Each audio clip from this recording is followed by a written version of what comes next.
The story unfolds on a rainy night inside a building where three men have gathered. Outside, guards stand watch. Inside, two men sit engaged in an important conversation while a third, a servant, stands by one of the seated men. Jin Libong, the supreme chief of Rare Goods Merchant Association, recounts his bitter encounter with a man he describes as a wicked bastard. This man not only seized all of Libong's assets but also cut off his fingers. Libong warns the other man, known as the Ghost Slayer, who is widely regarded as the best assassin in Jianghu, not to underestimate this demon, as he is formidable enough to warrant hiring Ghost Slayer for revenge. Ghost Slayer, ever the professional, inquires whether Libong has any identifying details about this wicked demon, perhaps a portrait or a sketch. Libong hesitates momentarily before revealing that the only striking characteristic is the demon's handsomeness. He continues recounting how he first encountered the demon by chance at a drinking party. The demon's charm, kindness, and wit were far from ordinary, especially for someone only 20 years old. His vast knowledge and travels across the Central Plains made him an intriguing figure.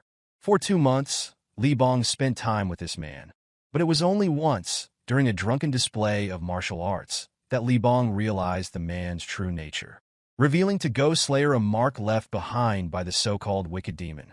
After his demonstration, the mark was the unmistakable trace of the Thunderbolt Sword, a secret martial technique of Nain Lisang, one of the 10 greatest martial masters of Jianghu.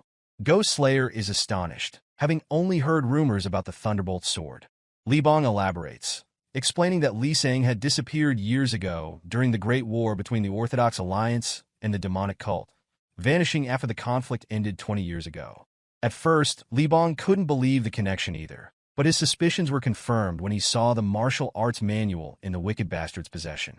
Libong is certain that this man must have killed Nain Lisang and stolen his secret technique, a treasure worth more than 1,000 gold coins. The Sword of Life and Death was coveted by the top 100 martial masters of Jianghu, including Cheon Wak, the renowned demon sword master, who sought the demon but none returned.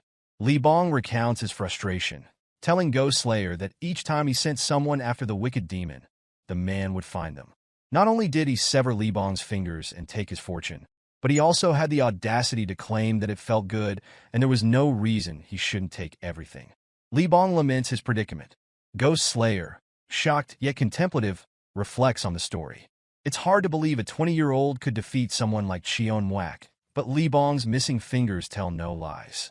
Libong implores Ghost Slayer to kill this wicked demon, whose name is Jeok Legion, and restore justice. In another scene, Ghost Slayer approaches a servant sweeping the compound and asks to be shown the room where Legion once stayed.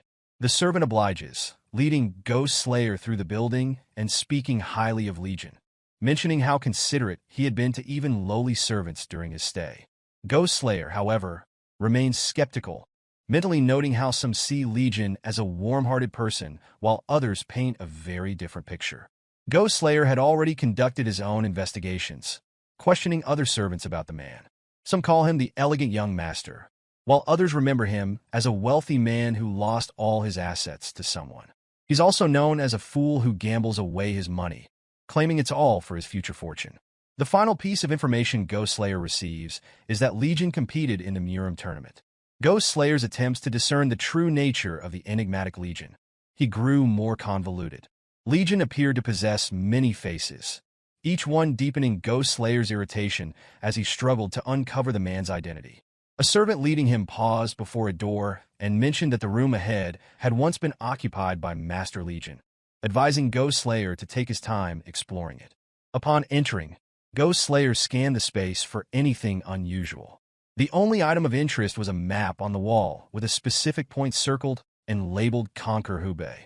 This discovery excited Ghost Slayer, giving him a sense of progress in deciphering Legion's plans. He deduced that Hubei, where 2 Murim tournaments were scheduled that year, might be Legion's next destination. A sudden voice behind him interrupted his thoughts.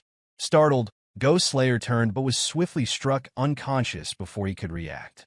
Upon regaining consciousness, he found himself pinned to the wall, facing 3 individuals seated casually and drinking tea. One of them inquired why Legion had gone to Hubei. Another man shrugged, remarking that no one could fathom the workings of Legion's mind. The lone woman in the group suggested traveling to Hubei themselves, as they had little else to occupy their time. However, the man seated to her right advised against it, warning that Jianghu would descend into chaos if she made an appearance. Turning her attention to Ghost Slayer, the woman offered him a drink. As Ghost Slayer observed her energy and the scythe secured at her waist, realization struck. She was none other than the supreme demon empress, Yang Huayang, once the most trusted ally of the heavenly demon. His gaze then shifted to the symbol on another man's sword, identifying him as Nain Li Sang, the Thunderbolt sword, who had been in hiding. Shocked, Ghost Slayer understood he was in the presence of some of Jianghu's most formidable figures, including Cheon Mwak, the demon sword, who radiated a dark, demonic aura. Their gathering revealed a clear alliance with Legion. Ghost Slayer demanded to know why they had not killed him. The old woman calmly explained that they had promised not to take lives without Legion's consent. However, they had already destroyed his inner energy center and severed a tendon in his leg. When Ghost Slayer showed no outward reaction, she added with a cold smile that assassins often concealed poisonous pills in their teeth to evade capture. Understanding the implication, Ghost Slayer offered a sad smile, realizing his fate was sealed. Resigned, he bit down on the pill hidden in his mouth. As the poison took effect, he bitterly remarked that Legion was fortunate to have protectors like them. The three figures responded that Legion required no protection. With those words lingering, Ghost Slayer succumbed to the poison.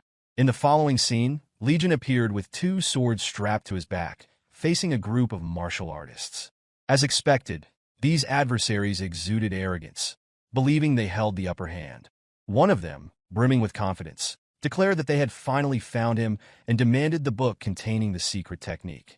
His superior, however, cautioned against overconfidence, reminding the group that many masters had met their end in their pursuit of Legion. He unsheathed his sword and stepped forward, his voice dripping with mockery as he taunted Legion for displaying such fearlessness despite his advanced age. However, before the man could complete his sentence, Legion struck with blinding speed. The force of the blow sent the man flying, killing him instantly. Witnessing their leader's sudden death, the remaining group, consumed by rage, charged at Legion.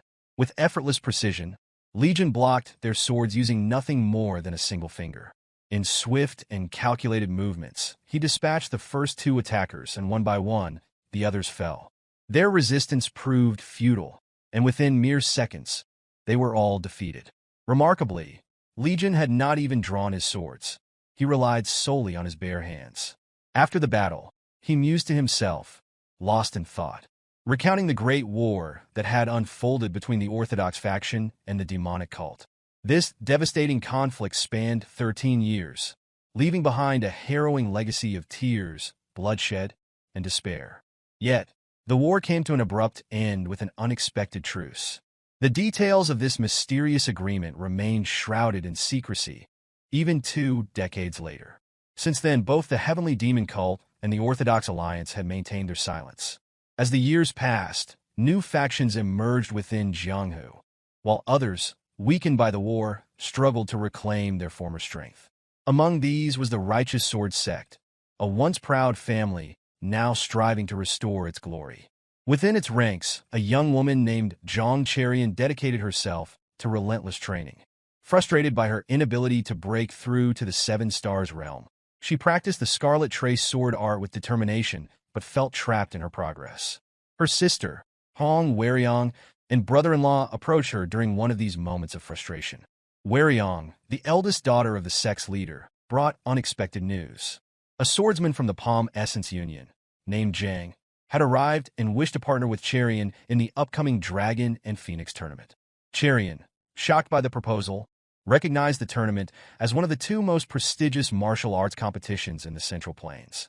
Unlike the Heavenly Dragon Tournament, where honor and life were at stake, the Dragon and Phoenix tournament focused on young martial artists competing in pairs. The idea of partnering with Jang infuriated Cherian. She regarded him as a perverted scoundrel and outright refused, her anger directed at her sister. Weryong, maintaining her composure, urged her younger sibling to consider the opportunity carefully. She reminded Cherian of her desire to restore their clan's honor, emphasizing that participation in the tournament could bring immense prestige. Yet, before Weryong could finish, Cherian, overwhelmed with anger, stormed away. Elsewhere, in a bustling marketplace, merchants were busy showcasing their wares. Under the shade of an umbrella, a group of men conversed animatedly about recent events. They expressed joy at hearing that the Grandmaster had lost yet another finger, viewing it as an act of long-awaited justice. Amid their chatter, Cherian passed by, her weariness evident. She muttered quietly to herself, pondering the potential consequences of retaliation from the Palm Essence Union. The thought weighed heavily on her mind. Did those who held power believe they could act with impunity? Cherian's thoughts grew increasingly somber as she observed the people of Jianghu. Schemes, deception, and cruelty seemed to define their interactions. Trickery had become pervasive, and she began to question the ideals she once held dear. She stood still, lost in contemplation, wondering if this was truly the Jianghu she had dreamed and longed of. Her musings were interrupted by the sudden presence of Legion, who appeared seemingly out of nowhere. He had overheard her internal turmoil and added his perspective. He remarked that he, too, had questioned the nature of Jianghu, noting that the heavenly demon's 9 calamities, also known as the invincible demon art, could not be defeated in a one-on-one battle. The fact that the great war between the Orthodox alliance and the demonic cult had ended so abruptly seemed to him like the conclusion of a ludicrous play. Cherian turned to face him, startled by the stranger who seemed to possess such deep knowledge. She wondered silently who this man could be. Legion, maintaining a calm demeanor, suggested they grab a drink, asking her to guide him since it was his first time in Wuhan. Firmly, she declined, chastising him for acting like a vagrant and stating that she had more pressing matters to attend to. As she turned to leave, Legion stopped her with a pointed question. He asked if she truly believed that the current Jianghu held any real value. Caught off guard, Cherian paused and turned back to him, demanding clarification. Legion explained his view, stating that ideals and chivalry had long been abandoned, leaving behind a Jianghu that was nothing more than a pathetic facade. Though his words insulted her perception of Jianghu, Cherian remained composed. Instead of becoming angry, she challenged him by asking why he continued to live in Jianghu if he thought so poorly of it. She then walked away, muttering to herself that Jianghu was not as hopeless as Legion claimed. Her words lingered in Legion's mind as the two parted ways, and he couldn't help but reflect on her perspective. Later, inside the bustling Huayang Inn, patrons filled the space with lively chatter. One man eagerly boasted to his companions about the upcoming Dragon and Phoenix tournament, confidently asserting that the top contender this year would undoubtedly be swordsmen of the Northern Heaven Supreme family. His companions disagreed, arguing that swordsmen from the Southern Peak Alliance should not be underestimated. The debate grew animated as excitement for the tournament spread. Cherian entered the inn amidst the lively atmosphere, curious about the commotion. As she hesitated near the entrance, looking slightly lost, an attendant approached her. Recognizing her, he addressed her as the young Lady Jang of the Righteous Sword Sect and asked why she had come alone. Cherian replied that she was simply looking for a light drink, attempting to avoid drawing attention to herself. The attendant, slightly disappointed, informed her that only seats in the special room were available. However, as a gesture of respect for Wuhan's best, he offered her a discount. Hearing herself referred to as Wuhan's best caused a wave of attention to ripple through the room. The entire crowd turned to look at her, and Cherian felt a surge of awkwardness under their scrutiny. She wondered silently who had spread such exaggerated rumors about her prowess. To her surprise, Cherian spotted the same strange man again. Legion greeted her with a grin, teasing that if he had known they would meet again, he would have accompanied her earlier. Cherian, inwardly lamenting her peculiar luck that day, found herself sitting at a table feeling slightly down. After a brief silence, Legion picked up a chicken thigh and asked casually if she knew how to register for the tournament. She was taken aback, not only by the sudden question, but also by the sheer amount of food Legion was consuming. With an incredulous tone, she asked if he was seriously thinking about entering the tournament. Legion smirked and responded that he had been traveling for 10 years, and everywhere he went, women chased after him. Cherian stared at him, stunned. His demeanor seemed entirely different from the man she had met earlier. Was he always this kind of flirt, or had she misjudged him completely? As Legion took another bite of his chicken thigh, he remarked that despite having seen countless beautiful women in Jianghu, he had come to realize that the most beautiful woman was his mother. Cherian, raising an eyebrow, asked sarcastically if he was really sure it was his mother. Legion's expression darkened, his eyes narrowing dangerously as he demanded to know if she was disrespecting his mother simply because of her age. Startled and flustered, Cherian quickly waved her hands, denying any disrespect.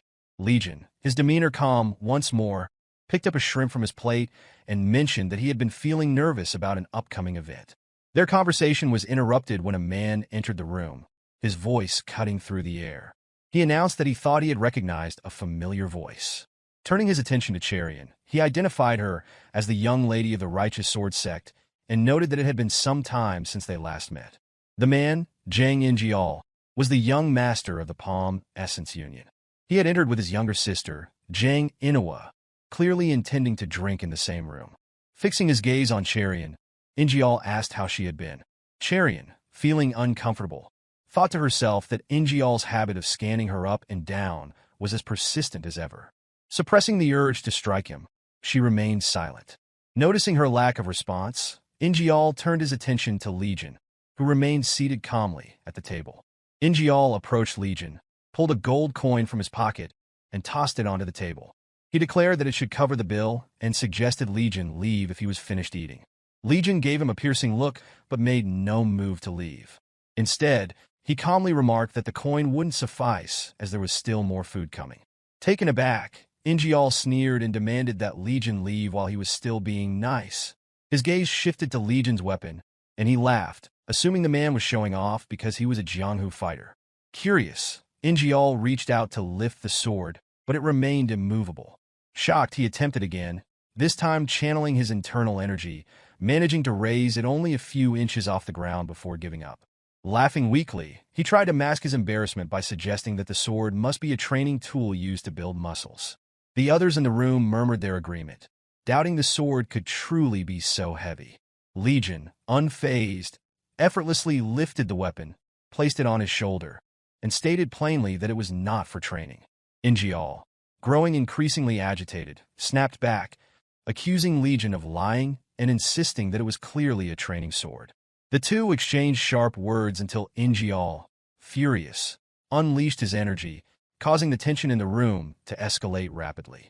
Cherian stepped in abruptly, demanding that the others cease their actions. Her unexpected intervention left everyone in the room stunned, including Ingeol. He directed a smirk toward her, his gaze sharp with curiosity. The expression on his face seemed to question her motives as he spoke, suggesting with a playful tone that she might be interested in him. Without hesitation, he grabbed her hand and remarked that they would be participating together in the Dragon and Phoenix tournament. It would be wise, he added, for them to get acquainted beforehand. Cherian wasted no time in pulling her hand away. She responded firmly, announcing her decision to join the tournament with someone else. Ingeol, visibly taken aback by the rejection, questioned her reasoning. Her reply was unwavering as she criticized his reliance on his family's influence, labeling it as petty and dishonorable. His composure faltered momentarily, but he quickly regained it and inquired about the identity of her chosen partner. Before Cherian could respond, Legion interjected nonchalantly, stating that they would be participating together. Ingeol's confusion deepened, and his sister, Ingeol, stepped forward, addressing Legion directly. She asked if he even understood who he was speaking to. Legion, completely unbothered, responded with indifference, asking if she knew who he was. Ingeol, unimpressed, admitted she did not. Legion leaned back, his gaze steady as he spoke.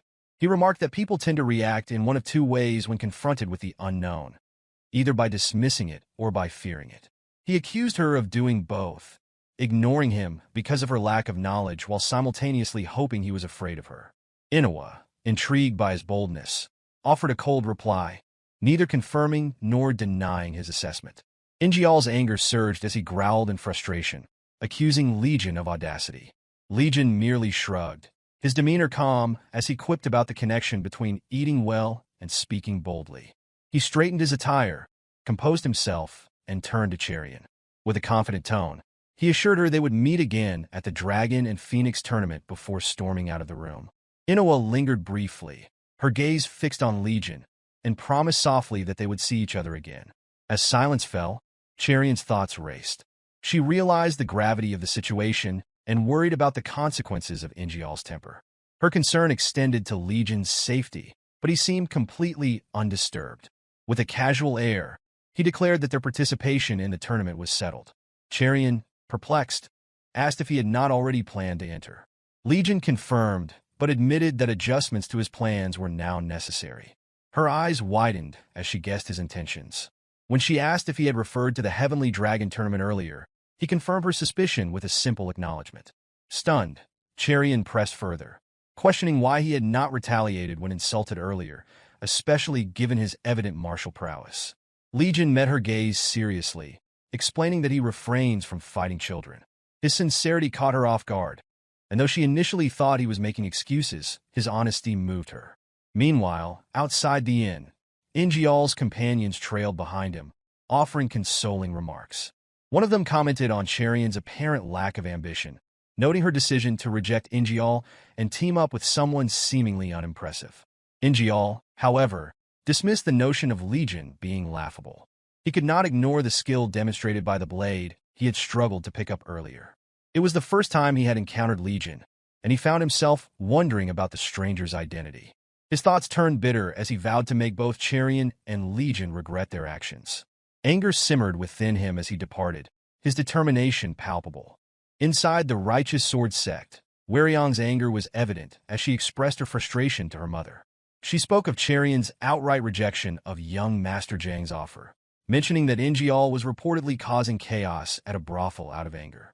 Her mother, Ansui, the sect leader's wife, responded with concern, stating that she had already been worried about the rumors surrounding Ingeol. As the argument continued, Zhang Lichu, the leader of the Righteous Sword Sect, reflected silently. His thoughts were heavy with guilt, believing that his family's current struggles were a result of his own failures. He lamented that had he mastered the Scarlet Tray sword art, the sect would have been strong enough to avoid such situations. Weryong turned back to her mother, emphasizing that if Cherian had indeed rejected Ingeol, their family faced a significant problem. At that moment, Cherian entered the room, assuring them there was no need to search for her. She confirmed the rumors about her decision and introduced the individual standing behind her. Announcing that she would be participating in the Dragon and Phoenix tournament with Legion, she left everyone stunned. Legion stepped forward politely, introducing himself with composure. Noticing a porcelain vase on display, he commented on its origin, inquiring if it was from the Fujian region.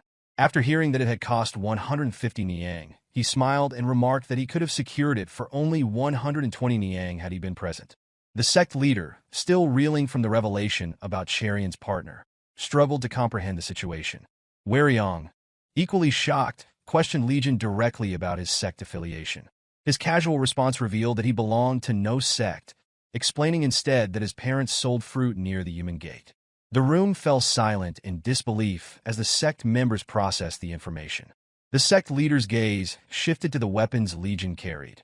Observing both a sword and a blade, he inquired if Legion had mastered both arts. Though the leader initially dismissed the notion as a mere facade, Legion's straightforward affirmation shattered those assumptions. The leader pressed further, asking who had taught him martial arts. Legion's reply, his parents, the fruit sellers, stirred incredulity in the room. Weryong approached Cherian urgently, whispering that she needed to apologize to young Master Ingeol at once. She argued that it was unthinkable to fight alongside someone whose martial training came from parents who sold fruit. Later that night, Cherian walked along a quiet path, her mind filled with unease. Her thoughts centered on her decision to bring Legion home, believing it necessary to protect him from Ingeol. When she turned to Legion, she asked if he was unable to sleep. He admitted that changing locations often disrupted his rest, but added, with an unsettling calmness, that he had something to take care of that night, sending a few people to the afterlife. His casual tone left her unsure whether he was joking. Curious about his background, Cherian asked about his parents. She mentioned hearing that his mother was beautiful and inquired about his father. Legion paused before describing his father as a man bound by strict adherence to rules, which often caused frustration in their relationship. He explained that while his parents were opposed to his involvement in the Jianghu, their concerns extended beyond just him. This statement led Cherian to believe his parents were merely worried for his safety, likening it to her own parents' protective nature. Shifting the topic, Legion remarked with a playful tone that his vegetable dinner felt light enough to be already digested. He asked if meat would be served the following day. Cherian, amused by his remarks, told him to stop being silly and advised him to leave after breakfast. Legion turned his gaze to Cherian and calmly inquired if she was concerned about him. Flustered by the unexpected question, she quickly turned away, denying that she was worried about him. Instead, she claimed her concern lay with the people he might encounter in the future. Elsewhere, in front of a building cloaked in red mist, four thugs gathered around a fire. One spoke grimly about a young man who had trembled while wielding a sword, seeking vengeance for his father. With a mocking grin, the thug recounted how he had sent the boy to join his father in death, claiming he had no other choice. The group erupted in laughter as another thug jested that they had spared the boy from becoming an orphan. Their mirth was interrupted by Legion's arrival. Surprised by his appearance, they demanded to know his identity and whether he understood the danger of where he stood. Legion responded calmly, acknowledging that he was aware this was the black market, a place infamous as the wandering market. The men laughed at his audacity, taunting him for entering such a perilous place knowingly, then remarked that the world must be going soft for even children to wander here. Legion, unbothered, warned them with a serious tone that calling him a child again would be their last mistake. The thugs, stunned by his boldness, grew angry. One unsheathed his sword, growling that he had been lenient because of Legion's apparent youth, but his patience had now run out. With a roar, the man charged, intending to end Legion's life. Before the blade could strike, Legion unleashed a technique, releasing energy from his palm. The moment passed too quickly for anyone to comprehend. One of the remaining thugs mocked their companion, suggesting he had been bested by a child, but their shock turned to horror as the man collapsed, lifeless. Legion addressed the group with cold resolve, declaring that this day marked a crucial step toward his future. He stated that he had no choice but to steel himself for what lay ahead. Enraged and bewildered, the remaining thugs drew their weapons, dismissing his cryptic words as nonsense. Legion charged because this day was so important to him. He vowed those he might normally spare would have to die. With one swift motion, Legion severed their limbs effortlessly, slicing through arms and legs as if they were paper. The carnage continued as Legion moved through the building, cutting down anyone in his path. Corpses littered the floors as he ascended to the top. Reaching the highest level, he kicked open the door to reveal a corpulent man surrounded by women who massaged and fanned him. This man, known as the Gluttonous Emperor, leader of the black market, appeared unfazed by Legion's sudden entrance. The maid smiled seductively, sensing his presence. Legion, noting the atmosphere, remarked on the ambience, his tone laced with dry humor. The Gluttonous Emperor slammed his hand on his chair, demanding to know if Legion was a guest and who he intended to purchase. Smirking, the Emperor mocked him, asking who he thought he could afford in a place like this. Legion responded without hesitation, stating that he had come to buy the most expensive person in the room. The Emperor burst into laughter, ridiculing the idea that someone so young could afford him. Playing along, the Emperor set the price at 500,000 niang. To the Emperor's shock, Legion dropped the full amount in notes onto the floor, asking if the deal was sealed. Taken aback, the Emperor, who had assumed Legion was bluffing, noticed more money in the bag. With greed in his eyes, he inquired if Legion could still pay if the price were raised. Legion replied coldly, expressing that he would be disappointed if the Emperor resorted to such tactics. Irritated, the Emperor's expression darkened, and he threatened to kill Legion and take the money instead. Legion, unfazed, responded with a calm stare, stating that such an action would disappoint him even more. The Emperor, deciding to act, ordered his maids forward. They released a seductive aura, unleashing their charm technique, confident that no ordinary man could resist it. The Gluttonous Emperor, watching intently, believed Legion was doomed the moment he entered the room. The maid's illusory blissful dance, a technique unparalleled in its sorcery, began to paralyze reason itself. As a maid launched her strike, Legion effortlessly blocked her attack with his hand. Observing their movements, he remarked calmly that it was a fine dance, but insufficient to kill him. Taking a hairpin from the maids, he flicked it toward a pillar, breaking the lamp above the Emperor's head. The Gluttonous Emperor, now visibly startled, realized Legion had seen through their soul manipulation sorcery. The maids, stunned, could scarcely believe their enchantment had been shattered. Legion turned his gaze to the women and asked if any of them genuinely harbored affection for the Emperor. Their silence provided the answer. Understanding they had been forced into service, he encouraged them to leave, assuring them they need not fear the consequences. Though hesitant and fearful of leaving in front of their master, Legion urged them to muster their courage and live freely. After a moment, the women began to move, inspired by his words. The Emperor interrupted their departure with loud laughter, sarcastically applauding Legion's speech. He warned that they would not be allowed to leave without having their limbs cut off. For the first time, Legion's expression darkened, his anger evident. Taking a step forward, he spoke coldly, promising that if the Emperor truly intended to dismember the women, he would repay the cruelty by slicing the Emperor apart piece by piece. The gluttonous Emperor, shocked by Legion's deadly tone, momentarily trapped, sensing an unfathomable murderous intent emanating from him. The maids, filled with gratitude, thanked Legion as they escaped. They promised never to forget his kindness, especially after he provided them with a large sum of money to aid their fresh start. Legion, maintaining his calm demeanor, reminded them to live well, emphasizing the importance of their newfound freedom. The Emperor stood frozen, unable to stop their departure, seething with rage as he watched his authority crumble. Internally, he fumed at the thought of being reduced to such a state by what he perceived as a mere brat. Determined to reclaim control, the gluttonous Emperor performed a technique that caused his body to expand to 3 times its original size. With a booming voice, he declared that Legion would die by his special technique, the body protection art. Legion, undeterred, replied confidently that the Emperor would need to endure quite a beating if he planned on growing even larger. The battle began as the Emperor lunged forward, but Legion dodged effortlessly, moving behind him with precision. The Emperor swung his massive arm in an attempt to strike Legion, but each blow missed its mark. Legion's calm smile only further enraged him. Frustrated by his inability to land a single hit, the Emperor vowed to reduce Legion to dust. Legion, remaining airborne, taunted him with disdain, expressing his hatred for men like him. With a single powerful kick to the Emperor's chest, Legion sent the massive figure flying through several walls, breaking his body in the process. The Emperor, coughing blood, managed to stand and summoned energy to his hand, intending to strike back. Before he could attack, Legion spat in disgust, calling him a filthy pig for imprisoning the women. Flicking a small stone with incredible speed and precision, Legion shattered the Emperor's hand, leaving him incapable of continuing the fight.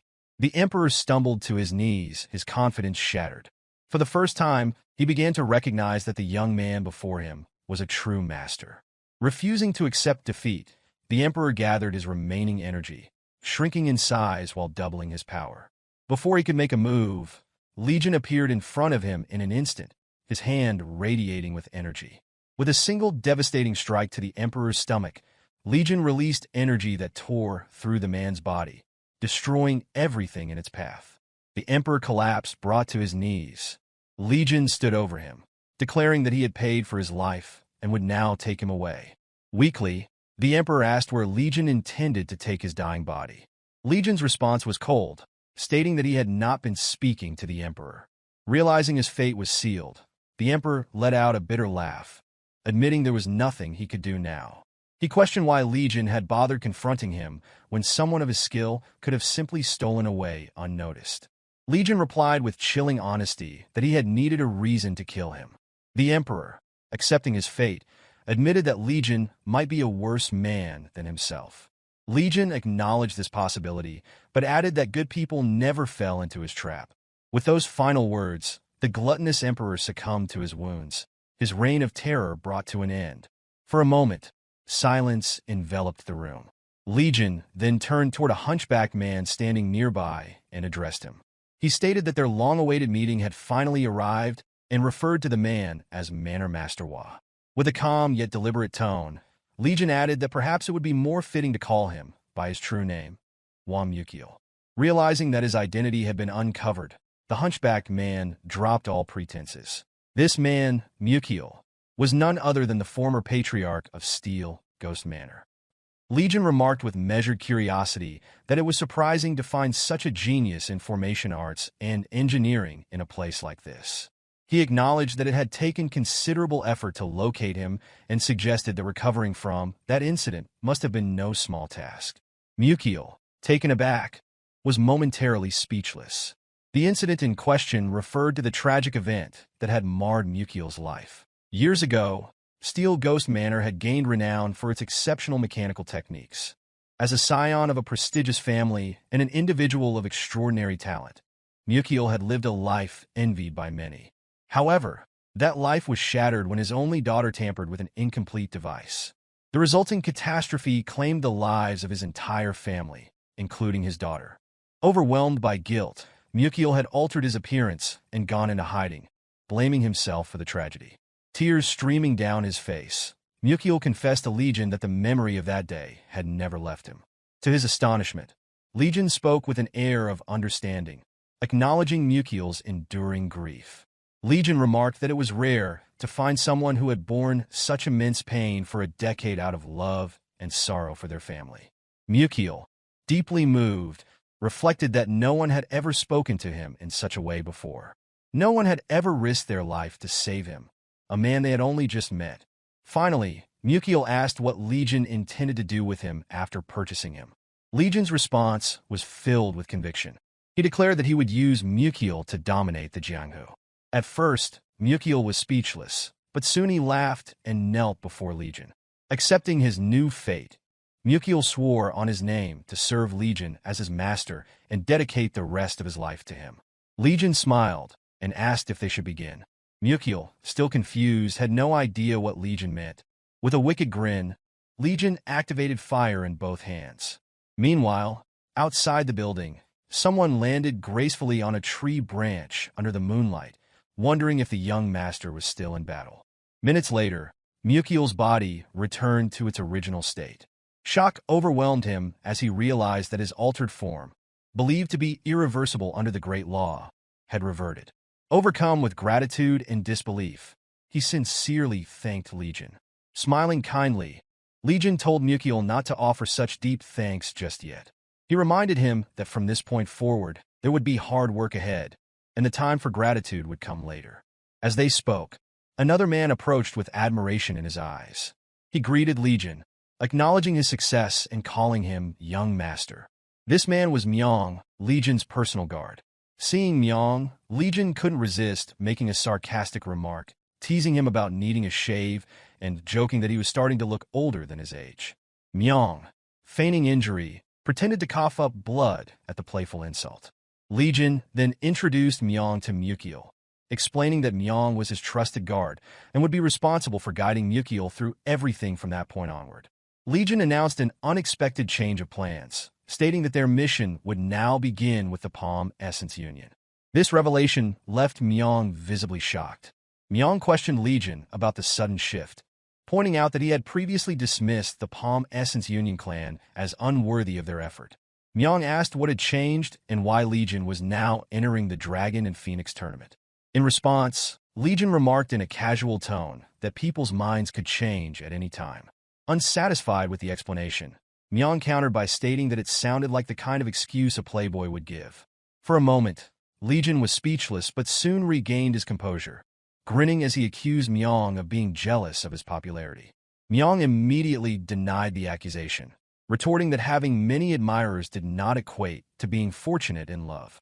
True fortune, Myong added, lay in marrying the right woman. Legion, still playful, teased that Myong's jealousy was obvious. Nearby, Mukiel observed the exchange in complete bewilderment, utterly clueless about the tension between the two. Once morning arrived at the Palm Essence Union, where Cherian and her father, Lichu, had come to meet the young master, Ingeol. At the gate, the guards informed them that both the union leader and the young master were away. Lichu, maintaining his politeness, inquired about their return, but the guards admitted they had no information. Quietly muttering to himself, Lichu acknowledged the need to apologize before the situation worsened. He then requested the guards to pass along a message, explaining that they had come to pay a visit. As they were preparing to leave, a man stepped out, known Hyukki, famously known as the Eight Flying Hands due to his martial arts skills. He greeted Li Chu with a broad smile, explaining that he was visiting the Union under the leader's invitation and was pleasantly surprised to encounter a familiar face. Li Chu returned the greeting courteously, inwardly noting that the Palm Essence Union leader seemed very selective in choosing skilled individuals for his circle. Hyukki, still smiling, suggested they take advantage of their free time to have a drink, generously offering to cover the expenses. Unbeknownst to Li Chu, Ingeol was watching them from inside with a sinister expression. Later, they arrived at the Spring Breeze Inn, where Hyukki poured a drink into Li Chu's cup, urging him to try it. Hyukki mentioned that the drink was bear bile wine, a rare and prized delicacy. Li Chu, wanting to remain gracious, thanked Hyukki for the opportunity to taste such an esteemed beverage. During their conversation, Hyukki casually remarked that the Palm Essence Union leader seemed quite upset. Alarmed, Li Chu asked Hyukki to intercede on their behalf, if possible. Hyukki laughed, reassuring Li Chu not to worry, and dismissed the matter, likening it to a trivial squabble among children. Meanwhile, Cherian was deep in thought, recalling how she had prepared food for Legion that morning. She had gone to neatly put them on the table, only to be told by a maid that Legion had left without notice. Annoyed, she muttered to herself about how Legion had been whining about wanting food, only to disappear. She speculated he might already be gone.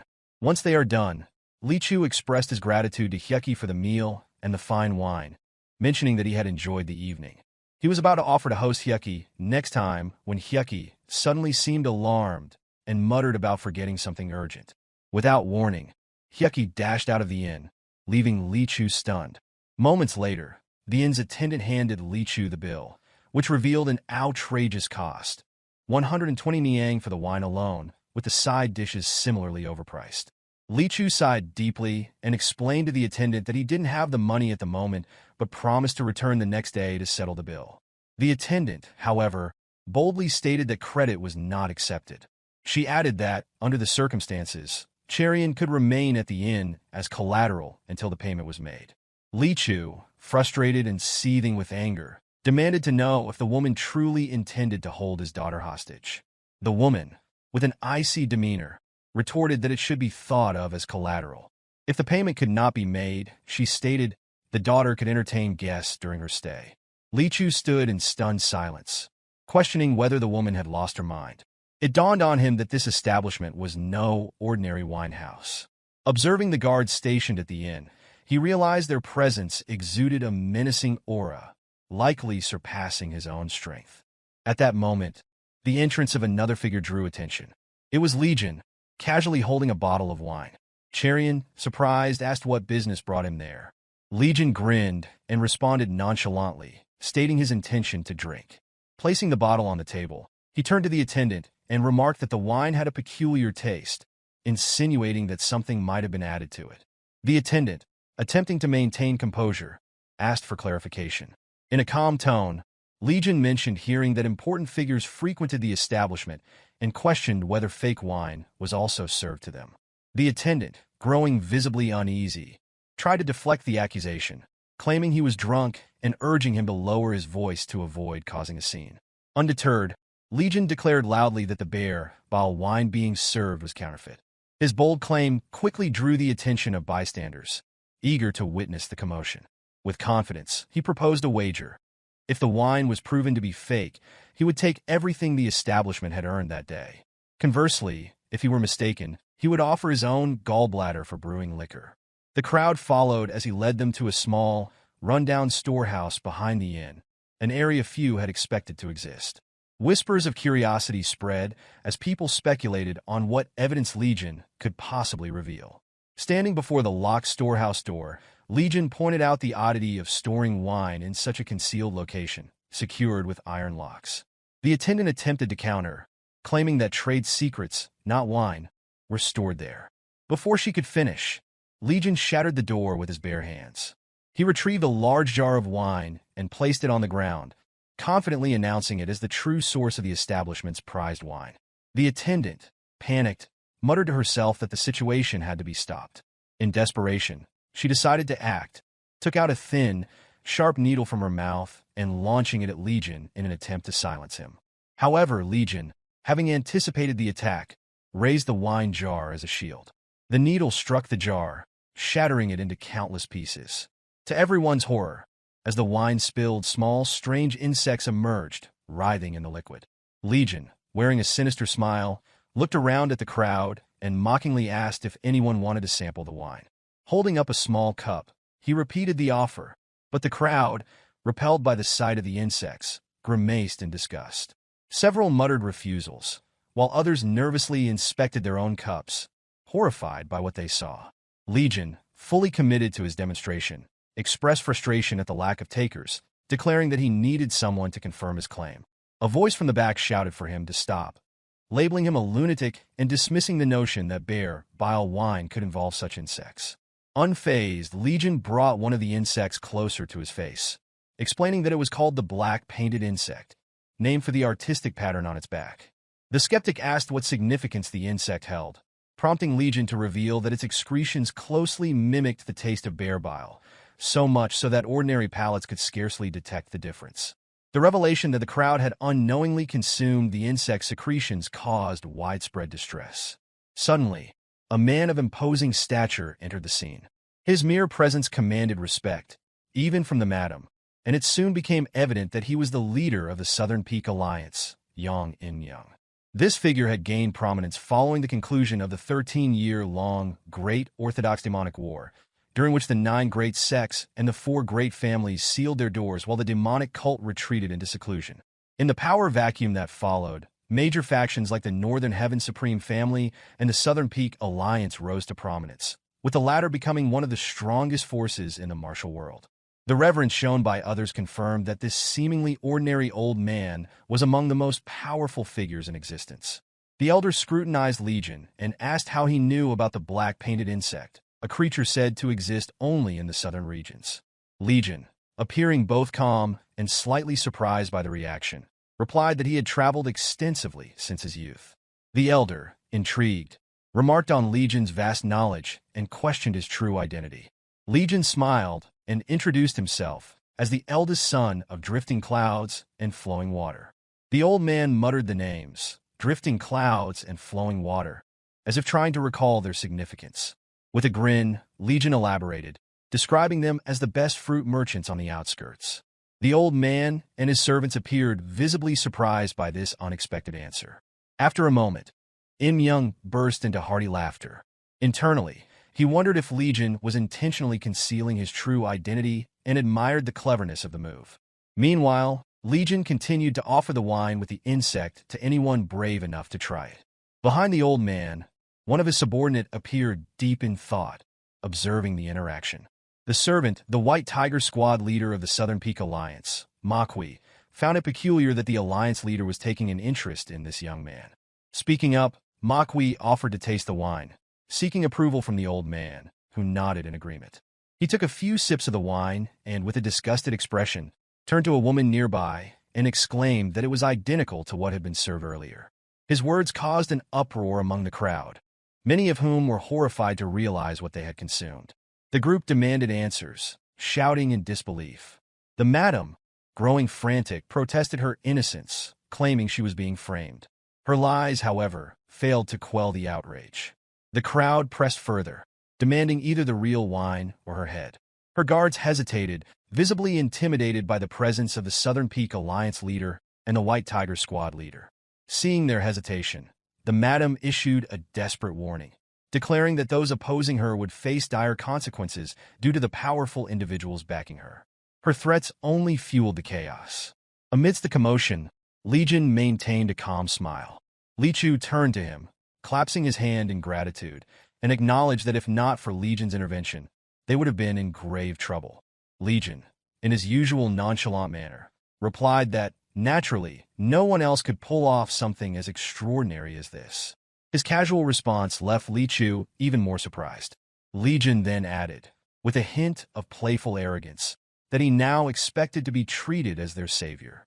Ingeol observed Legion intently, and Makwi beside him remarked on how intriguing Legion was. Ingeol responded thoughtfully, stating that Legion was more than just interesting. Puzzled, Makwi sought clarification. A surge of energy coursed through the old man as he continued to watch Legion. He admitted that from the moment he saw the young man, a long-forgotten feeling had resurfaced, one that blended pleasure, excitement, desperation, and ambition. It stirred within him just as it had on the day he had conquered the Southern Peak Alliance. Despite his vast experience, Im confessed that he could not explain why Legion evoked such a reaction. Makwi, perplexed, reflected on the situation. Knowing the Alliance leader's remarkable insight and ability to see through nearly anyone, he found it astonishing that even the old man admitted uncertainty. This acknowledgement left him wondering if Legion was truly as exceptional as he appeared to be. Later that night, under the cover of darkness, a man ran frantically through the forest, his clothes soaked in blood.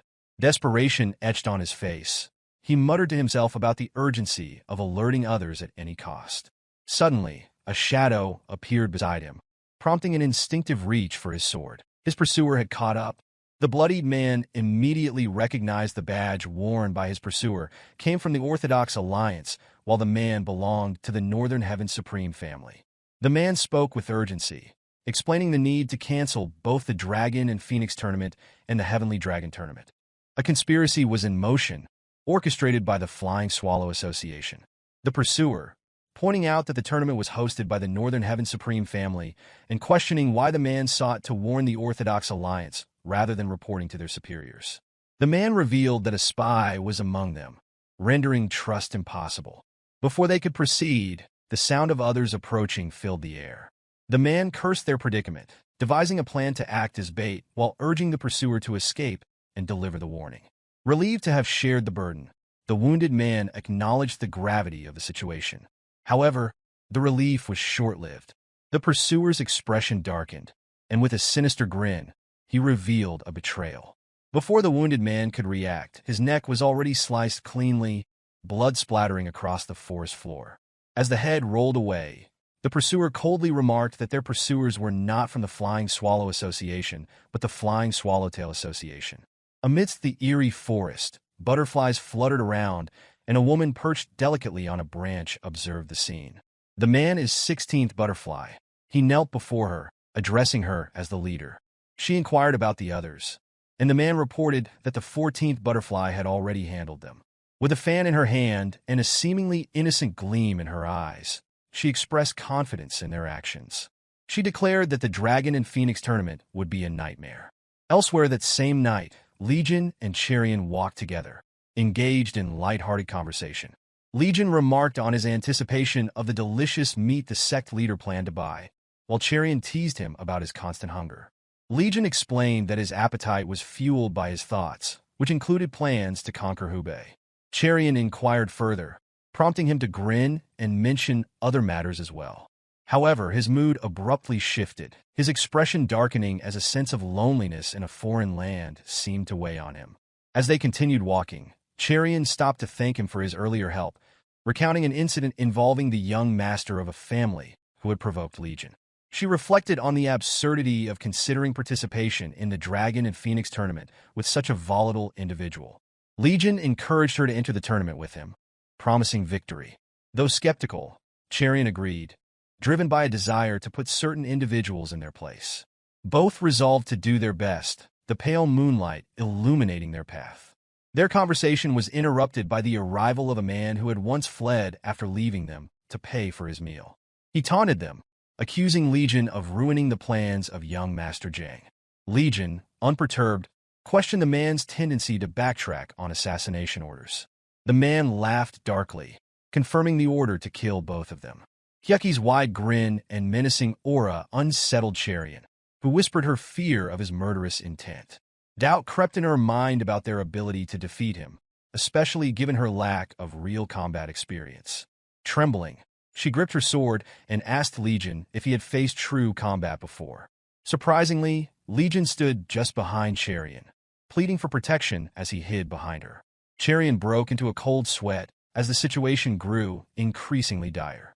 The man confronting them was revealed to be a master of palm techniques, so skilled that his hands seemed to multiply into 8, earning him the title 8 Flying Hands.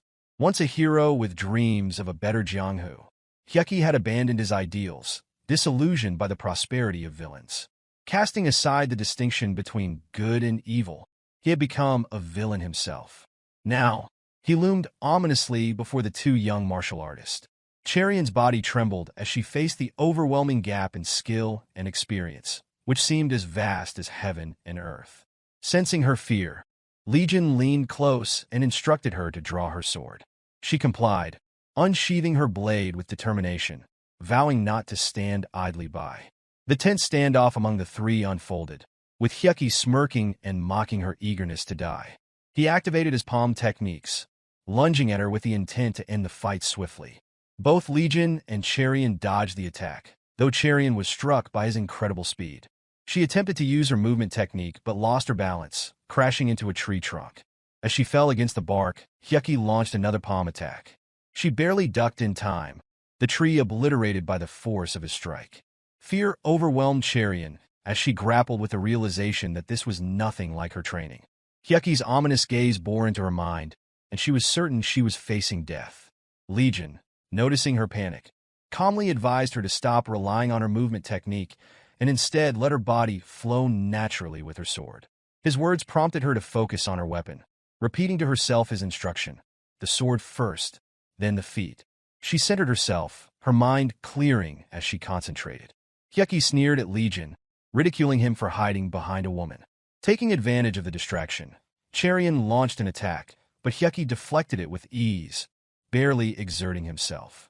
Desperation filled her as she realized that failure would mean death for both of them. She continued her strikes, each one stronger than the last, but the man parried them effortlessly. Mocking her attempts, he lunged for her face with a palm strike. She ducked and retreated, blood trickling from her shoulder. Legion observed her struggle and questioned her swordplay. He pointed out that her usually heavy movements had become overly delicate. Confused, Cherion reflected on his criticism, considering whether her years of training in the Scarlet Tray-sword art might have flaws. Legion urged her to move fluidly, like water. The comment resonated, as she recalled the feeling of being blocked since reaching the 7 stars level. Determined, she decided to try his suggestion. Her movements became graceful and flowing, her stance shifting seamlessly. With a single strike, she sliced a few strands of the man's hair, gaining newfound confidence. Agitated, Hyukki gritted his teeth and poured more power into his palm techniques. He attacked with ferocity, blowing Cherion backward and disarming her. She blasted away, blood spilling from her mouth as she failed to defend against the attack. Screaming to her, Hyukki declared his intent to end the battle. His eyes glowed with malice as he stared skyward in confusion. Cherion had vanished. Baffled, he muttered to himself, questioning her sudden disappearance. A voice spoke from behind him, and he turned to find Legion airborne, holding Cherion. Bathed in moonlight, Legion exuded an aura of an unfathomable being. He revealed that he had used a skill similar to Void Step, which is Falling Blossom Step from the Heavenly Thunder Steps. He explained that the technique was a martial art passed down from his father, rarely revealed to others. The revelation left Hyukki trembling in disbelief. Sinking to his knees, Hyukki acknowledged the mastery of such an elusive art. Legion gently set Cherion near a tree before explaining his parents' love story, mentioning that he had never believed in love at first sight until that moment. Shaking, Hyukki stammered, struggling to comprehend how someone so young could master the reverse flow of such a wondrous martial art. With a single, devastating punch, Legion caved in Hyukki's skull, the force of the blow sending Hyukki crashing through a tree before slamming hard into the ground. Blood spattered as Hyukki gasped and coughed, realizing the terrifying truth. Legion's power was far beyond his comprehension. Staring at the shattered remains of the tree, Hyukki begged for his life, pleading desperately for mercy. Legion responded with cold detachment, expressing his disdain for his father. He mused aloud that his father would have urged forgiveness, an approach that had always been frustratingly idealistic to him. Hyukki, panicking at Legion's tone, thought the man must be insane. Desperation drove him to flee, but Legion continued, reflecting on his mother's teachings. Unlike his father, his mother had always advised him never to adopt such lenient ways. As Legion's demeanor darkened, he unsheathed his blade. The cloth wrapping the sword began to tear away, revealing the weapon bit by bit. He declared his intent to follow his mother's path, even if his father's way was considered the righteous one. The blade emerged, glowing with a fiery red light, its guard engraved with the skull of a demon. This was the infamous Northern Hellblade. Flames enveloped Legion's hands as he wielded the weapon with power, summoning forth demons with a single swing. The air filled with ghostly wails as the spirits lunged toward Hyukki, who froze in terror. In an instant, Hyukki's body was shredded into hundreds of pieces before he could even comprehend what had happened. Hyukki now rests in pieces. Blood spread throughout as Legion stared coldly at the lifeless remains. His crimson eyes burned with intensity as he muttered that his father's path was simply too dull to follow. Legion then began humming a melancholic tune, speaking of paths and the unknown futures they might bring. On a windswept cliff, he envisioned singing his song to no one but a solitary flower that lent an ear. At that moment, Cherian stirred from unconsciousness, her eyes fluttering open. Noticing her movement, Legion asked if she was awake. Cherian, surprised, realized she was being carried on his back. She asked him to let her down, but he insisted on carrying her due to her injuries. Still groggy, Cherian struggled to recall what had happened. Legion explained, in a teasing tone, that the man she had struck blindly was struck down by his sword. Her face turned pale with shock as she pieced the events together, realizing her role in the man's death. Legion, with a mischievous grin, attempted to scare her further, stating that the man couldn't possibly be alive after being stabbed in the heart.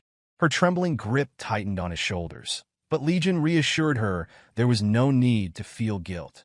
The man deserved his fate. He added solemnly that drawing a sword without the resolve to use it was an insult to the blade itself. Cherian remained uncertain, viewing Legion as an enigmatic figure. Though he often displayed a carefree demeanor, his actions revealed a much darker and dangerous side. As they continued their journey, Legion grinned and spoke of the future, mentioning the Dragon and Phoenix tournament and the Heavenly Dragon Grand Tournament. With determination, he hinted at grand ambitions of conquering the world. Cherian, still on his back, glanced over his shoulder, her gaze lingering on his face as their intertwined destinies led them toward an uncertain path. Meanwhile, in another part of the continent, two elderly figures and a middle-aged man were deep in conversation. The old lady carried a pair of scythes that radiated ominous auras, their power palpable, while the old man carried a sword appeared ordinary but emanated an energy equal in intensity to the others. The group's sharp gazes fixed on a middle-aged man. One of the elders asked the middle-aged man if he had made the purchase. In response, the man presented a wooden box containing 6 dumplings. The elderly woman took a bite, her expression softening as she reflected on the slow pace of their travels. She remarked that the journey brought back memories of her youth.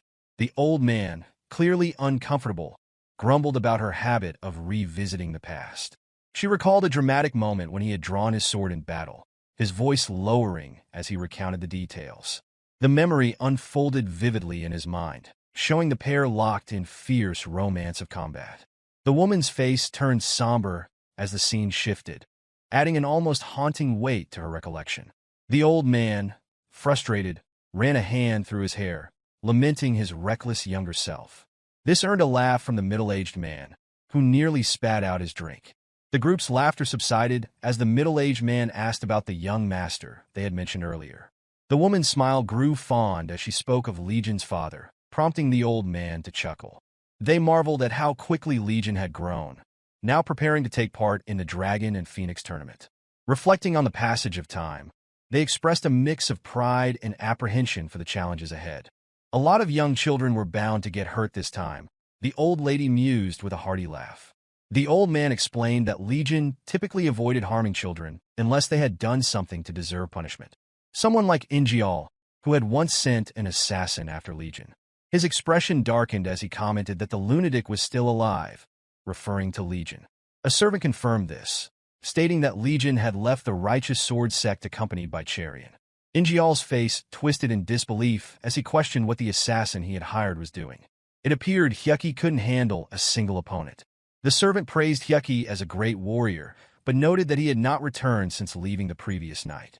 Fear began to creep into Ingeol's expression as he processed the news. His thoughts raced as he wondered where Hyukki had disappeared to. Could he be dead?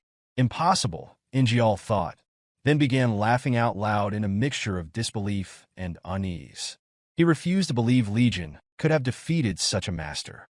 As he reflected, he recalled Legion's survival, whether through luck or skill, and became determined to uncover the truth during the Dragon and Phoenix tournament. The scene shifted to the day of the tournament.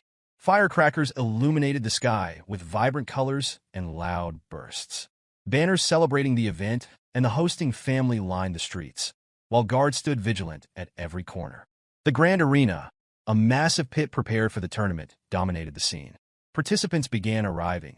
The male martial artists, referred to as dragons, and the female martial artists called phoenixes. Spectators buzzed with excitement as they discussed the competitors. A piercing scream from a girl drew attention as she spotted a figure wearing a mesmerizing robe. The young master of the Northern Heaven Supreme family, Imhagi, heir to his clan. Accompanying him was a young lady from the renowned Sima clan. The crowd speculated whether the four great clans were finally making their move. Their focus shifted again as another notable figure arrived. Yang, the young master of the Southern Peak Alliance, widely expected to win the tournament. Beside him was Seolha, proclaimed as the most beautiful woman in the land and daughter of the Green Water Mountain Manor. The crowd admired her beauty and cheered for the pair. Meanwhile, Legion raised his hand confidently, as though acknowledging cheers that were for him. Speaking with conviction, he declared his intention to win. The crowd, bewildered, questioned his audacity. One person shouted for him to leave, while another begrudgingly admitted to envying his indifference. Legion remarked on the lavish decorations, assuming that the Northern Heaven Supreme family must be profiting handsomely. She chuckled at Legion's casual observations and softly called his name. Legion glanced at her, and she smiled warmly, encouraging him to do their best together. He smiled back, radiating charm. As the 8 participating teams prepared to comply with the referee's instructions, he warned them not to touch anything and to simply wait. Legion smirked, interpreting the remark as a reverse invitation. Cherian, confused, asked what he meant, but Legion gave no explanation.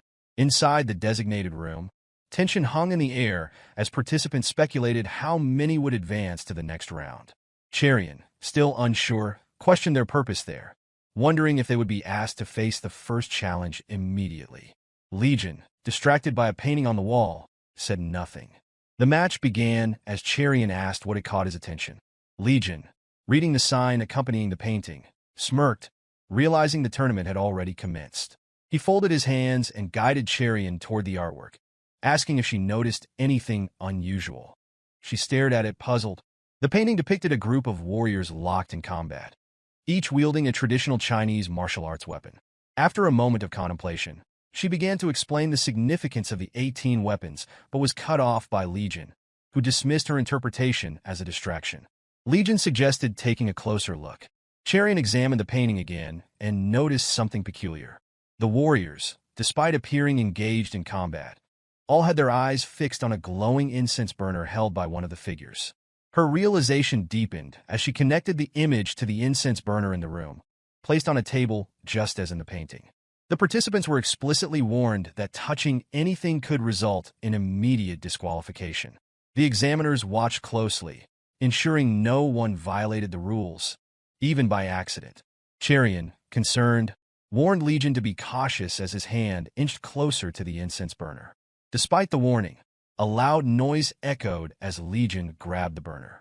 The room fell silent as everyone stared, stunned.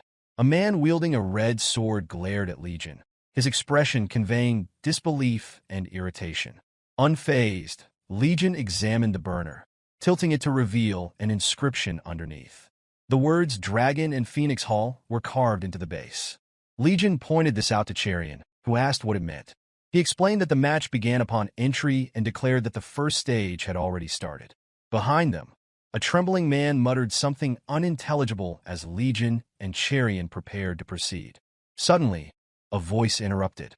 A man, holding a red blade and accompanied by a young girl, pointed at Legion and Cherian. He questioned whether they had ignored the rules, accusing them of reckless behavior. His tone was self-righteous, as though he owned the space. The man directed his anger at Legion, chastising him for actions that he claimed could jeopardize everyone present. Growing more irate, He demanded Legion put the incense burner down immediately. Legion, accustomed to dealing with people like this, responded calmly. He remarked that something seemed gravely wrong with the man and questioned why someone so young would live solely by the rules. Cherian, observing the exchange, noted that the man appeared to be about their age. Legion attempted to offer a new perspective, encouraging the man to challenge the existing order. However, the man dismissed his words as childish excuses, his anger escalating. The man's voice rose as he rambled on, casting a glance toward the emotionless instructors observing the scene. A smug smile formed on his face as he decided to subdue Legion, believing it would earn him favor. Declaring there were no rules against drawing his sword, he unsheathed his weapon and threatened Legion. His companion, sensing danger, tried to de-escalate the situation, but the man was resolute. Assessing Legion, he assured his companion that he would only teach him a lesson. Before the man could act, a sudden force slammed his sword back into its scabbard. Legion had moved swiftly, giving the man no chance to react. Stepping forward with calm but undeniable power, Legion overwhelmed the man with his presence. Terror spread across the man's face as he stammered, recognizing the overwhelming strength in Legion's subtle movement. Legion's ominous smile, one that heralded destruction, emerged once more. Legion moved even closer, leaning in to tell the man to avoid humiliating himself and to listen to his little sister. Sweat poured from the man as he realized he could not move, paralyzed by Legion's intent. The onlookers watched intently as the young girl approached her brother, touching his wrist and softly reprimanding him for pointing his sword recklessly at the powerless. Her words confused the man, who questioned who the powerless one truly was. Bowing her head, the girl apologized to Legion for their rudeness. Legion, appearing satisfied, took a breath and smiled. He placed the incense burner back on the table and called Cherian to follow him. Although the girl seemed unaware of the gravity of the situation, Cherian had caught a glimpse of Legion's dangerous nature and appeared distressed. A guard then warned Legion that leaving without permission would result in elimination. Legion, undeterred, responded nonchalantly, agreeing to the condition. As Legion left, the other participants were stunned by his actions.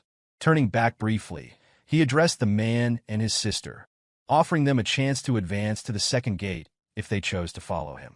The brother, gritting his teeth, reminded Legion of the disqualification rule. Legion, chuckling, exited the hall without hesitation.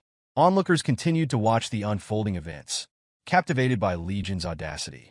Legion and Cherian finally arrived at the Dragon and Phoenix Hall. Cherian, who had initially harbored doubts, now expressed her realization that the Dragon and Phoenix Hall truly existed. Legion pulled the heavy door open, remarking that the riddle was indeed a challenging problem. As she speculated that only 2 people might have managed to solve it, her hopes were dashed upon seeing the reality. Hundreds of pairs had already gathered inside the hall. Stunned by the sheer number of participants, Cherian could only glance around in disbelief. Struggling to comprehend how so many had managed to solve the riddle, Cherian voiced her confusion. Legion, scanning the room, noted the presence of individuals from high nobility, including prominent successors such as the young master of the Southern Peak Alliance. He commented that the prestigious Orthodox factions wouldn't let something this significant pass without intervention. Cherian, realizing the implications, asked Legion if he was suggesting corruption. Legion pointed toward the crowd, speculating that the information had likely been shared exclusively with the influential clans. His gaze then settled on a familiar face, Ingeol, whom he identified as the same person who had previously tried to kill them. Calling Ingeol an idiot, Legion's tone carried a hint of amusement, while Cherian looked at him with wide eyes, processing the gravity of the situation. Ingeol, in turn, noticed Legion and began to sense something amiss. His thoughts raced, questioning whether Legion had backing or if the assassin he had hired had betrayed him. As Ingeol glanced at his sister, he noticed her dazed expression, her eyes full of admiration directed at Legion. Frustrated, he turned away, inwardly fuming about her reaction.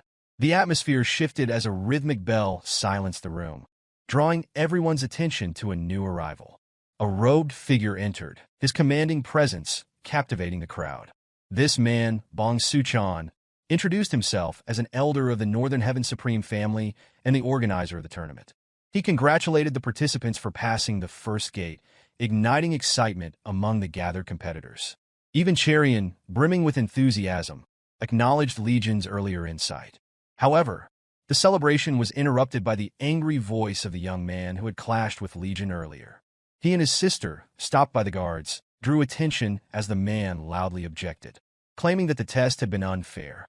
He pointed toward Legion and accused him of breaking the rules by touching the incense burner. Though others in the crowd didn't agree with the sentiment and the test's outcome was as intended. The examiner, who had been silent until now, finally erupted. His sharp voice cut through the room, commanding everyone's attention. With a scornful glare, he chastised the complainers, declaring that the affairs of the Jianghu were no trivial matter.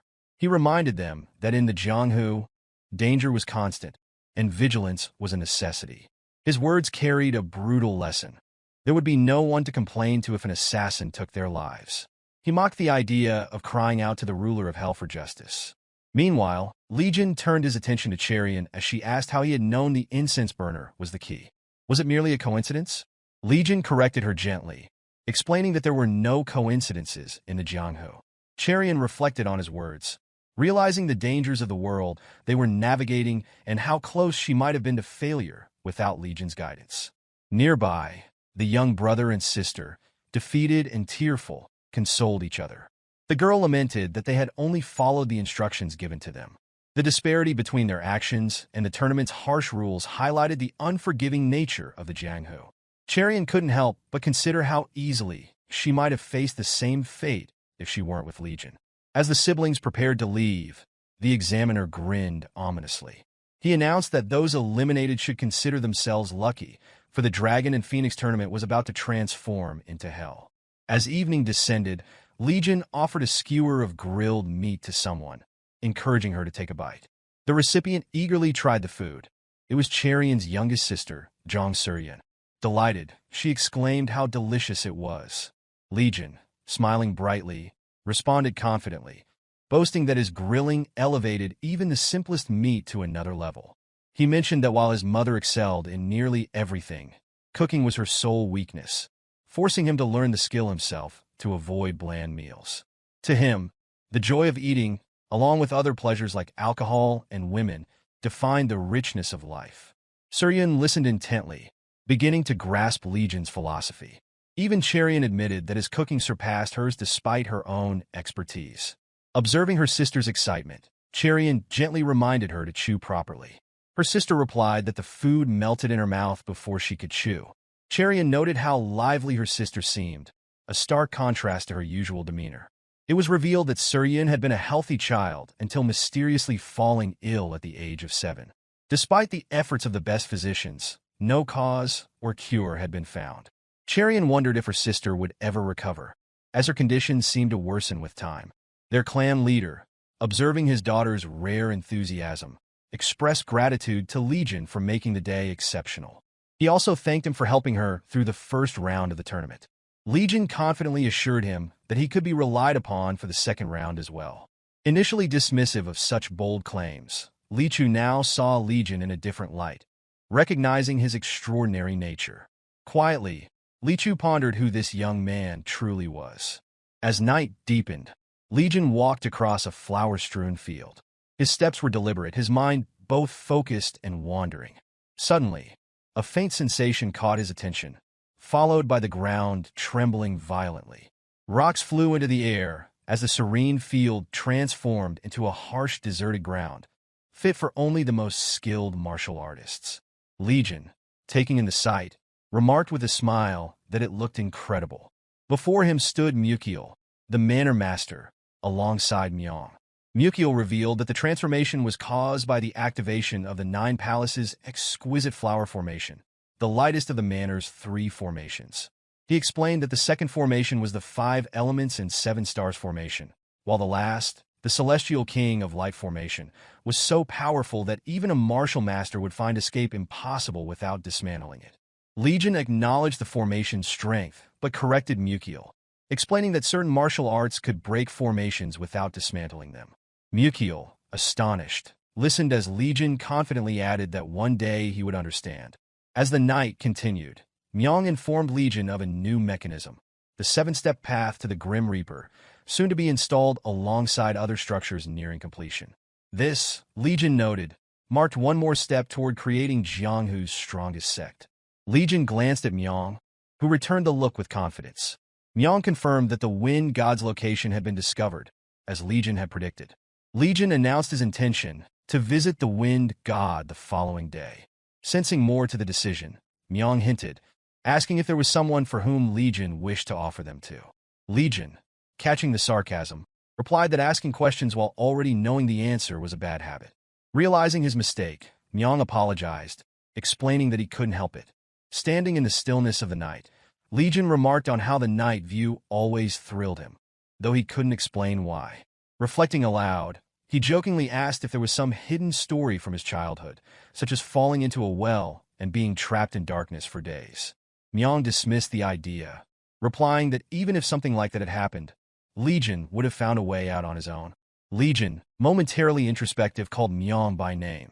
Myong responded respectfully, addressing him as young master. Gazing out over the vast expanse of Jianghu, Legion asked softly if he could claim all the light for himself. Myong looked at him thoughtfully before replying that in Jianghu, no one else could do a better job of it than Legion. In the bustling streets of the marketplace, Legion and Cherian walked side by side. Cherian, curious about their destination, inquired where they were headed. Legion responded with a calm expression, stating his intent to procure a real weapon for her. This statement puzzled her, and she wondered aloud what he meant by a real weapon. In the past, Legion had noticed her poor judgment when choosing weapons, often prioritizing appearance and price over functionality. She had even considered to spend her entire pocket money, but her whimsical choices had reached his limit. Determined to change this, he informed her that they were heading to a reputable establishment. The pair arrived at their destination, where lanterns illuminated walls filled with an impressive array of spears, each showcasing different handling styles. A stern-looking man in a blacksmith's robe stood nearby, exuding an intimidating presence. Cherian, uneasy, scanned a room filled with hundreds of weapons and felt out of place. She recalled that Legion had once claimed never to have visited Wuhan, which made her question how he knew of the Dark Arms Merchant, a secret establishment dealing in rare and dangerous weaponry. Legion examined the room intently before addressing the merchant, asking if the displayed weapons were all they had. The merchant studied Legion, noting the unusual aura surrounding his blades. Smiling, the merchant offered something special, reserved for distinguished guests. Opening a box, he revealed the frozen jaded dagger, its frosty aura chilling the air and radiating energy. Legion observed the weapon closely, muttering under his breath, while Cherian, entranced by its beauty, gasped. However, her awe turned to shock upon hearing the price: 15,000 niang. This exorbitant amount left her stunned, more so than even the prospect of death had ever done. Attempting to negotiate, Legion inquired about a possible bonus for the purchase. Cherian was taken aback by the casual request. The merchant, intrigued, asked if Legion had something specific in mind. In response, Legion suggested selecting another item from the display. Recognizing Legion's awareness of the weapon's extraordinary nature, the merchant considered the request, his curiosity about this unusual young man growing. As Legion made his choice, the merchant's eyes widened, realizing the significance of the selection. Cherian, caught off guard, displayed her surprise openly. Observing the interaction, the merchant laughed before turning serious, asking for Legion's name. Upon hearing it, the merchant, unfamiliar with the name, wondered how someone so young could recognize such a unique weapon, hinting at an extraordinary background or abilities. As the merchant's thoughts trailed off, he speculated about the origins of Legion's blades. A grin spread across his face as he pondered whether Legion was the true master of such a weapon. Asking if they would meet again, the merchant received a darkened look from Legion, who thanked him for his generosity in adding a bonus. Both exchanged grins, laughing as equals, though Cherian struggled to understand the moment. Later, Legion was seen washing something while Cherian expressed her outrage at the 15,000 niang expenditure on a dagger. Adding to her frustration, he had even requested a pair of old gloves as a bonus. She clutched her head, muttering in exasperation that Legion was either a fool, a madman, or both. Finally, with a mix of humor and disbelief, she settled on calling him a crazy fool. Curious, She questioned where he had obtained so much money, playfully suggesting he might be the son of a wealthy family or involved in something shady. Legion, weary of her speculations, asked for her hand. When she tried to refuse, he explained that the gloves might help her improve her martial arts, particularly since she was stuck at the 7 stars level. Shocked by his knowledge of her rank, she questioned him further, but he simply remarked that there was little about her he did not know. Still skeptical, Cherian asked if the glove would genuinely help or if he was merely teasing her. Legion reassured her, taking her hand and advising her to respect even the smallest objects, as each holds its own unique energy. He guided her to sense its presence. Mesmerized by his words, she allowed him to place the glove on her hand. The glove began to turn transparent, radiating a mysterious energy that created gusts of wind. As the intensity grew, Cherian, amazed, asked about the energy emanating from the one she wore. The glove absorbed the surrounding power, casting a bright yellow glow that enveloped her in a swirling wind. Overwhelmed, she realized the gloves were far from ordinary. Legion, pleased, observed the glove's reaction, remarking that it had accepted her and noting her talent after all. Cherian pondered aloud about the meaning of its acceptance, her gaze fixed on her hand, where the word wind was now inscribed. Breaking the silence, Legion explained that she should greet the wind god, adding that he possessed the second glove. He revealed that when the 2 gloves were near each other, they would resonate, though her weak internal energy currently prevented the full effect. Assuring her of the glove's exceptional craftsmanship, Legion elaborated that their materials were far from ordinary. He went on to describe their original owner, the Wind God, the greatest martial master of Jianghu from over 300 years ago, emphasizing that the gloves were treasures among treasures. Perplexed, Cherian questioned why such a priceless item had been hidden in the Dark Arms merchant's collection. Legion speculated that the merchant might have been waiting for someone who could recognize its true value. With these gloves, he explained, she would even be able to block a sword barehanded. However, he cautioned that given her current level, she would still sustain injuries, though her hands would at least remain intact. Sincerely curious, she finally asked why he treated her with such kindness. Legion fell silent at the question, then smiled, his expression reminiscent of an old soul in a young body. As rain began to fall across the plains, preparations for the Dragon and Phoenix tournament were underway. The next day, Legion and Cherian sat side by side, observing the grounds. She pointed to a long stone slab with footprints etched into its surface and wondered about them. The examiner then announced the second round of the tournament, the test of striding. The task, he explained, was simple. Participants must traverse the length of the stone slab while adhering to 2 rules. First, they must step only on the marked footprints, and second, they must cooperate with their partner. Some participants murmured that the challenge seemed easy, with the young master of the Southern Peak Alliance loudly declaring it to be child's play. The examiner, unimpressed, inwardly scoffed, reflecting that this loudmouth, the Southern Peak Alliance's successor, was pitiful. At this stage, no special privileges were given, as the examiners held no allegiance to any clan or sect. Legion muttered that the task would not be easy, drawing a surprised glance from Cherian. He explained that everyone had unique habits in martial arts, especially with something as intricate as striding. Overthinking each step, he added, would disrupt one's natural rhythm. The challenge became even greater due to the required cooperation between partners. One participant wondered if the pairs who completed the test would leave afterward, but the examiner clarified that it would be conducted in front of everyone. The crowd realized that going later might be advantageous, allowing them to observe and learn from earlier participants' mistakes. Cherian recognized the value of observing others, hoping to gain insights from any errors made by those who went first. Suddenly, someone stepped forward to accept the challenge. Cherian's pupils dilated as she watched in awe. It was the young master of the Northern Heaven Supreme family, renowned for his martial prowess, preparing to begin. Legion observed him with a grin, remarking that it was a bold move. He noted the value in going first, as it offered an opportunity to set the standard. As rain cloaked the pavilion, the scene shifted to the successor of the Northern Heaven Supreme family, preparing for the second round of the Dragon and Phoenix tournament. Spectators murmured in awe, questioning the young challenger's confidence in stepping forward first. Yet, given his reputation, his decisions seemed fitting. The young master, well-regarded and commanding respect, attracted every gaze. Legion and Charion observed him intently, each pondering the striding art he might employ. Legion seemed pleased with the bold move, casting a satisfied glance at the challenger. Smiling faintly, he asked his companion's opinion while the young master steadied himself, planting his feet firmly on the engraved pavement. The poised figures radiated energy, capturing the attention of all present. The crowd marveled at the young master's composure. Women were entranced by his presence, while men watched in astonishment, murmuring about his elegance. With swift, deliberate steps, the young master moved forward in mere seconds, his unshakable focus and graceful precision leaving the audience in awe. Charion couldn't help but admire his incredible speed, though Legion appeared slightly disappointed. Even the elderly whispered praises, commending his flawless technique as befitting the heir of the Northern Heaven Supreme family. Meanwhile, the woman accompanying the young master struggled to keep pace, but pushed onward with determination.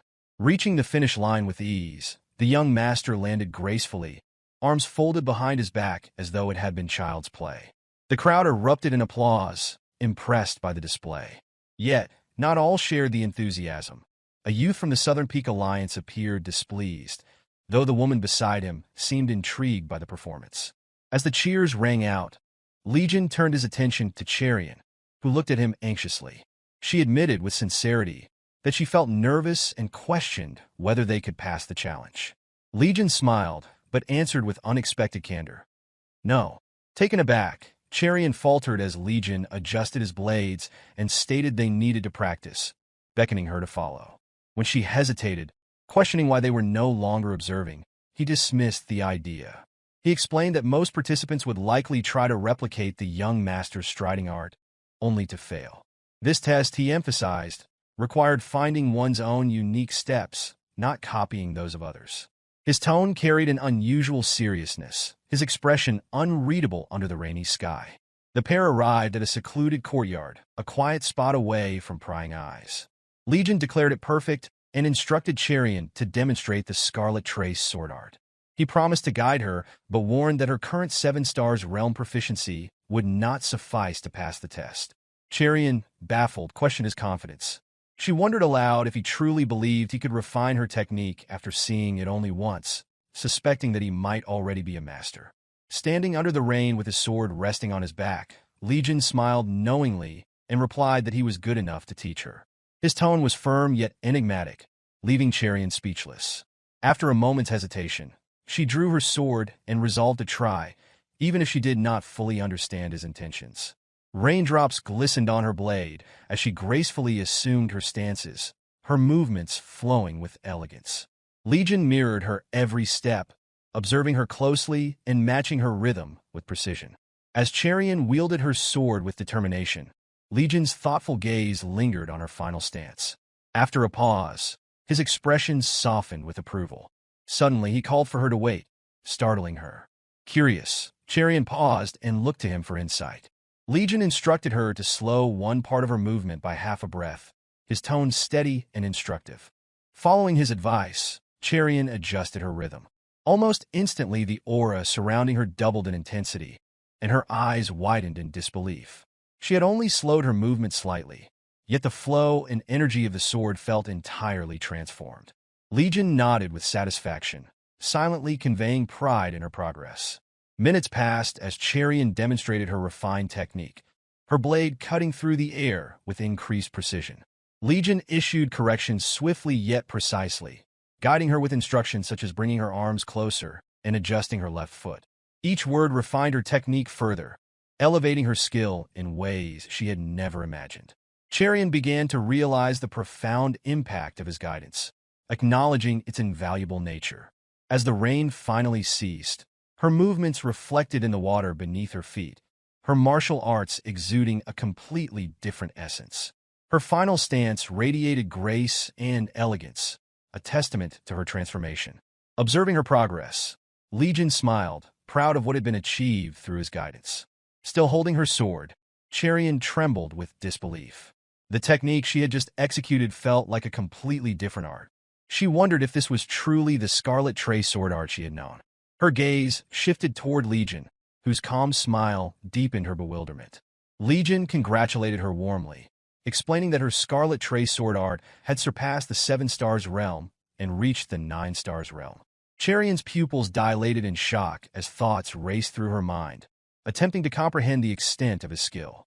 Finally, she asked, her voice tinged with surprise, whether martial arts were merely a joke to him. In the midst of the forest, with rainwater still dripping from the trees, a lone figure stood. It was Legion's personal guard, Myong, whose cold, sharp gaze remained fixed on a nearby pathway. Moments later, 3 elders emerged from the shadows: Hwa-young, Lee-sang, and Chin-wak. Their auras were dense and ominous, radiating palpable tension. Myong greeted them politely, his voice steady as he noted their arrival after a long absence. Hwa-young responded with a faint smirk, acknowledging the time passed. As Myong informed them that the young master was participating in the Dragon and Phoenix tournament and offered to escort them to the competition hall, Hwa-young examined him closely, remarking that his unshaven appearance made him look older. Lee-sang added a verbal jab, estimating that he looked 5 years older, with even Chin-wak nodding in agreement. Their words visibly affected Myong, leaving him metaphorically wounded as the trio walked away. As they departed, Hwa-young murmured her curiosity about Legion's participation in the tournament, suggesting he might be planning something unusual. Quickening their pace, they headed toward the hall. Meanwhile, in the grand hall of the Dragon and Phoenix tournament, an announcement echoed through the space, declaring the next challengers. The crowd turned their attention to Legion and Cherion, whispering in surprise at their presence. Legion stepped forward confidently, introducing himself as Legion of the Drifting Clouds and Flowing Water. Cherion followed with equal poise, identifying herself as a member of the Righteous Sword Sect. Murmurs rippled through the audience, with some skeptically noting that Drifting Clouds and Flowing Water seemed unrelated to any established clan. Legion turned to Cherion with a faint smile, remarking that with her Scarlet Trace sword art reaching the 9 stars realm, this challenge should be straightforward. Cherion's disbelief deepened as she considered the possibility, realizing that her technique had indeed improved to that level after his corrections. Legion chuckled, teasing that this was what he had heard. Her confusion lingered as she watched him, and with a playful grin, he inquired if she knew the operation name for their challenge. When she repeated the term in puzzlement, Legion leaped forward, enthusiastically declaring the name Operation Dragon and Phoenix Shine Together as he moved across the stage. Cherion shook her head in amusement, but followed closely behind. Under the clearing skies, the two moved gracefully along the stone pavement, their elegance and speed captivating the audience. Legion glanced at her mid-movement, casually noting her improvement. Cherion responded with a light, free expression, her gratitude evident as she acknowledged the role he had played in her progress. As Cherion moved, an unfamiliar lightness filled her body, as though she were dancing for the first time. She marveled at the newfound harmony between her mind and body, astonished by how her body moved. Legion, still in action beside her, explained that with sight, the mind comprehends principles and the body channels them into action. This, he stated, was the essence of martial arts. Cherion reflected on his words, silently repeating the phrase. Landing smoothly, she found herself astonished by the newfound ease of her movements. Glancing down, she realized they had already reached the end of the stage. Beside her, Legion also finished with equal composure, a satisfied smile gracing his face as they stood victorious. Cherion turned to him, her voice tinged with disbelief as she admitted she hadn't even realized how she had made it to the end. Legion simply smiled, his expression lighthearted, and remarked that their execution of Operation Dragon and Phoenix Shine Together had been impressive. Cherion returned his smile, her features softening as his words sank in. The examiner's voice echoed through the hall, announcing their success in passing the second round of the Dragon and Phoenix tournament.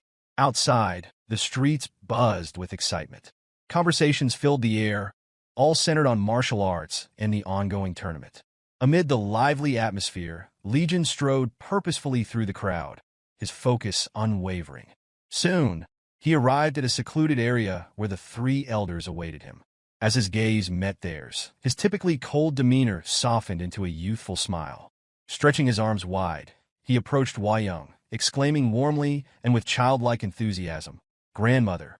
Before he could embrace her, Hwa-young raised her scythe, drawing a small cut on his forehead to stop him. Hwa-young sneered, calling him a disgusting lunatic and mocking that anyone would think he was her real grandson. The surrounding elders chuckled, teasing him further for his overly familiar behavior. Their laughter, though mocking, created an oddly cheerful atmosphere. Legion, feigning a pout, wiped the blood from his forehead and lamented the cold reception. He jokingly chided Wayang for her harshness, exaggerating his dismay at the lack of warmth. Wayang, shaking her head, questioned his motives sharply, yet with an undertone of amusement. She asked what he was planning after causing so much commotion with claims of establishing a martial sect. Legion's smile faded, replaced by a calm determination. He stated plainly that he intended to devour the Jianghu. Wayang's expression turned serious as she warned him of the complexity of such an endeavor. She pointed out the 4 hegemon, the 9 great sects, the 4 major clans, and the divine cult, whose power rivaled even the Orthodox alliance. For a moment, the mention of the divine cult caused the air to grow heavy, and Legion's composure seemed to waver. However, his calmness quickly returned as he replied nonchalantly that he wouldn't concern himself with what hadn't yet occurred. The tension eased, and the elders sighed as Wayang muttered about his audacity, wondering whom he took after.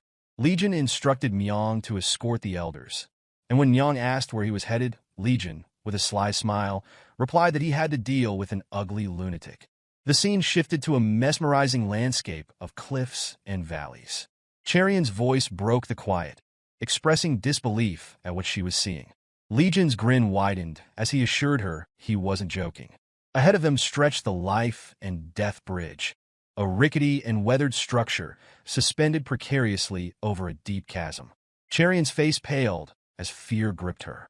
She admitted her hesitation, insisting she couldn't cross it. Legion, indifferent to her protests, stated that she would regret it if she didn't.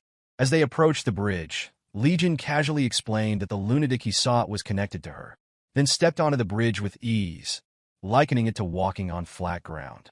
Cherion froze, horrified by the sight of him standing above the treacherous cliffs. She shouted a warning, fearing he could fall at any moment. Turning to her, Legion responded calmly, explaining that such fear separated novices from experts. To an expert, he said the bridge was no different from solid ground. His words struck a chord with Cherion, and she muttered her understanding, embarrassed yet determined. Gathering her courage, she stepped onto the bridge, gripping the ropes tightly. Her heart raced, but she pushed forward. To her surprise, it was not as terrifying as she had imagined, though every step felt significant. Reaching closer toward the middle, where Legion waited, she felt a mix of relief and accomplishment. Legion, wearing a mischievous grin, turned to her and casually mentioned that the wind tended to blow frequently on the bridge. Cherion's eyes widened in alarm as a powerful gust tore through the valley. The bridge swayed violently, and the wind howled with unrelenting force. Legion remained unshaken, standing steady amidst the turbulence, his figure exuding composure. In contrast, Cherion struggled to maintain her balance, gripping the ropes tighter as the wind whipped around her. At that moment, Legion appeared untouchable while she was caught in the fury of the storm. A sudden surge of wind barreled toward her with deliberate force, lifting her off the ground. The bridge swayed violently beneath her, and her body hung suspended in the air. Her face froze in shock, unable to comprehend the reality of her situation. Legion's voice rang out, steady and commanding, urging her not to be afraid and to think of the bridge as flat land. Desperately, she clung to his words, repeating the mantra in her mind. Yet the chasm below her felt far too real, and fear gripped her heart. Her breath hitched, and she squeezed her eyes shut, convinced that she was about to fall to her death. In that critical moment, Legion's pupils contracted sharply, his irises glowing with an eerie crimson light. A dark, purplish aura began radiating from him, shadowy tendrils coiling and twisting around his form. Summoning an extraordinary energy, he unleashed a precise control technique. The shadowy aura extended toward Cherion, wrapping around her midair form like protective tendrils. Cherion, awestruck, watched in disbelief as the aura cradled her, gently bringing her back to the bridge. Her feet touched the swaying planks, but her body trembled, the terror of the moment still clinging to her. Staring down at the abyss below and the unstable ropes beneath her, The bridge now felt like a true life-and-death challenge. Legion stood before her, his expression calm and unreadable. Overwhelmed by fear, Cherion's legs refused to move. Then, Legion's voice softened, his words cutting through the lingering panic. He spoke with uncharacteristic tenderness, confessing that the first time he saw her, he had thought his heart had stopped beating. Her pupils widened in disbelief, her mind racing as she wondered if that had been a confession. Extending his hand toward her, Legion added, with a slight smile, that he liked her. Cherion's face flushed with surprise, her thoughts spiraling as memories of their interactions flooded her mind. His charm, the women drawn to him, the time he spent at her house. She stumbled forward in a daze, unthinking, her steps robotic. By the time she reached solid ground, her mind was still consumed by his words. She blinked, questioning whether she had heard him correctly. Legion's voice broke through her thoughts, teasing her about how quickly she had crossed. Cherion, however, was fixated on his earlier statement. With shy urgency, she asked if what he had said was true. Legion smiled innocently, feigning ignorance, and asked what she meant. Blushing furiously, she pressed on, asking if his words had only been a distraction for her fear. A mischievous glint appeared in Legion's eyes as he remarked on her cleverness, teasing her with a grin. Realization dawned on Cherion, her face reddening with frustration and embarrassment. She shouted at him, calling him a jerk, and punched a nearby bridge post to vent her feelings. Her fists rained down on the wood as she demanded to know how he could toy with someone's emotions so easily.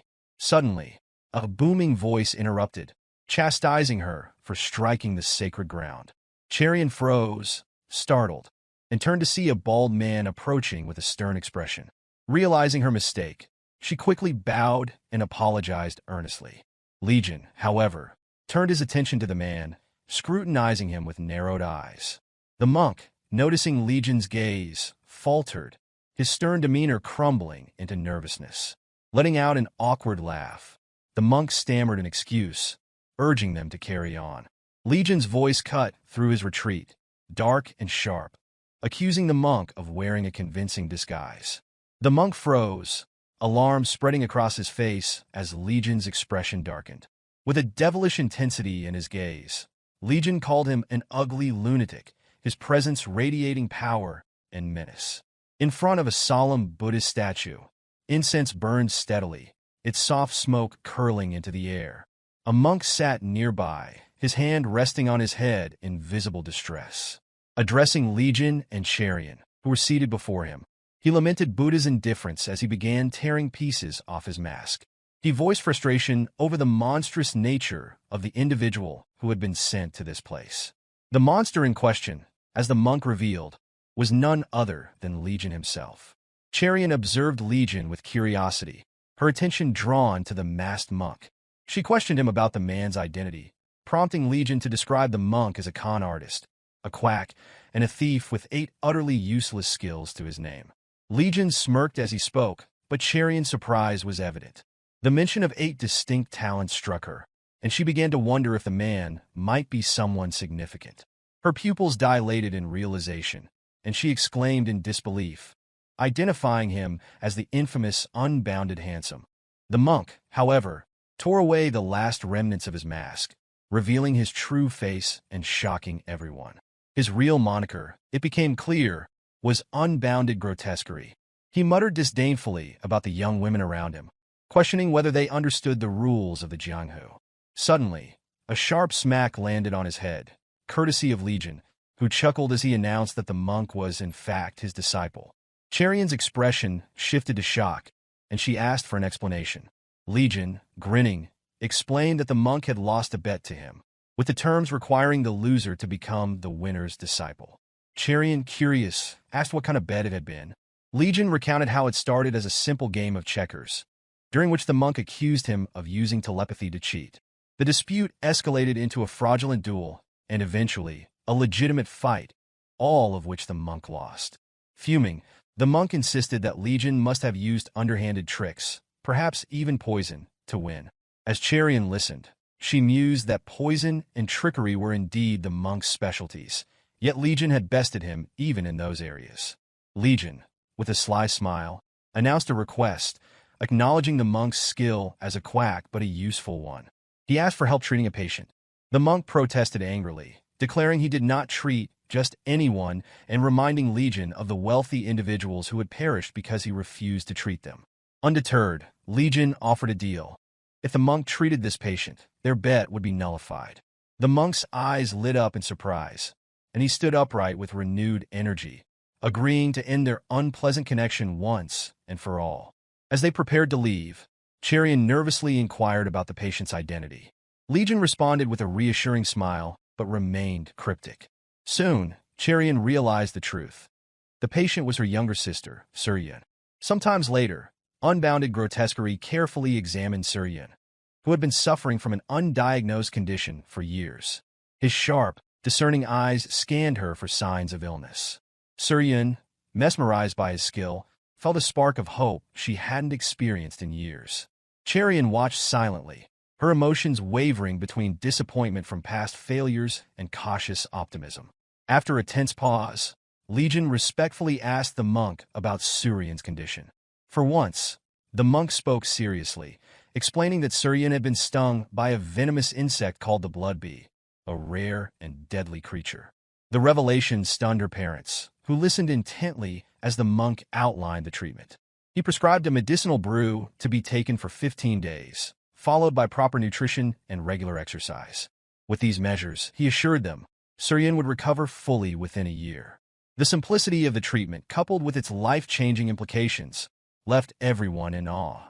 Soorin was captivated by the monk's brilliance, while her parents and Cherian were overwhelmed with relief. For the first time, they dared to hope for her survival. Overcome with emotion, Soorin's father knelt before the monk, thanking him profusely and praising him as the great unbounded grotesquerie. The atmosphere grew deeply emotional, especially for Cherian, who had never dared to dream of her sister's recovery. Soorin's mother turned to Legion, expressing heartfelt gratitude for bringing such a skilled individual to their aid and promising to repay his kindness. As the tension in the room dissipated, it was replaced with an air of hope and newfound faith. Legion, smiling warmly, dismissed their thanks, emphasizing that it's because of Cherian's determination and courage. Turning to Cherian, he added gently that it was all thanks to her efforts.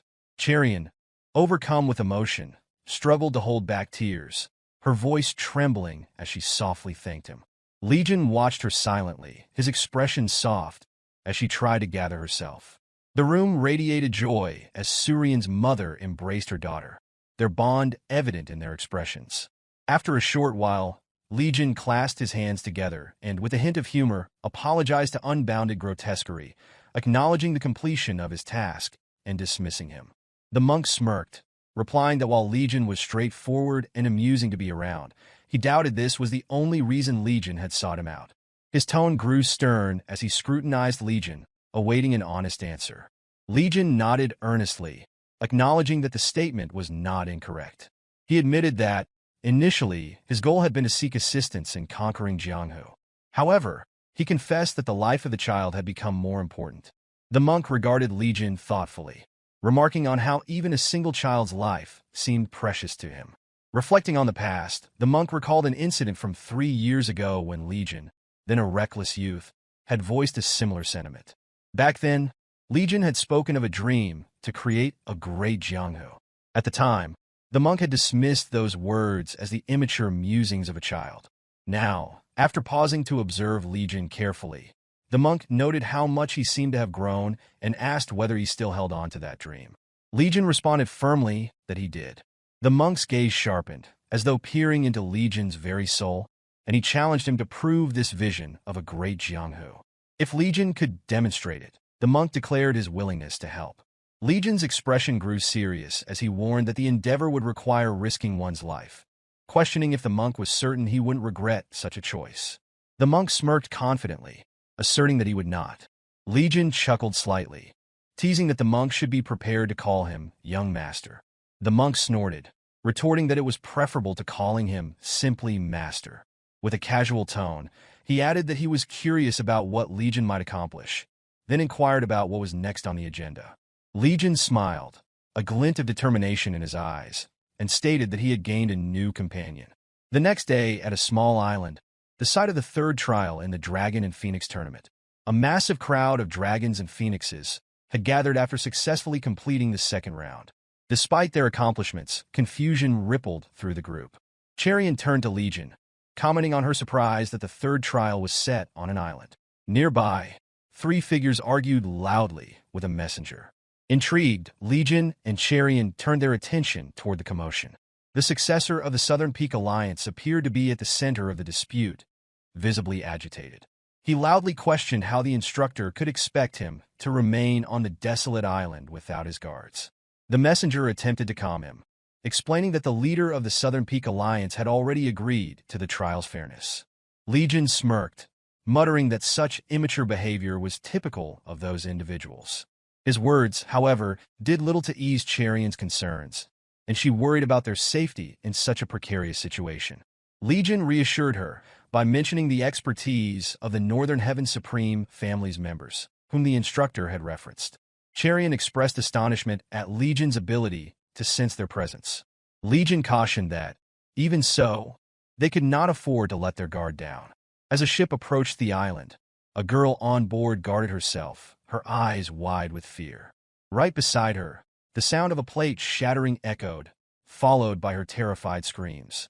Outside the cabin, someone fled the scene in a frantic hurry, leaving chaos in their wake. Boarding the ship, a man lounged on a bed, his demeanor grotesque.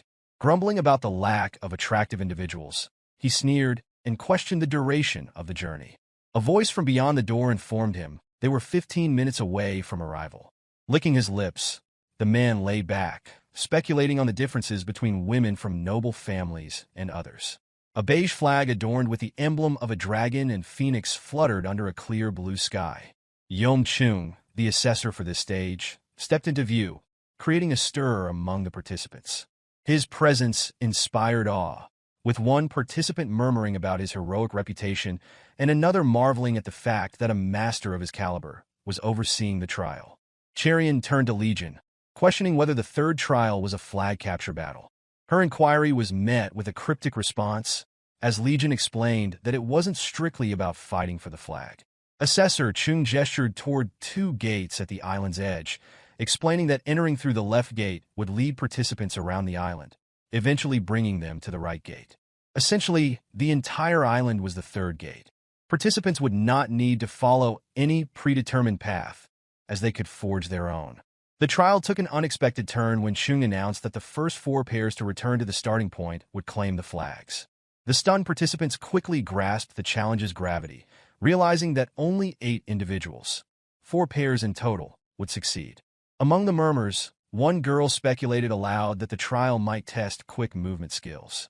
Her observation startled another participant who had not been paying attention. Smiling, the girl introduced herself as Yanghe of the Blood Royal Sect and mentioned her senior brother.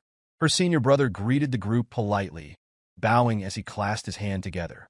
Yanghe addressed Cherian, recognizing her as a member of the Jang Righteous Sword Sect.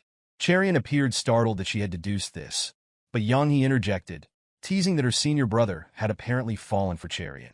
Flustered, the senior brother protested, denying the claim and calling it a misunderstanding. Their awkward exchange caught the examiner's attention, prompting a sharp reprimand to stop fooling around. Embarrassed, they all apologized, and Legion chuckled as he observed the unfolding scene. The examiner continued, explaining that quick movement skills alone would not guarantee success. The island was riddled with mechanical traps, though the arrow tips were wooden and not designed to cause real harm. Participants were instructed to call for the nearest instructor if they became trapped. The head instructor wished them luck, and the trial officially began.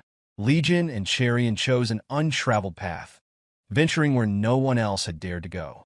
As they walked, Cherian glanced around at the unfamiliar scenery, noting aloud that no one else had chosen this path. Legion responded with a knowing smile, remarking that walking a path untaken by others often carried a deeper meaning. Curious, Cherian asked if it was true that he had started traveling at the age of 10. She speculated that he must have visited countless places. Legion nodded, stating that there were very few places he had not been. Hearing this, Cherian remarked with a dull expression that he was lucky and that it must have been amazing. Privately, she reflected that his remarkable skills likely stemmed from his vast experiences. Looking down, She murmured that being near him made her feel like a frog in a well. Legion glanced at her and, with a warm tone, reassured her that he would take her to many places in the future. His bright smile caused her to blush as her mind swirled with the promise. Just as she was about to respond, Legion interrupted, reminding her that the instructors were supposed to be everywhere. Cherian paused, asking why he had brought it up. Legion's tone grew serious as he revealed that he could not sense anyone nearby. This revelation left Cherian stunned, her face paling as she stammered in disbelief. They stopped walking, scanning their surroundings cautiously. Trying to mask her unease, Cherian spun around nervously, suggesting they keep moving. Her pace quickened, but Legion remained rooted, deep in thought. Suddenly, a rustling sound broke the quiet. Cherian reacted instantly, unsheathing her sword and adopting a defensive stance. In a flash, an object hurtled toward her. She blocked it with her sword, but the impact forced her to take several steps back. As the commotion settled, she noticed an arrow on the ground and murmured in relief that it was a trap mechanism. Turning toward Legion, she saw him standing calmly, holding another arrow, one that had been aimed at her back, caught in his bare hand. Her shock was evident as she expressed her gratitude. Cherian frowned, noting that, at such speed, even wooden arrows would be dangerous. Then Legion pointed out that this arrow was not wooden. Cherian stared at him in confusion as he flipped the arrow to reveal its sharp metallic tip. Gravely, he explained that it was a real arrow. Both realized that someone had tampered with the traps. Before they could process this revelation, a rattling sound and a scream echoed through the air. Legion's expression hardened, and he declared they needed to investigate. He dashed toward the noise, with Cherian closely following, her blade still drawn. Meanwhile, at the island's port, the ship boarding the infamous lecherous demonic scourge arrived.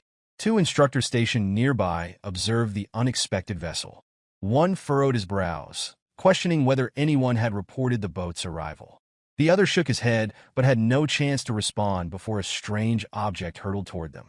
As it landed, their eyes widened in horror. It was a severed head rolling across the ground. The lifeless gaze of a fellow instructor stared back at them, leaving them frozen in shock. From the shadows, a sinister voice echoed, drawing closer. The voice spoke of sending subordinates to eliminate the instructors earlier and expressed irritation at more pests appearing. Emerging into view, the lecherous demonic scourge was smeared with blood as if fresh from a gruesome feast. His menacing aura struck fear into the air. One instructor, trembling, unsheathed his sword and shouted for his companion to inform the examiner immediately. The second instructor turned to flee, but barely took a step before a chain weapon flew through the air, wrapping around his neck. In an instant, the chain tore his head from his body, sending blood spraying. His lifeless body crumpled to the ground while his head landed a few feet away. The surviving instructor stared in terror, but the chain lashed out again before he could utter a word. It struck with brutal efficiency, ending his life. Blood stained the ground as the lecherous demonic scourge lazily swung his weapon, stepping over the fallen instructors. Muttering about women waiting, he grinned twistedly and moved on. Elsewhere, Legion and Cherian arrived at the source of the earlier scream. They found a group of participants gathered in the forest. The scene was grim. Someone was crying uncontrollably, while others stood with their hands covering their faces, struggling to process the horror. Legion halted abruptly, startled by the gruesome sight. Cherian peered over his shoulder, equally shocked. Among the group was Jianghu, sobbing over her senior brother, whose mutilated body was barely recognizable. The brutal sight cast an even darker shadow over the already grim atmosphere. The successor of the Southern Peak Alliance stood frozen, unable to speak. Cherian approached Jianghu, beginning to comfort her, but her voice faltered as her own emotions threatened to overwhelm her. Legion's sharp gaze caught something unusual nearby. Embedded in a tree was a long blade, its edge gleaming with fresh blood. He focused his eyes, examining it carefully. Amid the chaos, one participant broke down, his voice trembling as he cried out that he had not signed up for such a competition. His panic reverberated through the group, heightening the already palpable tension. His partner, equally terrified, responded with desperation, expressing a desire to abandon the pursuit of the dragon and phoenix flag and simply leave the island. Another participant began yelling frantically for an instructor, calling out for help, but no one came. The grim realization began to set in. The instructors were either dead or unable to respond. The group gathered around the mangled body, fear and uncertainty gripping them as the weight of their precarious situation sank in. Legion remained silent, his expression unreadable, deep in thought. Cherian watched him intently, her worry growing with each passing moment. Finally, unable to bear the tension, she approached and asked softly if something was wrong and whether they should consider heading back. Legion's expression hardened as he responded firmly. Turning to her, he explained that they could not retreat. He reasoned that the entire island had likely been turned into a massive trap. If this situation was part of someone's deliberate plan, they had probably anticipated an attempt to return, setting the strongest traps near the return paths. He warned that straying from their current path would likely lead them into a formation trap. The gravity of his words sank in, leaving the group with the chilling realization that they were surrounded and without a clear escape. Cherian, her voice trembling with fear, asked what they should do. Without hesitation, Legion declared that the only option was to keep moving forward, no matter the risks. His resolute tone brought a fragile sense of direction amid the tension, as the group collectively tried to steady their fraying nerves. The group remained acutely aware of the possibility of a formation array spread across their surroundings, compounding their unease. Turning to Legion, Cherian asked if there was any way to dismantle such arrays. Legion, his expression as cold and unmoving as stone, responded that all mechanical devices or formation constructs could theoretically be neutralized. They were, after all, the work of human hands. Cherian struggled to grasp the full implications of his statement, prompting him to elaborate further. He explained that even the creators of such arrays, aware of the possibility of being ensnared themselves, would embed a failsafe or solution to ensure their escape. Humans, he asserted, detest problems with no solutions. Intrigued but still uncertain, Cherian pressed him further, asking if this meant the nearby formation array could be disassembled.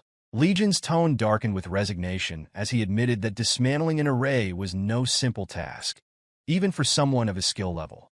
His words left the group uneasy, though some, Baiokwa accompanying the Southern Peak Alliance young master, privately questioned whether Legion was exaggerating his abilities. Despite her doubts, Baiokwa acknowledged Legion's competence, far surpassing her partner. While he was trembling and muttering about needing to inform his grandfather, the young master seemed on the verge of collapse. Overhead, the sky loomed somber and menacing, shrouded in ominous clouds. Flocks of birds fled the area, sensing the approaching peril. With no alternatives, the group pressed forward cautiously. Legion and Cherian walked side by side, their gazes darting about as they remained hyper-aware of their surroundings. The paths were marked with dragon and phoenix symbols, yet all roads appeared to converge toward the same destination. Cherian glanced at Legion and asked if the convergence of the paths signified that they were nearing the exit. Legion admitted it was possible, though his unease deepened. The absence of traps so far felt unervingly like the calm before a storm. As they proceeded, Legion's instincts sharpened. He became acutely aware of something amiss. The ground beneath them felt peculiar, as if unnaturally hollow. Suddenly, the faint sound of chains rattling echoed from below. Without warning, the ground fractured and collapsed, engulfing Legion and Cherian in a chaotic descent. Gripped by fear, Cherian shut her eyes tightly, her thoughts racing as she concluded that they had fallen into a trap and were doomed. Meanwhile, Legion held her firmly, his demeanor unyielding in the face of the turmoil. The others, equally panicked, experienced the same disorienting plummet. However, as the dust settled, they realized they were not in an endless abyss, but in a surreal and treacherous environment. They found themselves perched precariously along a mud-filled area, the air heavy with disconcerting silence. The group collectively struggled to process the abrupt and unsettling transition into this strange and dangerous setting. She noted internally that it appeared to be the original mechanism for the third gate, and found it had been tampered with. However, her light-hearted musings were interrupted when Legion, exuding seriousness, sharply interjected. His abrupt "no" was enough to halt her movements entirely. With a grim expression, he elaborated that the swamp they were in was not an ordinary trap. Cherian, her tone lined by both dread and confusion, questioned the implications of the swamp's nature. Legion responded somberly, explaining that the sand severed spiritual energy, disrupting inner power, and ensuring that the more one struggled, the more they were ensnared. Though clearly affected by the predicament, Legion outwardly displayed a composed facade. Extending a hand, he attempted to gauge the energy around him, only to find his internal strength unresponsive. Suddenly, the group, immobilized in the mud, turned their frightened gazes toward the monstrous mechanism, a towering pillar crowned by a colossal inverted blade. Its immense size dwarfed the trapped individuals, rendering them insignificant in comparison. A man nearby, trembling, pointed toward the mechanism with a shaking hand, his voice filled with fear. The blade gleamed ominously, appearing designed solely for execution. Its presence exuded an aura of death, and as it shifted slightly, its deadly intent became unmistakably clear. One of the bystanders, barely audible, remarked on the unnatural blade. Overwhelmed by the danger, Cherian turned to Legion and wanted to know what the mechanism was. Legion remained silent, his sharp gaze fixed on the device, calculating their next move. A sudden, harsh metallic screech shattered the tense silence as the blade descended with terrifying speed, slamming into the ground with a deafening crash. The impact sent tremors through the swamp, narrowly missing several trapped individuals whose screams echoed through the chaos. The force of the blade's descent left the group reeling, their hearts pounding as its crash reverberated ominously. One woman, gasping in disbelief, muttered tremblingly that the blade was real. As it slowly ascended back to its original position, a fleeting moment of relief washed over the group. Yet, the reprieve was short-lived as the entire structure began to tremble, and the blade started rotating horizontally, its movements becoming increasingly erratic and menacing. Cherian's alarm was evident as she observed the change in direction, while Legion silently analyzed the shifting mechanism. Nearby, a trapped man, desperate and clinging to Ingeol's clothing, pleaded frantically for assistance. Ingeol, visibly panicked, darted his eyes around for help, but none came. His sister, frozen in fear, shouted at him to let her brother go, her voice breaking under the strain.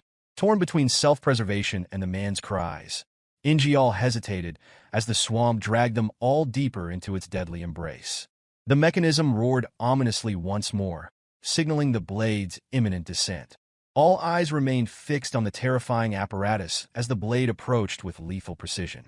The atmosphere was thick with tension, the air itself seeming to tremble in anticipation. When the blade finally descended, it tore through the mechanism with unrelenting speed, its impact devastating. Ingeol's expression contorted into one of abject terror as he realized too late that he was directly within the blade's deadly path. A raw, primal scream erupted from the man, but was drowned out by the deafening cacophony of destruction. Blood sprayed across the swamp, painting it in grotesque crimson streaks. Agonized cries echoed hauntingly, resonating like an eerie symphony of despair, until the scene was consumed by an oppressive darkness. As clarity returned, the ghastly tableau that unfolded was enough to unsettle even the strongest of stomachs. The lunatic and his sister stood motionless, their bodies and clothing drenched in blood. Clutched tightly in Ingeol's trembling hands was a blood-streaked sword, its blade still dripping crimson. The scene revealed the full extent of his desperate actions. In a frenzy to escape, he had severed the arms of the man who had clung to him in a futile attempt to survive. What initially appeared to be the blade's merciless work was, in part, the result of Ingeol's own ruthless decision. The lifeless body, mutilated and broken, bore testament to the grim sequence of events. Those who witnessed the spectacle recoiled, their expressions a mix of revulsion and fear. The siblings' cold, unyielding gazes remained fixed on the macabre scene before them. While the blade had certainly claimed its victim, Ingeol's actions had ensured the man's demise. Overcome by panic and self-doubt, Ingeol muttered internally, attempting to justify his actions. He reassured himself that the man had been doomed regardless, reasoning that the victim had nearly dragged him down as well. Nearby, the young master of the Northern Heaven Supreme family observed the unfolding drama with a calm, detached demeanor. His icy gaze locked onto Ingeol as he spoke in an even, measured tone, stating that the decision had been the correct one. Ingeol, clinging desperately to those words, found his hollow smile faltering. Beads of sweat traced down his face as he whispered to himself, repeating the sentiment like a fragile mantra. Yet, the blood staining his hands betrayed the turmoil within him, as darker thoughts began to cloud his mind. Legion and Cherian, standing some distance away, watched in silence. Cherian, her voice subdued and tinged with unease, remarked that Ingeol had gone too far. Doubt flickered in her expression as she turned to Legion and confessed her own feelings. She admitted that she could never have made such a choice, wondering aloud if that made her weak or even a bad person. Shame colored her tone as her gaze fell to the ground. Legion, maintaining his stoic composure, offered a rare moment of reassurance. He explained that her feelings of remorse reflected her strong character and that such compassion was a rarity in their world. His words rekindled a faint spark of confidence within her, though his warning about the danger of losing oneself to moral questioning lingered heavily. Their exchange was interrupted by a sudden, panicked shout that drew all attention back to the massive mechanism. The device groaned ominously as it shifted once again, its movements accompanied by an air of dread. Cherian watched the towering contraption with growing anxiety, yet an inexplicable sense of calm rooted itself in her thoughts. She found herself believing that as long as Legion was nearby, everything would somehow be okay. Turning toward him, she resolved to find a way to escape and began to speak. Before her sentence could fully form, however, her words faltered, her face twisting into disbelief. The swamp, once teeming with chaos and bodies, now felt eerily desolate. An oppressive silence hung in the air, made heavier by Legion's sudden and unexplainable absence. Panic gripped Cherian as she called his name, her voice trembling with urgency. The echo of her plea faded unanswered into the oppressive void. Trying to steady herself, she reasoned that he must have gone to seek help, but her attempts at reassurance faltered under the weight of the unease pressing down on her. An ominous shadow enveloped her, prompting her to look upward. The mechanism above had realigned, and the enormous blade now hovered directly above her, its gleaming surface catching the dim light with a sinister glow. As the horrifying reality set in, her breath caught in her throat. The sharp metallic screech of the device activating shattered the silence, and the blade plunged downward like a meteor. Cherian could barely register the unfolding nightmare, let alone react to it. At the last possible moment, the ground beneath her swelled unnaturally, displacing her from the deadly path. To her astonishment, the mud that had held her legs captive released her, freeing her from its grip. Relief surged through her body, but it was fleeting. Without warning, a powerful force pulled her downward, dragging her into the earth at an alarming speed. The world around her blurred into chaos as she was drawn deeper, leaving the blade and its deadly descent behind. The onlookers could do nothing but gape in horror as she disappeared into the ground, as though the earth itself had claimed her. Her thoughts spiraled wildly as she descended, the suffocating darkness pressing against her senses. The blade that had loomed so menacingly above her became a distant memory, swallowed by the mysterious forces pulling her into the unknown.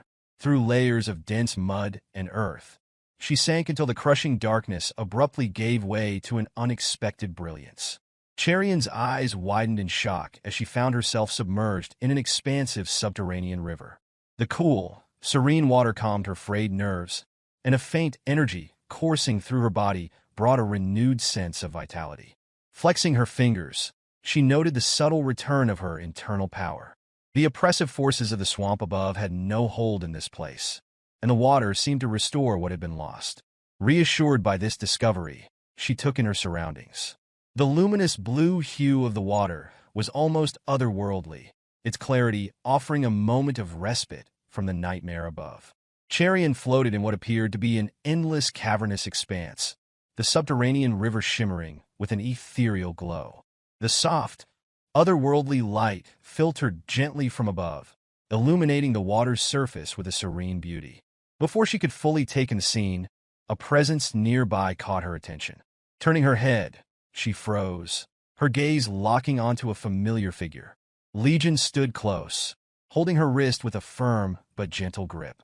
His calm and reassuring expression, combined with the way his hair swayed in the current, gave him an almost celestial appearance.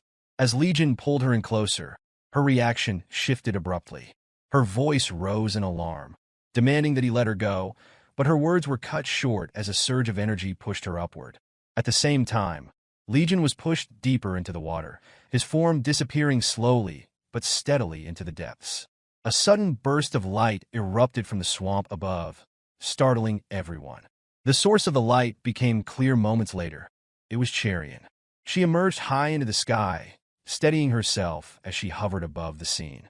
From her elevated position, Cherian stared at the ominous mechanism below. A commanding voice broke through her thoughts, urging her to destroy the device. The realization struck her. It was Legion's voice transmitted. Gathering herself, she descended rapidly, drawing her sword mid-fall. She aimed directly for the towering contraption. Her landing was barely controlled. The stench of blood filled her senses as she steadied herself. The sight around her was horrific. A young girl screamed in agony while others frantically tried to stop the bleeding from her severed leg. Cherian averted her eyes, her gaze falling instead on the bodies strewn across the swamp. Bloodied and mutilated, many lay lifeless, while the few survivors writhed in pain and cried out for help. Her grip on her sword faltered momentarily as doubt began to creep in. But she reminded herself that she was the only one capable of taking action. The others were too wounded, too helpless. She had to do something. Climbing onto the device, Cherian hesitated, memories of Legion's earlier advice flashing in her mind. He had explained the difference between a martial artist and a master, emphasizing the importance of focus and belief in one's abilities. Taking a deep breath, she silenced the chaos around her, tuning out the screams and cries of despair. Instead, she drew upon the years of relentless training she had undergone. Since the first day she held a sword, she had not let a single day pass without honing her skills. Her eyes glimmered with newfound confidence as she channeled every ounce of her energy into one decisive strike. Her body began to glow faintly, a surge of raw power emanating from within. Even the wind god's gloves, a gift from Legion, radiated with heat as her internal energy surged.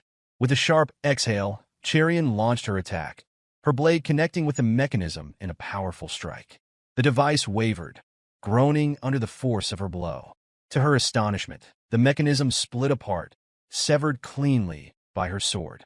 The survivors stood in stunned silence, disbelief etched onto their faces. Slowly, the realization dawned. They were free. Cheers and cries of relief echoed across the swamp as those who had endured the ordeal began to celebrate their survival. Cherian, breathless and overwhelmed, was approached by one of the survivors who thanked her profusely for destroying the device and saving their lives. She waved off the gratitude, glancing toward Legion, whose quiet smile hinted at the true orchestrator behind their survival. As the group made their way across the swamp, Cherian couldn't contain her curiosity. She turned to Legion, her voice low but insistent, questioning why he had downplayed his involvement. He merely smiled, explaining that it wasn't yet time for him to draw attention. The ambiguity of his response left her wondering.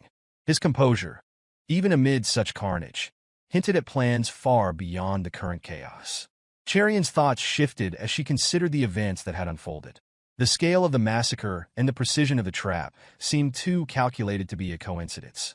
Turning to Legion, she voiced her suspicions. He replied with a grave expression, stating that there were no coincidences in Jianghu. Although he didn't know the full extent of the conspiracy, he was certain that the attack was not the work of a lone individual. His suspicions pointed to an organized group with enough resources to target the Phoenixes and the Dragons, and even the Northern Heaven Supreme family. Somewhere else, a woman of striking beauty rested in a tranquil chamber. Her aura was as elegant as it was commanding, her movements slow and deliberate as she fanned herself. Butterflies flitted around her, adding to the serene atmosphere. Addressing the old man seated across from her, she remarked casually that her people had already begun their operation. The man, expressionless and blunt, didn't respond to her statement. Instead, he questioned her judgment in hiring the lecherous demonic scourge for such a delicate task. Her gaze lingered on him for a moment before she dismissed his concerns, her tone indifferent as she closed her eyes and resumed fanning herself. Meanwhile, the group continued their journey through the dense jungle. The tension in the air gradually lifted as they pressed forward, until a man suddenly shouted in excitement. Their path had led them to an exit, and hope surged anew among the survivors. Though physically and emotionally exhausted, the group began to move towards safety, their steps driven by the promise of escape. The survivors, upon seeing the gate, broke into a desperate sprint, believing they had finally made it out alive. Cherian turned to Legion, asking if it was truly over. Legion, however, remained silent, his eyes focused ahead. The first group to pass through the gate came to a sudden halt as a horrifying sight met them. A head examiner hung lifelessly from a tree. Below him, a pile of bodies belonging to the other examiners lay in grotesque disarray. A group of assailants stood nearby, reveling in their macabre triumph.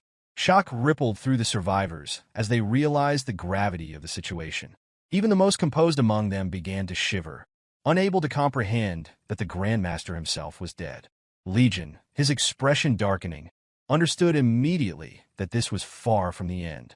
His gaze sharpened as they came face to face with the group of assailants. The atmosphere grew heavier as a man in a red robe turned toward the survivors. Introducing himself with a twisted grin, he declared that most knew him as the lecherous demonic scourge. The name struck the group like a thunderbolt. Faces stiffened, and whispers of disbelief rippled through the crowd. Even Legion and Cherian focused their attention entirely on the man. Yet, the lecherous demon laughed dismissively, calling his title an empty moniker. Cherian, unsettled, leaned toward Legion and quietly asked if this man's infamy was connected to his treatment of women. Legion confirmed her suspicions, explaining that the lecherous demon was infamous for his depraved actions, violating countless women and using them as human cauldrons to absorb their vital energy and enhance his power. He further elaborated that those targeted by the lecherous demon were left in a state neither truly alive nor dead. Maintaining a calm demeanor, Legion joked that he was glad not to be a woman, though Cherian chastised him, reminding him that it wasn't the time for humor. As the exchange continued, Legion noticed an eerie gaze fixed on him. A decrepit old hag stared hungrily, murmuring something about him being a feast. Meanwhile, the lecherous demon scourge addressed the group, explaining that his employer had tasked them with showcasing true hell. Cherian, confused, asked Legion if this was the organization he had previously mentioned. Legion surmised that their actions were less about ambition and more about vengeance. The lecherous demon continued to mock the group, commenting that while there were many women present, he could only absorb so much energy in a single day, leaving him to decide whom to target. Ingeol whispered to Imhagi about teaming up to eliminate the lecherous demon, but Imhagi dismissed the idea, stating that they would be killed instantly if they tried.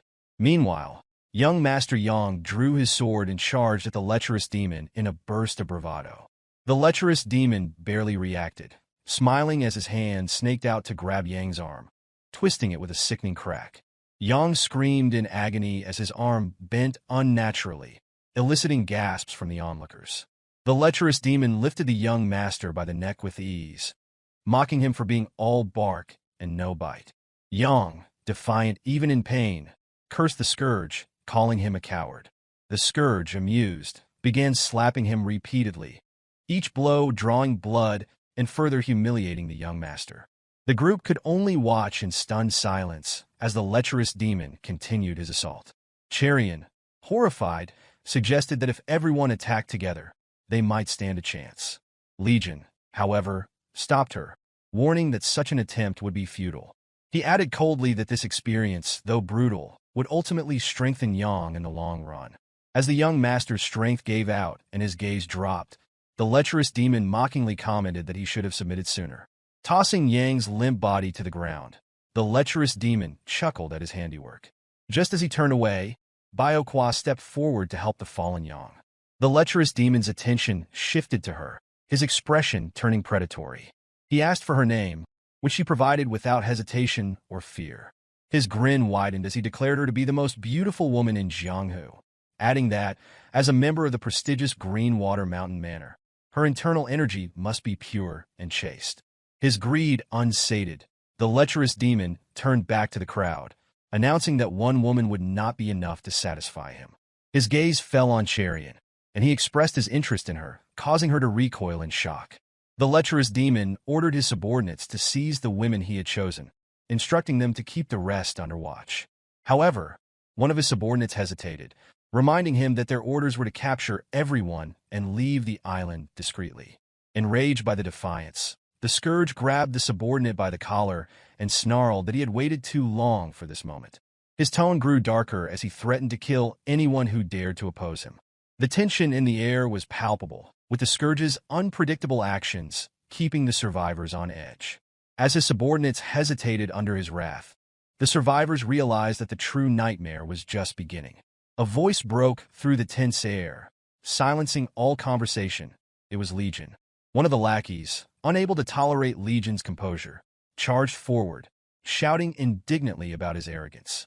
However, Legion, his voice calm yet firm, declared that Cherian was his Phoenix partner and that they would live and die together. His statement, spoken with an almost romantic tone, caused even the lecherous demon to pause, his laughter tinged with psychosis. Legion continued, stating that if they intended to take Cherian, they would have to take him as well. The lecherous demon regarded Legion with a mix of amusement and disbelief, labeling him a lunatic. With a cruel grin, he ordered his henchmen to bring both Legion and Cherian along, claiming he had interesting plans for them. The group was eventually led to a dark, cavernous space.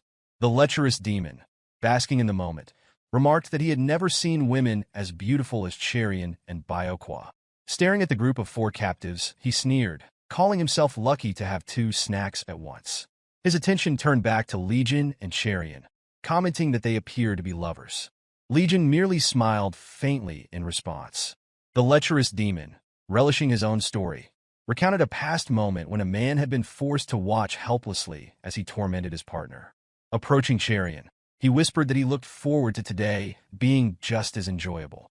Before he could act, however, the light illuminating the cave suddenly extinguished, plunging the space into darkness. In an instant, the other pair fell to the ground and found his blood vessels sealed. The lecherous demon, startled, drew his weapon, scanning the pitch-black cave for the culprit. His gaze landed briefly on Cherian, but he quickly deduced it wasn't her. A flicker of movement caught his eye, and his suspicions turned toward Legion, who stood with a faint smile, his calm demeanor betraying nothing. Enraged, the lecherous demon lunged at Legion, weapon poised. Legion didn't flinch. Instead, he leapt gracefully into the air, avoiding the strike with ease. The sight shocked the lecherous demon, who was unprepared for such agility. Legion landed on a chain suspended in the cave and immediately countered, closing the distance between them with a lightning-quick attack. Though the lecherous demon managed to block the strike, the force left him rattled. He laughed hollowly, acknowledging Legion's strength but dismissing him as merely an upstart. Unperturbed, Legion countered with humor, mocking the demon's overconfidence. In retaliation, the lecherous demon unleashed a barrage of attacks, his weapon destroying the cave's surroundings. Meanwhile, Cherian carried the unconscious young Master Yang and Bioqua to safety as the structure began to collapse under the force of the attacks. Amid the chaos of crumbling rock and swirling dust, the lecherous demon lost sight of Legion. When he turned to search, Legion appeared behind him, launching a near-fatal strike. Sensing the danger at the last second, the lecherous demon narrowly avoided it, countering by ensnaring Legion's arm with his chains. Furious at the wound Legion had inflicted on his face, he tossed Legion into the air, but Legion landed effortlessly, balanced and unshaken. Legion retaliated with a devastating kick that sent the lecherous demon staggering, blood pouring from his mouth. The demon, now agitated and desperate, launched a powerful attack.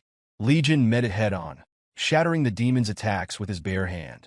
The lecherous demon continued his relentless assault, but Legion deflected every strike with precision. Cherian, watching from a distance, was in disbelief at the intensity of the battle. She had known Legion was strong, but not to this degree. The lecherous demon, overwhelmed by Legion's onslaught, began to falter. His thoughts spiraled, questioning how someone so young could possess such overwhelming power. Realizing that Legion was channeling a palm technique, the demon grew confident, believing his own mastery of energy would overwhelm Legion. He collided with Legion's strike, their palms meeting in a deafening explosion of energy that shook the cave to its core. At first, the lecherous demon was certain of his victory, relying on the decades of energy he had accumulated. But as the exchange continued, he noticed that Legion was unaffected. Panic set in as he realized his energy reserves were draining rapidly, while Legion remained steadfast. Veins bulged across the demon's face as he pushed himself to his limit, causing the entire cave to collapse under the strain. As moonlight broke through the disintegrating cave, illuminating the battlefield, the lecherous demon stood visibly shaken. The full weight of Legion's strength pressed down on him like an insurmountable wall. Cherion, seeing the cave's imminent collapse, in surprise, though unscathed. Legion, his tone calm but cutting, condemned the demon for sacrificing countless lives for such fleeting power. With a sudden surge of energy, Legion struck the demon, sending him crashing into a wall with enough force to shatter it. Blood gushed from the demon's mouth as he tried to recover. Realizing he had no chance of victory, the demon turned his sights on Cherion, planning to take her hostage. The demon's weapon flew toward Cherion at lightning speed, but before it could reach her, Legion unleashed his demonic sword. The blade severed the demon's chains midair, its overwhelming power shocking everyone. Legion instructed Cherion to close her eyes as he struck the ground. The lecherous demon, unable to process what was happening, attempted to dodge. Blood sprayed as both his arms were severed in one swift motion. The lecherous demon collapsed to his knees, staring at Legion with a mix of terror and disbelief. Legion, his gaze piercing, stepped forward as the demon attempted to crawl away. Cherion, frozen in shock, watched as Legion raised his sword. Calmly, Legion declared that the demon had no chance of escaping. Legion swung his large sword, the blade landing directly on the lecherous demon. The swift attack split the demon in half, leaving him so helpless that his cries for aid filled the cave. But Legion had already made his decision. He continued slashing relentlessly as the demon's cries echoed, his eyes turning a deep red as the sword's spirit engulfed him. With one final strike, so powerful it decapitated the demon, the battle ended in a gruesome display. Blood splattered across Legion's face as he stood motionless. One of his pupils retained its natural yellow color, while the other burned a bloodshot red. Cherion, witnessing the massacre from the sidelines, saw the demon's severed head flutter through the air. Legion's expression was solemn, unmoved by the chaos around him. In the demon's final breath, he questioned who Legion truly was, but there was no answer. Moments later, a group arrived at the cave, drawn by the strange, thunderous sounds reverberating from within. As they entered, their eyes fell upon the blood-soaked carnage and the lifeless body of their once mighty leader. The group struggled to comprehend how someone so powerful had met such a brutal end. Their gazes shifted to Legion, standing amidst the devastation, his sword dripping with blood. His calm but deadly demeanor seemed almost surreal.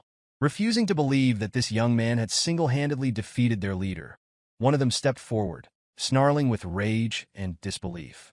The accusation that Legion was responsible carried an undertone of disdain.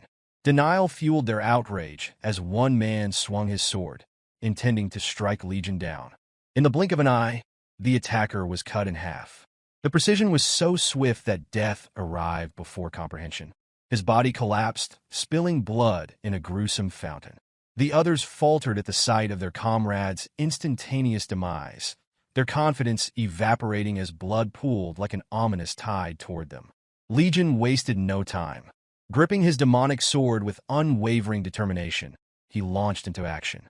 His movements were a blur of lethal precision, each strike devastating. In mere moments, the remaining assailants fell, their bodies crumbling under his relentless assault. Blood painted the walls and pooled on the ground, transforming the cave into a grotesque scene of despair, a grim testament to Legion's unmatched fury. Amid the carnage, Cherion stood paralyzed by the horror unfolding before her. Her mind struggled to process the massacre she had just witnessed. This was no ordinary fight. It was an annihilation, a performance of destruction reminiscent of the death god himself. Legion, soaked head to toe in blood, stood over the corpses like a demon incarnate. Cherion's chest tightened as her thoughts raced. Was this truly the same man she had laughed with, the one who had shared quiet, simple moments in her home? The warmth of those memories clashed violently with the nightmare before her. Legion turned his gaze toward her, breaking the tense silence. The sight of his crimson and yellow eyes sent chills down her spine. His voice, calm yet unsettling, reminded her of his earlier words. She should have closed her eyes. Slowly, his expression softened, and his demeanor shifted back to the comforting self she recognized. The red in his eyes faded, and a familiar smile appeared, jarring in its contrast to the bloodthirsty demon he had been moments earlier. Sheathing his sword, though its energy still radiated ominously, Legion confessed his inability to control himself when he wielded it. Frustration and self-awareness laced his words as he explained that the weapon's immense power far exceeded his mastery, making it dangerous not only to his enemies, but to himself as well. As Cherian processed his confession, Legion revealed an unexpected truth. The weapon had once belonged to his mother. The revelation added a layer of mystery to his origins. Observing the terrifying blade, Cherian reflected on how such an instrument of destruction could be tied to someone as insignificant as his mother. Sensing her unease, Legion shifted the topic, mentioning his father's weapon, a sword he carried but refused to draw. Declaring his intent to conquer the world using only his mother's weapon, he dismissed the other blade entirely, hinting at deeper, unresolved conflict with his father. When Cherian wondered why he carried the sword if he had no intention of using it, Legion then asked if she was all right. Her gaze lingered on the corpses strewn across the cave. After a brief pause, she reassured him. Though her mind remained fixated on reconciling the warm, kind Legion she knew with the blood-soaked warrior before her. She thought to herself that, no matter the version of him she saw, he was still Legion. As the night wore on, a group of survivors arrived, their voices filled with gratitude. They thanked someone profusely, bowing repeatedly for saving them. The object of their gratitude was none other than the young Master Yang of the Southern Peak Alliance. Awakening to find himself holding a sword amid the bodies of his enemies, Yang, bewildered, assumed he must have slain them in a trance. Legion and Cherian supported this misunderstanding, fabricating a story that the lecherous demon and his subordinates were already dead when they regained consciousness. Gullible and eager to believe in his own greatness, Yang concluded that his grandfather must have imbued him with unparalleled martial arts skills. Clenching his fist in dramatic manner, he imagined his grandfather's proud face and muttered thanks to him, fully convinced of his newfound strength. A scene where the crowd revered their supposed savior while Legion and Cherian exchanged knowing glances. On the other hand, Cherian's attention shifted to Legion, who stood quietly by the lakeside, the moonlight casting a serene glow on him and his blade. She remarked on how absurd it was for Yang to take credit for the massacre, but Legion merely smirked. He expected nothing less from someone like Yang, whose pride and status meant everything. Cherian contemplated the significance of his words, wondering if such matters truly held as much importance as he implied. Their exchange was abruptly interrupted when someone announced the arrival of a ship. The announcement described the vessel as a small but imposing ship approaching the coast. This unexpected incident set off a ripple of changes, and Legion, with his resolute demeanor, appeared acutely aware of the shifting circumstances. Meanwhile, the Dragon and Phoenix tournament, already fraught with dramatic twists, reached an abrupt and mesmerizing conclusion. At the Northern Peak Alliance, Makwi approached In-myung, commending him on exterminating the lecherous demonic scourge and rescuing the people involved. He added that In-myung's grandson had performed exceptionally. However, Makwi seemed unaware of the truth. In-myung, with his head lowered, understood the reality and clarified that his grandson was not responsible. Makwi, puzzled by the revelation, sought clarification. In-myung elaborated that while his grandson possessed formidable poison techniques, they were insufficient to defeat someone as powerful as the lecherous demonic scourge. With a resigned sigh, In-myung acknowledged his grandson's limitations. When Makwi inquired who could have achieved such a feat, In-myung recalled Legion and mentioned hearing about the young man's participation in the tournament. Intrigued, Makwi sought confirmation, and In-myung, lost in thought, nodded as memories of Legion resurfaced. Reflecting silently, In-myung questioned whether Legion could have single-handedly defeated the Scourge. The possibility seemed implausible, yet a lingering feeling tied Legion to the event. Makwi suggested investigating Legion discreetly, but In-myung dismissed the idea, stating that provoking the boy was unnecessary. He proposed maintaining a facade of ignorance while observing from afar. Makwi agreed, but remarked on the opportunity to tarnish the reputation of the Northern Heaven Supreme family. Calmly, In-myung explained that pursuing the matter recklessly could lead to disastrous consequences. Makwi, shaken by the warning, recognized the potential for greater chaos. With a faint glow in his eye, In-myung resolved to play along with the unseen forces orchestrating the events. Elsewhere, amidst breathtaking landscapes of towering peaks and lush forests, a conversation arose about a place called New Wind Manor. As Legion and Cherian approached the site, Legion revealed it to be his home, leaving Cherian visibly astonished. Internally, she marveled at his ability to continually surprise her. As he opened the grand gates, Legion explained that the manor symbolized his vision of ushering a new era into Jianghu. When the gates creaked open, Cherian's pupils dilated in amazement at the stunning palace and courtyard within. Though smaller than her own home, its grandeur was undeniable. When Legion asked for her opinion, she expressed admiration but questioned the enormous scale. Legion explained his ambition to establish a new sect, which he named the Azure Heaven Sect. Her delight was evident as she praised the name. Strolling through a serene bamboo forest nearby, she complimented the picturesque back garden and asked when he began this ambitious endeavor. Legion replied casually that the project had started only a few months ago. Suddenly, Cherian halted as a dense fog rolled in. Her curiosity piqued. She identified it as an array, to which Legion casually confirmed it as a simple sound-blocking formation. They soon arrived at a massive door, and as Legion opened it, radiant light burst forth, illuminating an even larger plot under construction within the manor. Cherian stood speechless, taking in the vast, intricate structure. Legion explained that the real Azure Heaven Sect was being constructed deep within the heart of New Wind Manor. The future of Azure Heaven Sect sprawled majestically, a testament to the scale of its ambition and the determination driving its creation. Cherian stood in awe, finding it difficult to believe that such a vast and extraordinary space could exist behind what appeared to be an ordinary manor. Legion, visibly overjoyed, explained with enthusiasm that the New Wind Manor served as the entrance gate to the Azure Heaven Sect. He elaborated that the unique gourd-shaped terrain of the area was being utilized strategically, with plans to manage all operations from the manor as its front. Legion further revealed that the laborers who had been brought to the site had their eyes covered for their own safety, ensuring the location remained undisclosed. He shared his vision of constructing a training hall and dormitories capable of accommodating several thousand people. Cherian, perplexed by the sheer scale of his plans, considered it an incredibly ambitious endeavor, noting that few groups in Jianghu could manage such a vast assembly. She struggled to comprehend the full scope of Legion's intentions. With a resolute expression, Legion explained the purpose behind his grand ambition. He stated that for far too long, Jianghu had been under the dominance of the four hegemons. His goal, he declared, was to bring them all down. Cherian, stunned by his audacity, found his words almost unbelievable. Yet, as Legion stood before her exuding a graceful but unyielding aura, he proclaimed with unwavering confidence that he intended to take their place. At the Northern Heaven Supreme family within Wuhan branch, Ga Yunsang, the Blood King's sect leader, banged on the table, clearly expressing his anger.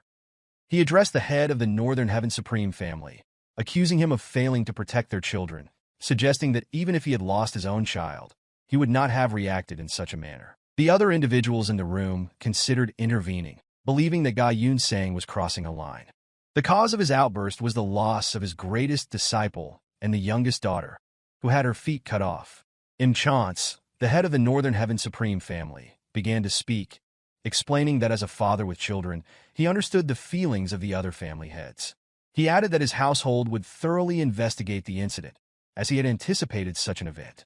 Before the meeting, Ban Endari, the general military advisor, informed Im Chance that many children had lost their lives, and thus, the families would not remain silent. Im Chance considered it unfortunate that the incident occurred at the third gate, which had been prepared in secret, leading him to suspect a traitor within the household. He asked the advisor for guidance, and Ban Endari suggested transforming everyone who had made minor contributions, including Yang Suchong, into perfect heroes. This strategy would create a theory that the deceased children had died because they were weak, leading their families to face humiliation due to their losses. Chance found this idea promising, but acknowledged that those who did not cooperate would have to face unavoidable consequences. Returning to the present, Chance stated that he fully acknowledged the responsibility, but emphasized that the matter was also an issue of Jianghu. Even in the worst situations, most of the dragons and phoenixes had survived, with some saving their comrades and eliminating enemies. Ga Yunsang became enraged, declaring that if his grandson had died, he would have handled the matter differently. Chance grew impatient, questioning why Ga Yunsang kept mentioning his grandson and sternly asking if he should behead his grandson to satisfy him. Ga Yunsang was at a loss for words. Yang In-myung entered the conversation, informing Ga Yunsang that he understood his loss, but that anger could not solve everything. Ga Yunsang, now very emotional, thought that if they had hosted the tournament and their grandsons had had their feet severed, the Blood King sect would have been annihilated. Unable to act, Ga Yunsang screamed in frustration, unable to comprehend how many people Chance had trampled to reach his current position.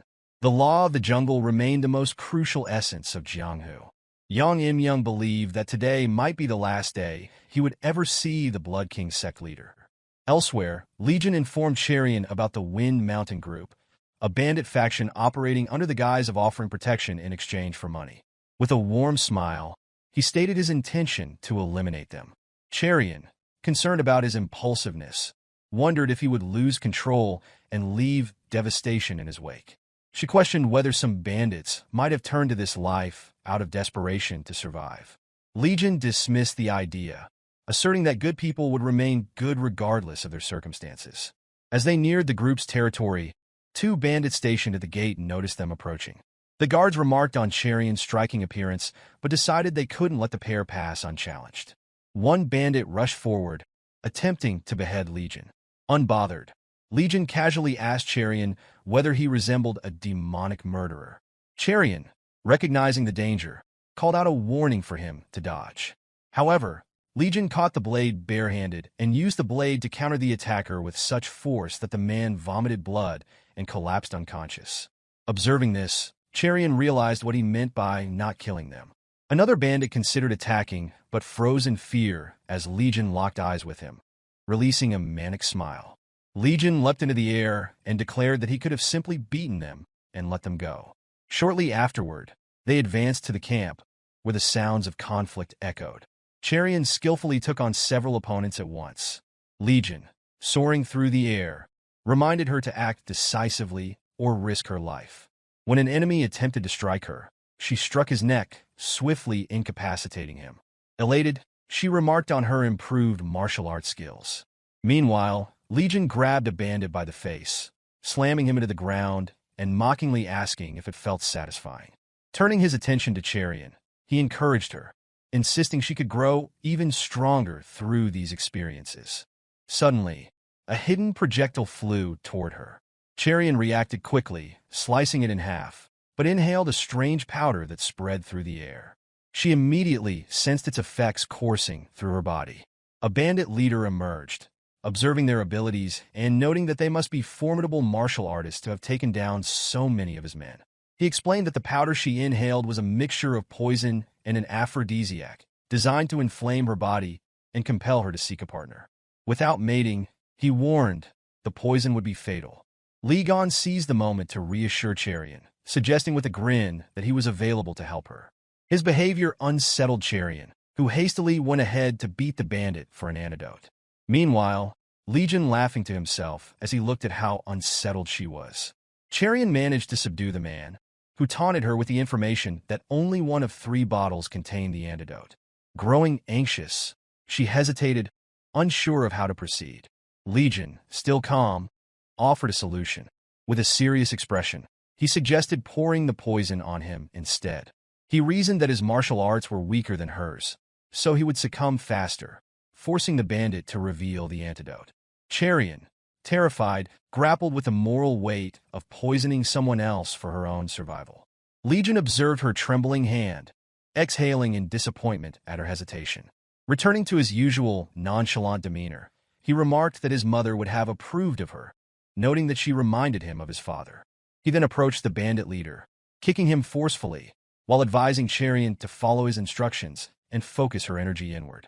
He asked if she could sense anything unfamiliar within her body.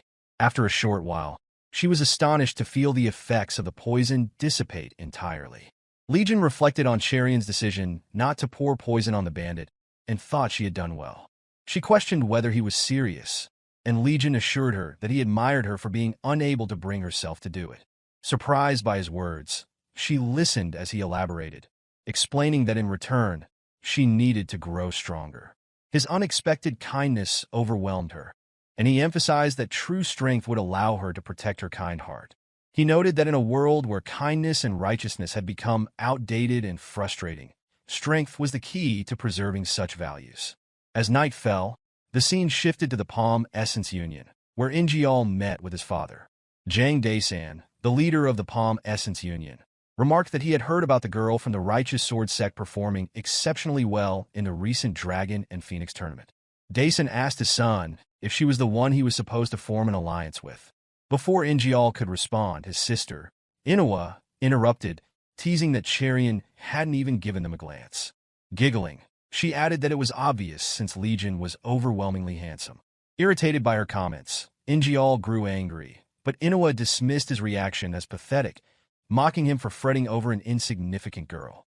Daesan scolded his son, calling him foolish for allowing himself to be disrespected by a family as inconsequential as Cherian's. However, he shifted focus, revealing intel that the Blood King sect leader was rumored to have departed to the underworld. Ingeol expressed disbelief at the notion that the leader had taken his own life. Innwa, unimpressed, called her brother naive, asserting that the Northern Heavenly family must have been involved. Daesan agreed with her, pointing out that the Northern Heavenly family was ruthless enough to orchestrate such an act. With a sinister laugh, he assured his kids that their family had made the right connections by remaining loyal to the Northern Heavenly family, emphasizing the importance of not antagonizing them. Meanwhile, Legion and Myong were eavesdropping on the conversation from the roof. Dressed impeccably, Legion remarked with amusement on the absurdity of the discussion below. Myong commented that their laughter would cease once they realized what was about to transpire at the Ancient Sword Store, a property of the Palm Essence Union. Diverting from the topic, he noted that it had been a long time since Legion had dressed so formally. Legion, exuding an aura of unmatched confidence, replied that such effort was necessary to convincingly portray a Northern Heaven Supreme family inner hall leader. Legion asked Myong if he had brought the item, and Myong handed him a locked box. As Legion donned a human mask, Myong expressed amazement at the lifelike quality of the disguise. He marveled at how accurately Legion mimicked the voice, expressions, and mannerisms of the person he was impersonating. Legion remarked that if everything went smoothly, they wouldn't have to worry about money for a while. Moreover, they could successfully sow discord between the Palm Essence Union and the Northern Heaven Supreme family. Despite the confidence, Myong cautioned Legion to remain vigilant. Acknowledging the challenge, Legion admitted that perfect impersonation was impossible, but held up the box, noting its significance. He observed that if the box were presented to a greedy old man late at night, it would be enough to cloud his judgment entirely. Legion felt a wave of fear because his mother would undoubtedly be furious if she discovered what he had taken. Myong reassured him, suggesting that she might understand, but Legion dismissed the idea, remarking that it was easy for Myong to say since he had never experienced her wrath. Both laughed wholeheartedly at the remark. Myong then urged Legion to be careful, informing him that the inner hall leader was fast asleep at home and would not be leaving that night. Later that day, Legion, now in disguise, visited the Ancient Sword's office. The store manager, visibly tense, inquired about the purpose of the inner hall elder of the Northern Heaven Supreme family visiting such a humble establishment. Legion placed a box on the table, wearing a sly expression, and instructed the manager to listen closely. He warned that what he was about to say must never be repeated and carried life-threatening importance. The manager, shocked and intrigued, assumed the matter was dangerous and thought it could bring him great profit. When asked to reveal the contents, Legion opened the box, which emitted a bright, dazzling light. The manager, stunned, recognized the object immediately. Its balanced beauty, intricate craftsmanship, and radiant glow marked it as the revered artifact of the heavenly demon divine cult, the divine demon Jade Buddha. He confirmed its authenticity, though he could scarcely believe it was genuine. His thoughts raced as he estimated its worth to be at least 500,000 niang. Imagining the profit he could make, he considered offering 400,000 niang, but realized it would be impossible to handle the item discreetly without the leader's involvement. Legion watched the manager's greed play out with amusement behind the mask. The manager eventually offered 200,000 niang, a figure Legion pretended to consider begrudgingly before agreeing. The manager, barely able to conceal his excitement, Legion quickly accepted the condition to pay in small, untraceable slips. After the transaction, Legion returned to Myong, who commended his efforts. Removing his mask, Legion revealed that the task had been straightforward. He explained that they would break into the ancient sword store's vault that night, retrieving the Jade Buddha along with several thousand niang. Myong cautioned Legion, mentioning the 12 unbreakable formations protecting the store. Legion dismissed the concern confidently, claiming no formation existed that he could not dismantle. He anticipated devastating losses for the Palm Essence Union and immense backlash, especially with the Northern Heaven Supreme family's Inner Hall elder visiting the same day. However, Legion felt their plan to slowly bleed the Union dry like leeches was still incomplete. The following morning, chaos erupted within the Palm Essence Union. Daesan, the leader, was livid as the ancient sword store manager cowered before him, trembling. The manager reported that the vault mechanisms had been destroyed and all cash and antiques were missing. However, he also mentioned something peculiar. With a worried expression, he revealed that the Inner Hall elder of the Northern Heaven Supreme family had visited the store the previous day. Daesan, shocked, demanded an explanation for the visit. The storekeeper explained that the leader had left the divine demon Jade Buddha in his care. Daesan's eyes narrowed in suspicion. He found it strange that such a valuable item had been entrusted to the store, only for it to be stolen the same night. As suspicion mounted, Daesan considered whether the storekeeper had been involved, but he doubted the man had the courage to orchestrate such a heist. Thoughts turned to the elder, a shrewd and calculative individual, but even that seemed unlikely to align with the evidence at hand. This left only one possibility. The entire situation appeared to have been orchestrated by the Northern Heaven Supreme family. Daesan sat on the chair, holding his head in frustration. The Northern Heaven Supreme family had long maintained their business in Wuhan through the Palm Essence Union, fostering a close relationship over the years. The sudden betrayal was incomprehensible to him. As he brooded, another man burst into the room, announcing that a serious problem had arisen. The iron safe had been raided. Daesan, now visibly agitated, demanded to know what was happening and whether a significant number of weapons had been stolen. Meanwhile, a carriage filled with weapons, pulled by 2 horses, made its way through another part of the region. Legion, seated, expressed amazement at the high-quality weapons retrieved from the Palm Essence Union's iron safe. Myong explained that the quality likely stemmed from their intended delivery to the Northern Heaven Supreme family.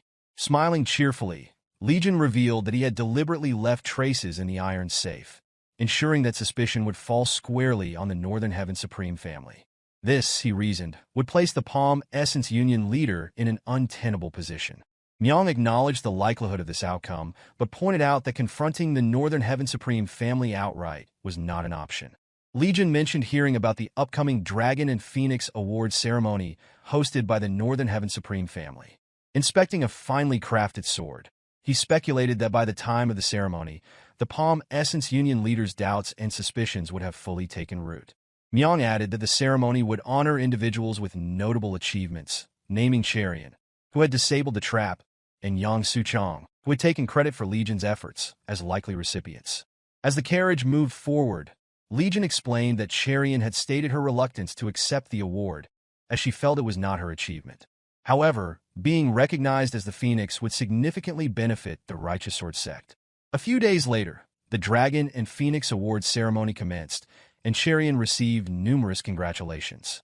She found the attention frustrating, thinking that Legion deserved the praise instead.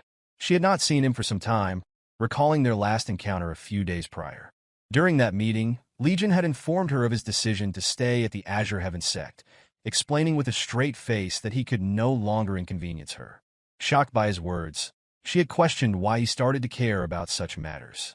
Legion had noted her disappointment, which was evident from her expression. She had pointed out that the Azure Heaven sect was far away, but he insisted on leaving regardless. Before departing, he reassured her not to refuse being named the Phoenix, emphasizing that disabling the mechanism was entirely her doing. He had encouraged her to accept the prize money, suggesting they could celebrate later with grilled meat. She had thought this a good idea and had asked why he had participated in the Dragon and Phoenix tournament with her, given his apparent disinterest in such events. Legion had smiled and explained that, on the first day they met, Ingeol had picked a fight with him. Despite being overshadowed by the Palm Essence Union's influence, Cherian had stood up for him, a gesture he had never experienced before. In his decade-long wandering through Jianghu, no stranger had ever defended him.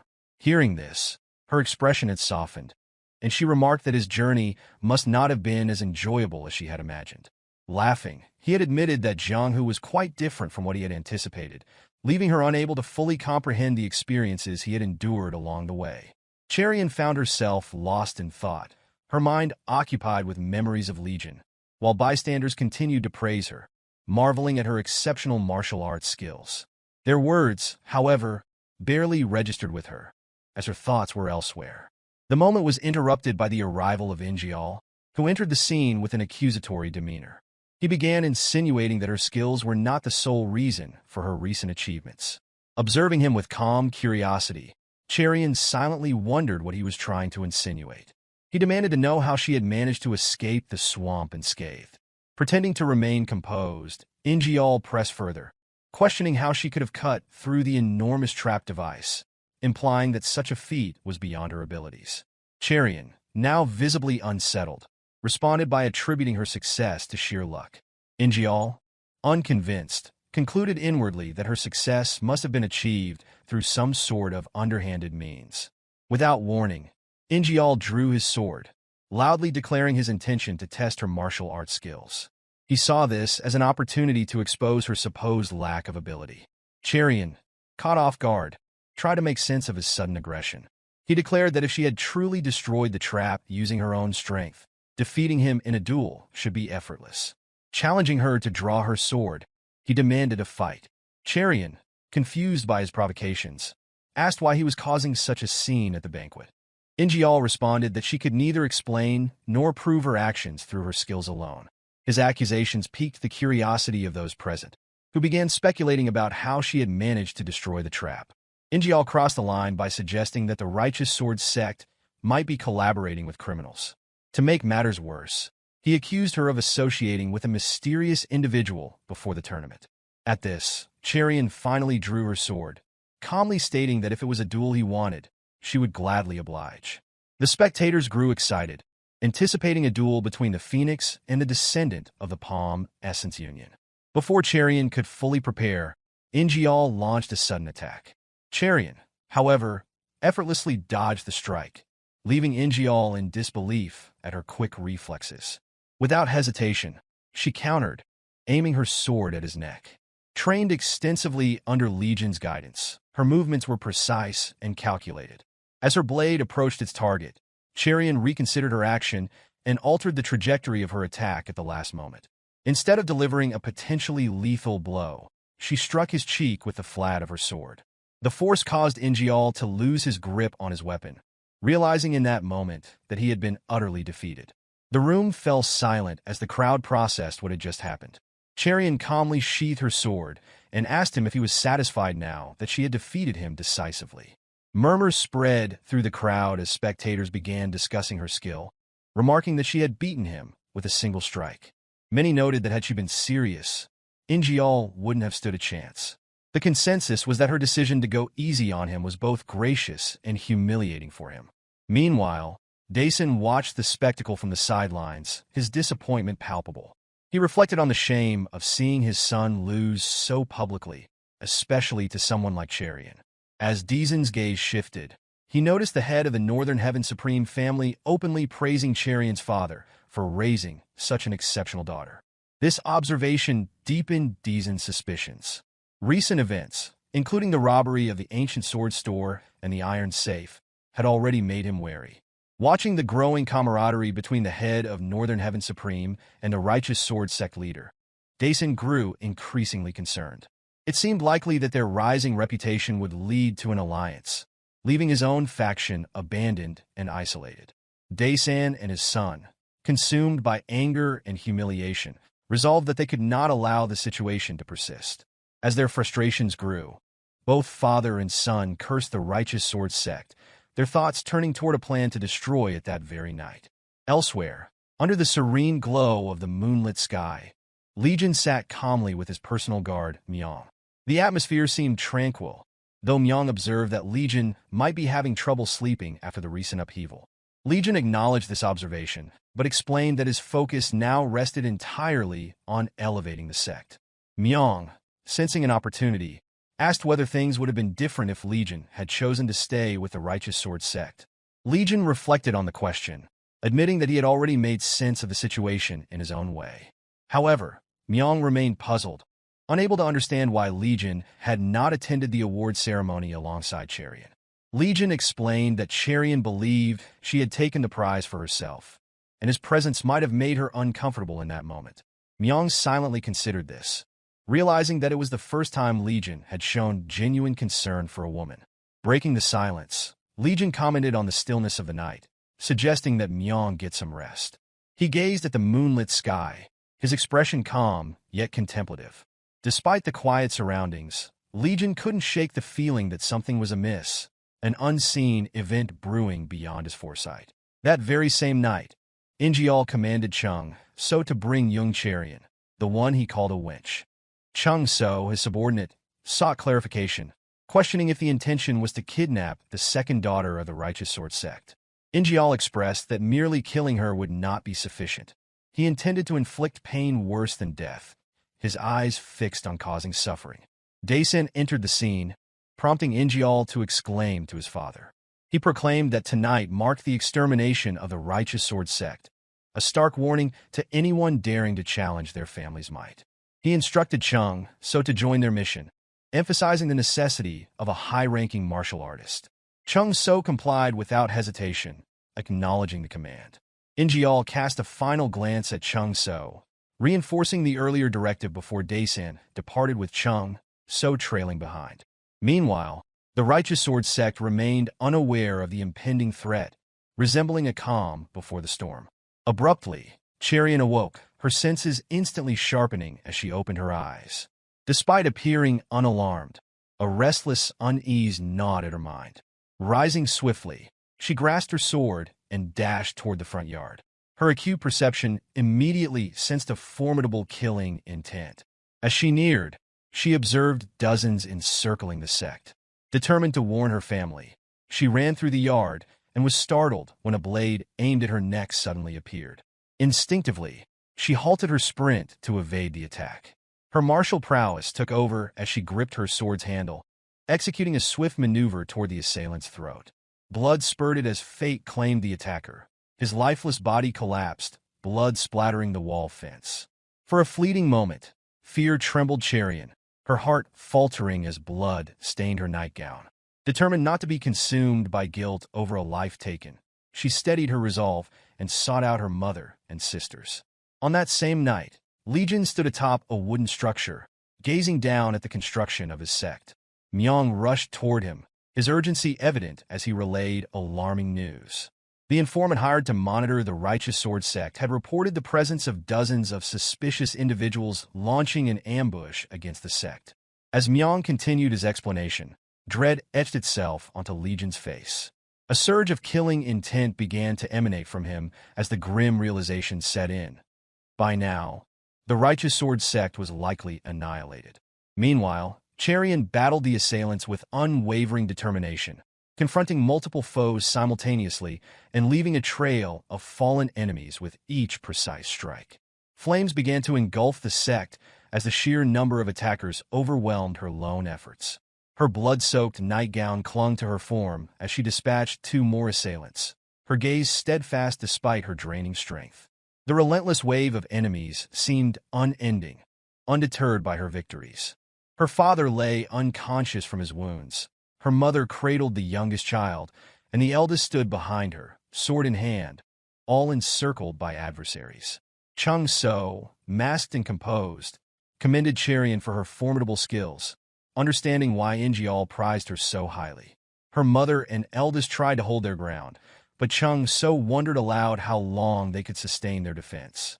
Cherian thought to herself about holding on, as her father was injured defending the family, leaving her as the last stand. Chung So offered to spare everyone's lives if she surrendered, but Cherian smiled because Legion's words echoed in her mind, recalling his usual warm demeanor and alluring eyes. Feeling too weak to continue, Cherian glanced toward the gate for a chance he might come, but realized she couldn't depend on Legion. She steadied her nerves, reaffirming her determination to protect her family, and launched another strike at the nearest assailant. However, the attacker proved too strong, overpowering her strike and causing her to lose grip of her sword. He advanced toward her mother, and Chung So commanded his men to leave Cherian alone and kill the rest. The assailant lunged at Ansu, but Cherian's agility allowed her to intercept the strike with her hand, empowered by the wind god. Blood began to seep from her sealed lips before she finally collapsed to her knees, clutching her mouth and coughing up blood. Exhaustion overcame her, her body trembling with a desperate wish to be just a little bit stronger. Memories of Legion equipping her right hand with a protective glove resurfaced, explaining its ability to block sword energy at the cost of her own. Fueled by rage, the man raised his sword to strike her down. Ansu gasped, attempting to reach her second daughter, while Weryong swung her sword with closed eyes, her movements more akin to a mournful wail than a martial technique. Without warning, the man came to an abrupt halt. What loomed before him was no ordinary beast. It was a presence resembling a heavenly dragon descending into the mortal realm. The overwhelming pressure of its aura rooted him to the spot. The dragon's gaze bore into him with unrelenting intensity, its jaws opened wide as if prepared to swallow him whole. Cherian watched as Chung So and his subordinate, along with Ansu and Weryong, stood in stunned silence at the unfolding spectacle. The decisive strike had originated from Legion's left hand, a dragon tattoo faintly visible beneath the wind god despite the blood streaming down.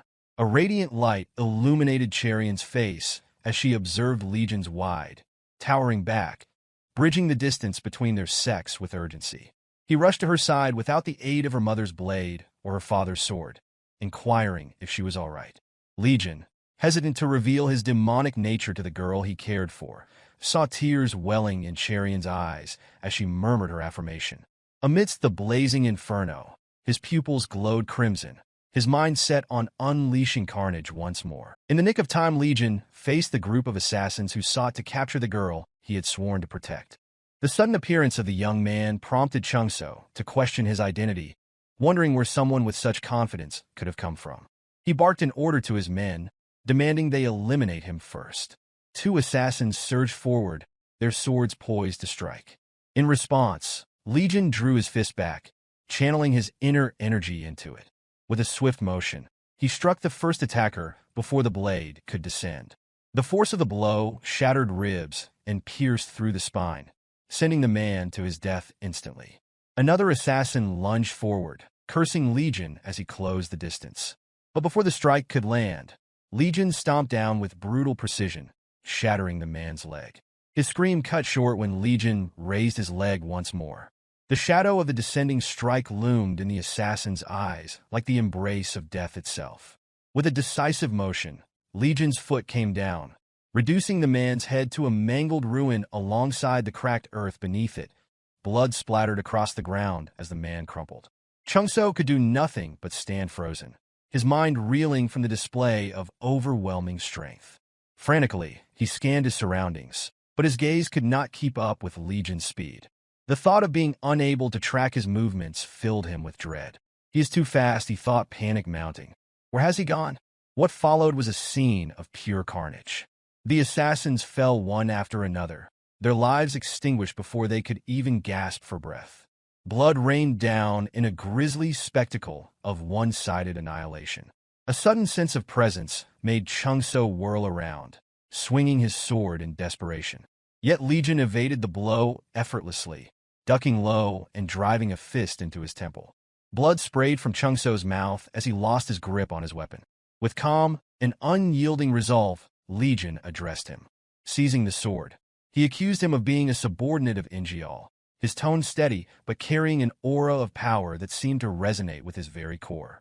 Legion swung it down toward Chungso's neck with unhesitating precision. Chungso screamed for mercy, the blade stopping mere inches from his throat as it embedded itself in the ground. Trembling, he began to beg for his life.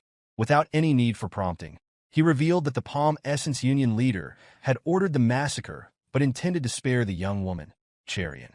At this, Legion flinched, the revelation striking a chord. His voice carried menace as he demanded an explanation, forcing the terrified man to continue. Chungso, shuddering with fear, confessed that Ingeol had given separate orders to bring Cherian to him. Legion knelt beside him, his voice calmer now, but no less commanding, demanding to know Ingeol's location. Chungso, lying on his back with the sword still hovering near his neck, pleaded desperately for his life as he revealed that Ingeol awaited on the southern side of the forest. With an unflinching gaze, Legion responded. Words fell coldly from his lips, admonishing Chungso for forcing others to carry out acts he himself would never dare to attempt.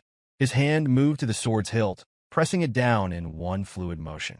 The blade sliced through flesh as though it were paper, blood surging forth in a crimson fountain as Chungso met his end.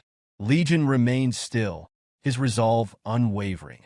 The debt owed to those slain had been paid in full. Cherian's family, watching from the distance, stood in awe of the man who had saved them. Their gratitude mingled with astonishment at the sheer power he wielded. Cherian, however, struggled to reconcile the kind soul she had come to know with the man who now stood among the bodies of the fallen, all of it done for her sake. Amid the smoldering ruins and the crimson-stained ground, Cherian, her nightgown soaked with blood, approached Legion. Her voice was soft, calm, and full of concern as she asked if he was all right. Legion's demeanor shifted as he replied, apologizing for his delay. Despite the carnage surrounding him, his tone became tender, and his expression softened, his eyes reflecting the longing he felt for her. Tears glimmered in Cherian's eyes as she smiled, her gratitude shining through. She questioned his apology, her voice trembling with emotion. Before she could speak further, another figure emerged from the chaos. Myong arrived, addressing Legion respectfully and expressing relief that he had come in time. He clasped his hands and turned to Cherian, offering words of reassurance. Though puzzled by the sudden appearance of this man who addressed Legion as young master, Cherian returned the gesture politely. Legion rose to his feet, issuing instructions with nonchalance. He ordered Myong to escort Cherian's family to the New Wind Manor and ensure their injuries were treated by the unbounded grotesquerie. After acknowledging the command, Myong began preparations. With determination etched on his face, Legion declared that the time had come to end the Palm Essence Union once and for all. Deep in the forest, Ingeol grew restless, muttering under his breath about Chungso's delay. The time was dragging on far longer than he anticipated, and unease began to gnaw at him. When the sound of approaching footsteps reached his ears, he turned quickly, expecting Chungso. Instead, Legion appeared, his expression indifferent, betraying nothing of the events that had unfolded. The sight of him unsettled Ingeol, who questioned why Legion had come. With calculated calm, Legion urged him to leave immediately, warning that martial artists from the Northern Heaven Supreme family might already be on their way.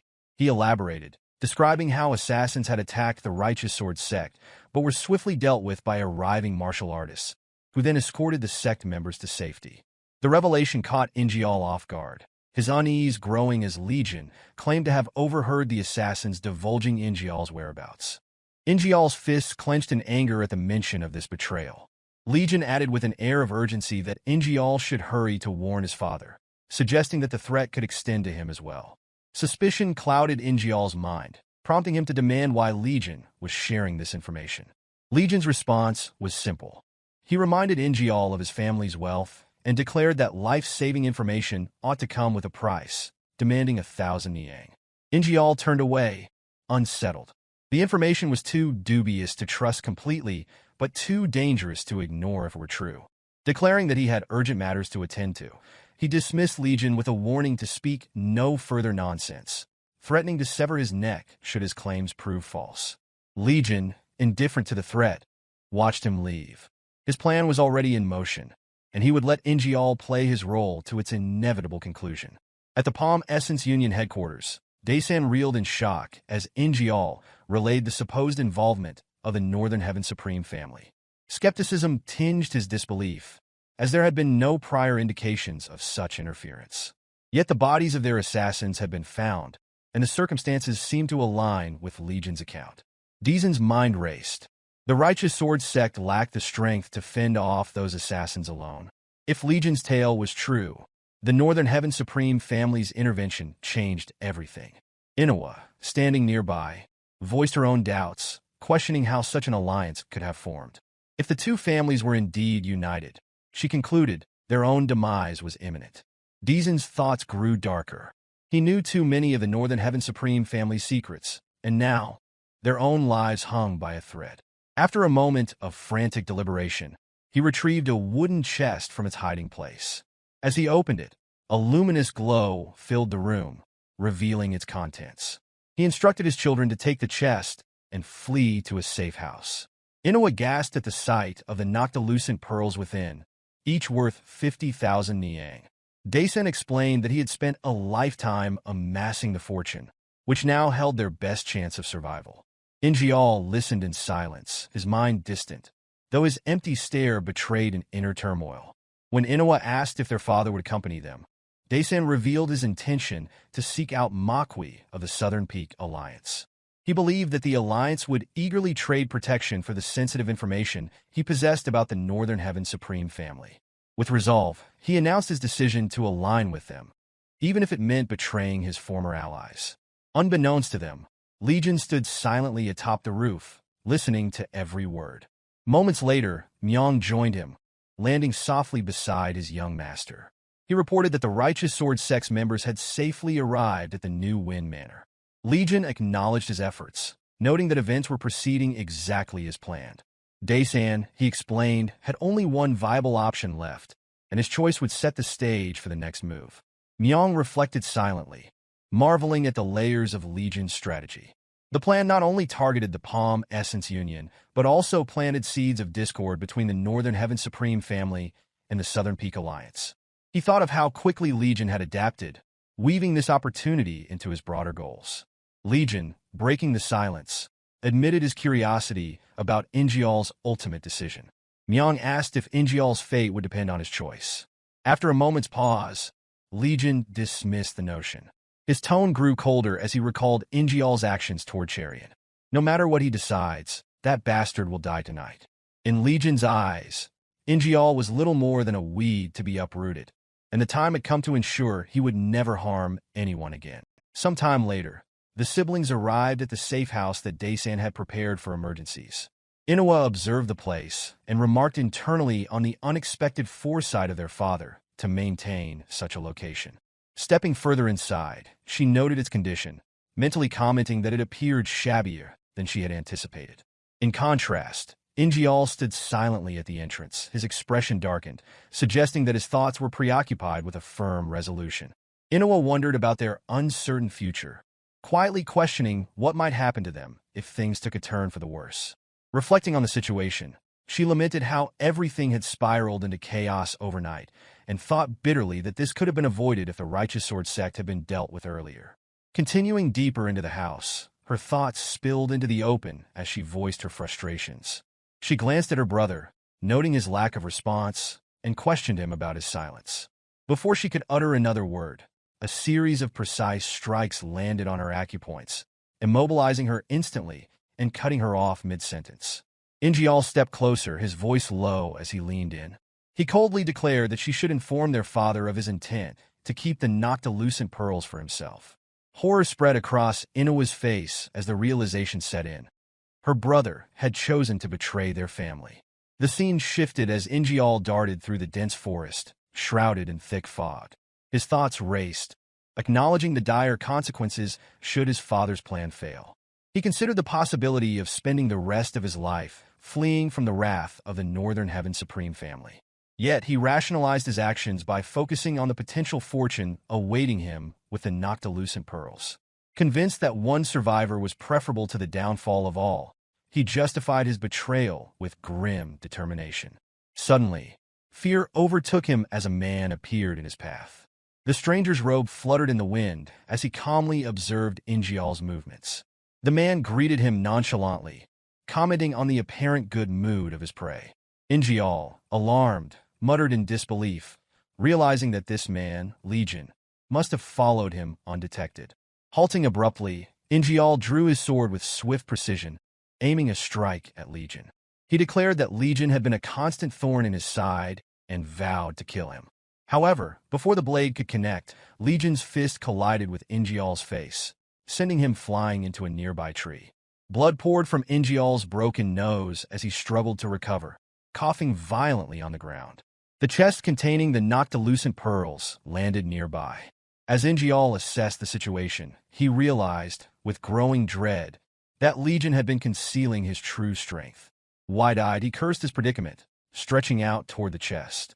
Before he could reach it, Legion's foot came down firmly on his hand. In a calm but menacing tone, Legion questioned whether Ingeol had truly intended to kill him, mocking the audacity of such a claim. He declared that the outcome would be quite the opposite. Ingeol's instincts screamed at him, warning that if he could not escape, he would surely meet his end. Summoning his remaining strength, he bolted back toward the safe house, hoping to find safety. Desperation clouded his mind as he reassured himself that his father would forgive him once more, just as he had done for countless past transgressions. Out of nowhere, Legion reappeared, unleashing a kick imbued with internal energy that shattered a nearby tree with terrifying ease. The blow, deliberately missing its target, served as a chilling reminder of the immense power Legion wielded. Watching Legion's calculated movements, Ingeol's expression darkened further, unable to hide his shock at the strength of a man he had dismissed as a mere thug. Legion landed with a sharp movement, barely pausing before dashing forward to close the distance between them. Ingeol's thoughts spiraled in panic, realizing the monster he faced. Every fiber of his being screamed that if he were caught, it would mean certain death. Out of nowhere, a stick imbued with inner energy sliced through the air, grazing Ingeol's cheek before embedding itself in a nearby tree. The stick vibrated momentarily before the immense energy within caused the tree to pulverize.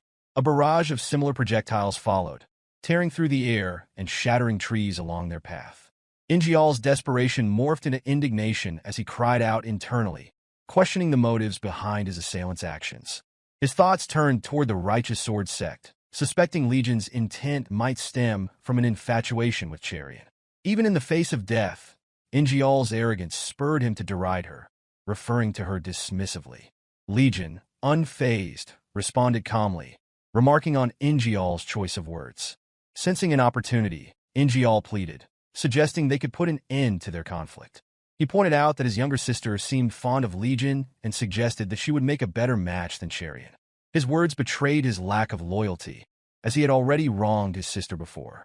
Legion's reply was cutting and dismissive, stating that the siblings looked alike, and if that were the only justification, it was far from sufficient. Ingeol's outrage simmered, interpreting Legion's remarks as an insult to their family. Fueled by frustration, he pulled out a vial of poison from his robe. With a sudden shout, Ingeol hurled the substance toward Legion, confident in its potency. The poison, capable of dissolving flesh on contact, seemed to him a sure means of escape. Yet Legion countered with a fluid motion, his fingers cutting through the air with precision sharper than any blade. In a split second, Ingeol ducked just in time to avoid the strike, which instead struck a tree, shattering it completely. Confusion clouded Ingeol's mind as Legion maintained his pursuit, his movements deliberate yet unhurried. Each step closer brought another strike, narrowly missing Ingeol but destroying every tree in his wake. It dawned on Ingeol that Legion was playing a twisted game of cat and mouse, tormenting him with each calculated blow.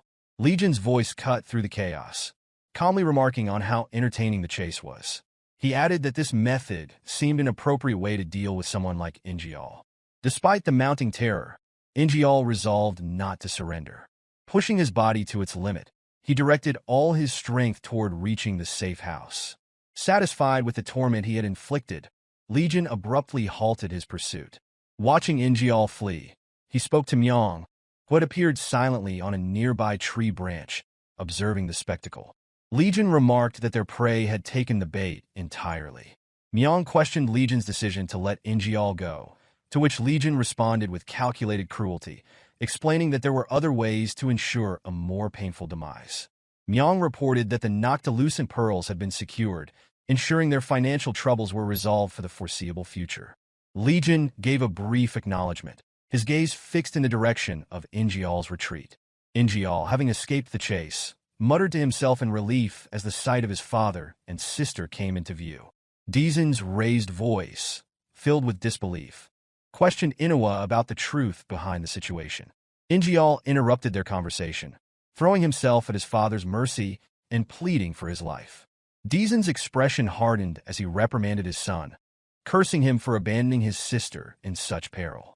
Ingeol, desperate to shift the blame, shouted that Legion was the real threat and accused him of stealing the Noctilucent pearls.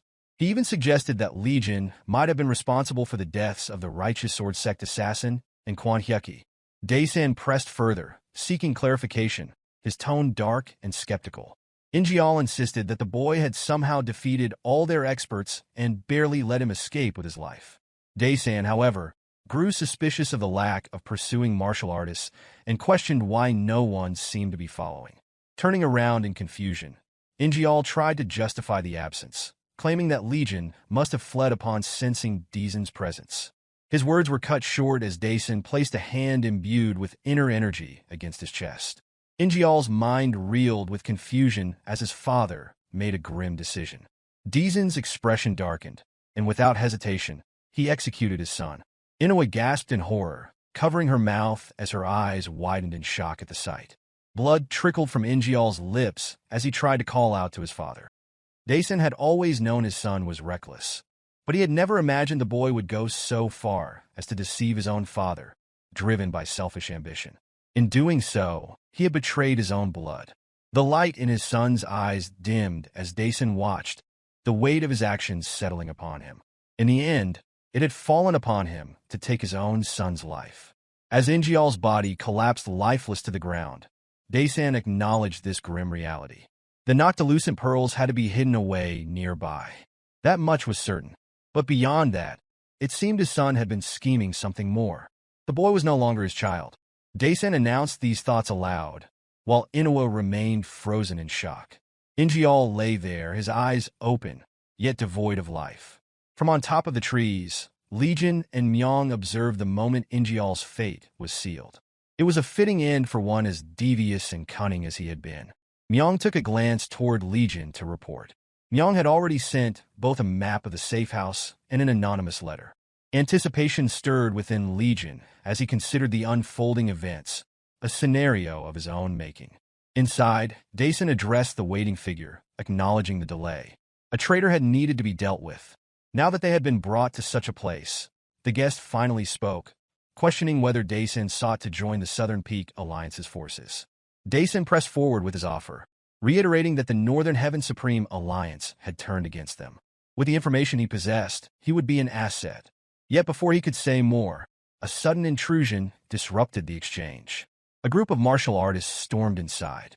Demanding to know their identities, Deezen's voice rose in alarm. The leader of the intruders stepped forward, revealing that suspicious information had been received. Doubt had lingered, but the scene before him now confirmed the betrayal. Daesan had attempted to join the Southern Peak Alliance, yet it would not be so simple. The words belonged to Ban Nui, military advisor of the Northern Heaven Supreme. The accusation of betrayal caught Daesan off guard. From his perspective, it was they who had betrayed his family, not the other way around. Desperate to salvage the situation, he attempted to explain the misunderstanding. The Northern Heaven Supreme family had aided the Righteous Sword Sect, leading to the belief that they had been abandoned. Ban Nui interrupted with disbelief, dismissing the claim as nonsense. The reaction troubled Daesan. If it was not the Northern Heaven Supreme family, then another answer had to exist. His thoughts raced, recalling his son's suspicions. Legion, the one who might have killed the assassin in the Righteous Sword Sect, and Hyukki. Realization struck, but before he could voice another word, steel found his throat. A sword had already pierced his neck. Makui's face registered surprise at the swiftness of the attack, while Inoue grasped the reality only a moment too late. Daesan turned, bewildered, as the blade slid deeper, struggling to grasp the stranger's identity. He wondered if the Northern Heaven Supreme family truly possessed such a formidable warrior all along. The question remained unanswered as life drained from him. With one final swing, the masked swordsman ended the leader of the Palm Essence Union. Makwi shot to his feet as Inoue screamed, her cries lost in the inevitability of her father's demise. Ban Nui then shifted his attention, addressing Makwi directly. If he was indeed the White Tiger Squad leader of the Southern Peak Alliance, it would be unwise to interfere recklessly. A warning delivered with merciless tone. Frustration simmered within Makwi. He had been swept into matters beyond his control. A decision awaited regarding the woman. The masked man pointed his sword at Inoue's neck, awaiting orders. Ban Nui, sparing only a glance, gave his command. She was to be killed, the place burned. With that, the fate of the Palm Essence Union was sealed. Its leader, his son, and now his daughter, all perishing within their own safe house. Later, as the flames consumed what remained, Myong reported his next course of action. He would hire 50 reliable individuals, using them to maintain the new Wind Manor as a front, ensuring no suspicion arose. Legion acknowledged this with a brief response. The next steps were already set in motion. The businesses and clients once belonging to the Palm Essence Union would be seized. Myong was entrusted with handling it, with one caution. Attention from the four hegemons was to be avoided. Understanding the weight of the task, Myong gave his confirmation. Myong, after a glance toward his young master, questioned whether this ending was not to his liking. There was no hesitation in the response. One should get punished for one's crimes. Legion has no sympathy to spare for them. Yet, despite the certainty of his words, something weighed upon Legion's expression. Myong took notice, probing further. This Jianghu had once been the world his father spoke of, but that belief had eroded over time. Legion reflected on his past. His journey had begun at 10, a time of innocence when the world was still unknown. Back then, he had not even realized Myong had been following him. All he had wanted was to make his parents proud. Yet, the Jianghu he discovered bore no resemblance to the one his father had described. The truth had become evident. His father had been chasing nothing more than a dream. What he had truly learned through his wanderings was neither justice nor camaraderie. As he watched the building burn from atop the tree, the lesson solidified. It had only ever been about survival. How to avoid deception, how to deceive others, how to endure by any means necessary. Myong drifted into deep thought. Over the years, the young master had endured countless trials and suffered numerous wounds. His kindness toward Jianghu had been met only with sharp blades, and Myong could only hope those wounds had not scarred his heart too deeply. The young master had been so young then. Closing his eyes, he expressed his thought. Legion acknowledged this, noting that he had changed and was becoming an adult. Yet, Jianghu remained the same, where the righteous were made fools while the wicked prospered, a place where only the ruthless could survive. He saw no hope for change, not now, not ever. He questioned what his father had seen in Jianghu, whether there had been something he had failed to perceive. Myong listened as Legion declared his resolve, stating that he would not merely dream as his father had, but would turn his vision into reality. Inwardly, Myong considered how Legion, despite his actions, was perhaps trying his best to hate his father because Legion loved him the most. Even as he took wealth from the rich or lashed out at drunkard, he always tried to be searching for justification. This, Myong thought, was likely the last vestige of respect Legion still held for his father's ideals, a truly complicated emotion. The next morning at New Wind Manor, the spring breeze carried across the estate as Li Chu learned of the Palm Essence Union leader's demise and the fall of the Union itself. Soorin explained that Descendant had been punished for betraying the Northern Heaven Supreme family and aligning with the Southern Peak Alliance. Li Chu found the timing curious. Meanwhile, Ansu, seated beside her resting husband, marveled at Legion's martial prowess, crediting him for their survival. Soorin wondered how he had managed to construct such an impressive manor, and Ansu echoed the curiosity, expressing uncertainty about his origins as Li Chu gazed out the window. Li Chu then inquired about Cherion's whereabouts, to which Ansu revealed that she had gone to support Legion. He was participating in the Heavenly Dragon Grand Tournament. The scene shifted to the tournament grounds, where Legion stood on the raised arena before a massive-built martial artist, while Cherion watched from the crowd. She cheered for him, calling his name, and in response, he offered a warm, calm smile, relieved by her presence. Seeing this, she sighed in relief, knew he did not need her encouragement. The announcement commenced for the first match of the preliminary round. Lee Hyuk, the Wind Fist Demon, a renowned master of fist techniques from Guangdong, was introduced as the first contestant. Opposing him was a 20-year-old young man participating for the first time. Legion retained his warm, calm smile as he stretched his wrist. Among the spectators, some questioned his presence, while others shook their heads, doubting his survival in such a tournament. The moment his name was spoken, his demeanor shifted. Adopting a challenging stance, he raised his hand, signaling his opponent to come forward. Lee Hyuk made the first move, launching a powerful punch toward Legion with his fist. Feigning weakness, Legion dropped to the ground, narrowly evading the strike as it crashed onto the floor where he had stood, shattering the arena tiles. Lee Hyuk's eyes bore into Legion, his fighting spirit radiating from him. Meanwhile, Legion's face reflected both surprise and shock as he observed the immense power of the attack. In the next moment, Legion abruptly sprang to his feet and began to run, distancing himself from his opponent. The spectators burst into mockery at his behavior. One spectator shouted, remarking on how quick Legion was at running away. Another, laughing, wondered why Legion had entered the Heavenly Dragon Grand Tournament with such apparent lack of skill. A third added, questioning the purpose of the weapon on Legion's back, speculating it might be mere decoration. Without warning, Lee Hyuk executed a horizontal leg strike aimed at Legion. Once again, Legion dodged, narrowly avoiding the blow by rolling beneath the line of attack. Afterward, he quickly flipped onto his back and propelled himself into a crouching position. The spectators were surprised to see Legion perform the donkey roll, a move known among martial artists as a desperate and disgraceful attempt to evade an enemy's strike.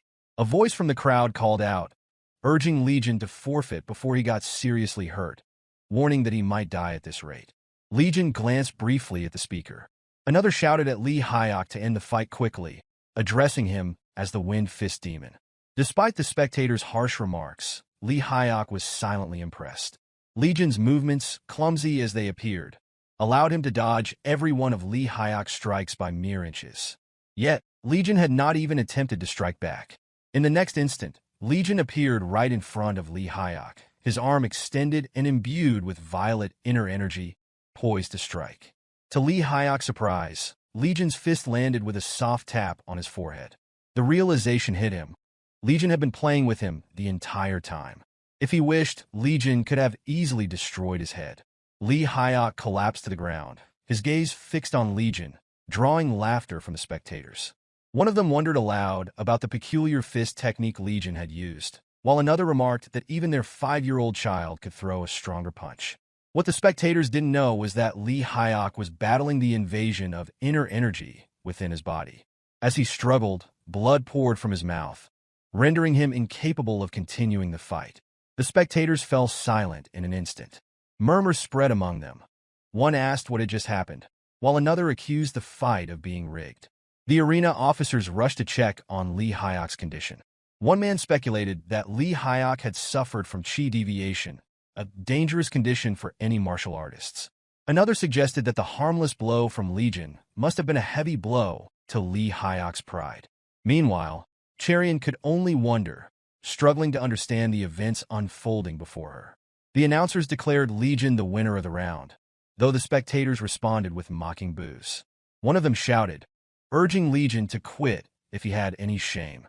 Despite the discontent in the crowd, Legion wore a confident smile, leaving Cherian to wonder what he was plotting this time. Later that evening, the scene shifted to an extravagant pavilion where people gathered to gamble. Myong placed 100,000 Yang notes on the table, betting on Legion's victory. Behind him, Nain Li Sang, Cheon Wak, and Yang Huayang prepared to place their own bets as well. Unaware of their identities, the shop manager was confused as to why Myong was placing such a large bet on Legion.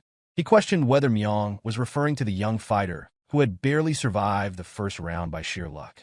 Myong and his companions, however, only returned a silent stare.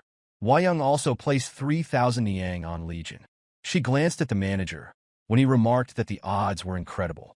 If Legion won, they would make 59 times their wager. The manager nodded, explaining the situation with a hint of amusement that everyone seemed to enjoy gambling. Cheon-Wak rummaged through his robe and placed a box on the table, asking the shop manager if he could bet a blood poison pearl. The manager quickly confirmed, instructing them to wait while he verified the bet. Hwa-young, curious, asked when Cheon-Wak had hidden the blood poison pearl, commenting that the more they could bet, the better. Cheon-Wak replied briefly, stating that he wasn't betting on Legion. When asked who he was betting on, he answered, the Nameless Traveler. For a brief moment, both martial masters and Myung looked surprised at the mention of this name. Hwa-young asked again who the person was. Even Lee Sang and Myung were unfamiliar with him. It was only then that Cheon-Wak revealed he was joining the Heavenly Dragon Grand Tournament. The scene shifted to the New Wind Manor, where his face turned red with embarrassment. Hwa-young expressed her surprise, noting how this man had entered the competition without anyone knowing. Lee Sang commented on the strange name Nameless Traveler, calling it frumpy. Cheon-Wak explained that he had simply come up with it on the spot.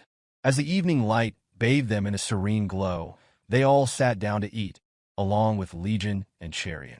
Legion slammed his glass on the table, frustrated, demanding why they hadn't stopped Cheon-Wak from participating in the first place. Hwa-young reassured him, promising to ensure he was buried in a nice, sunny spot as she continued eating.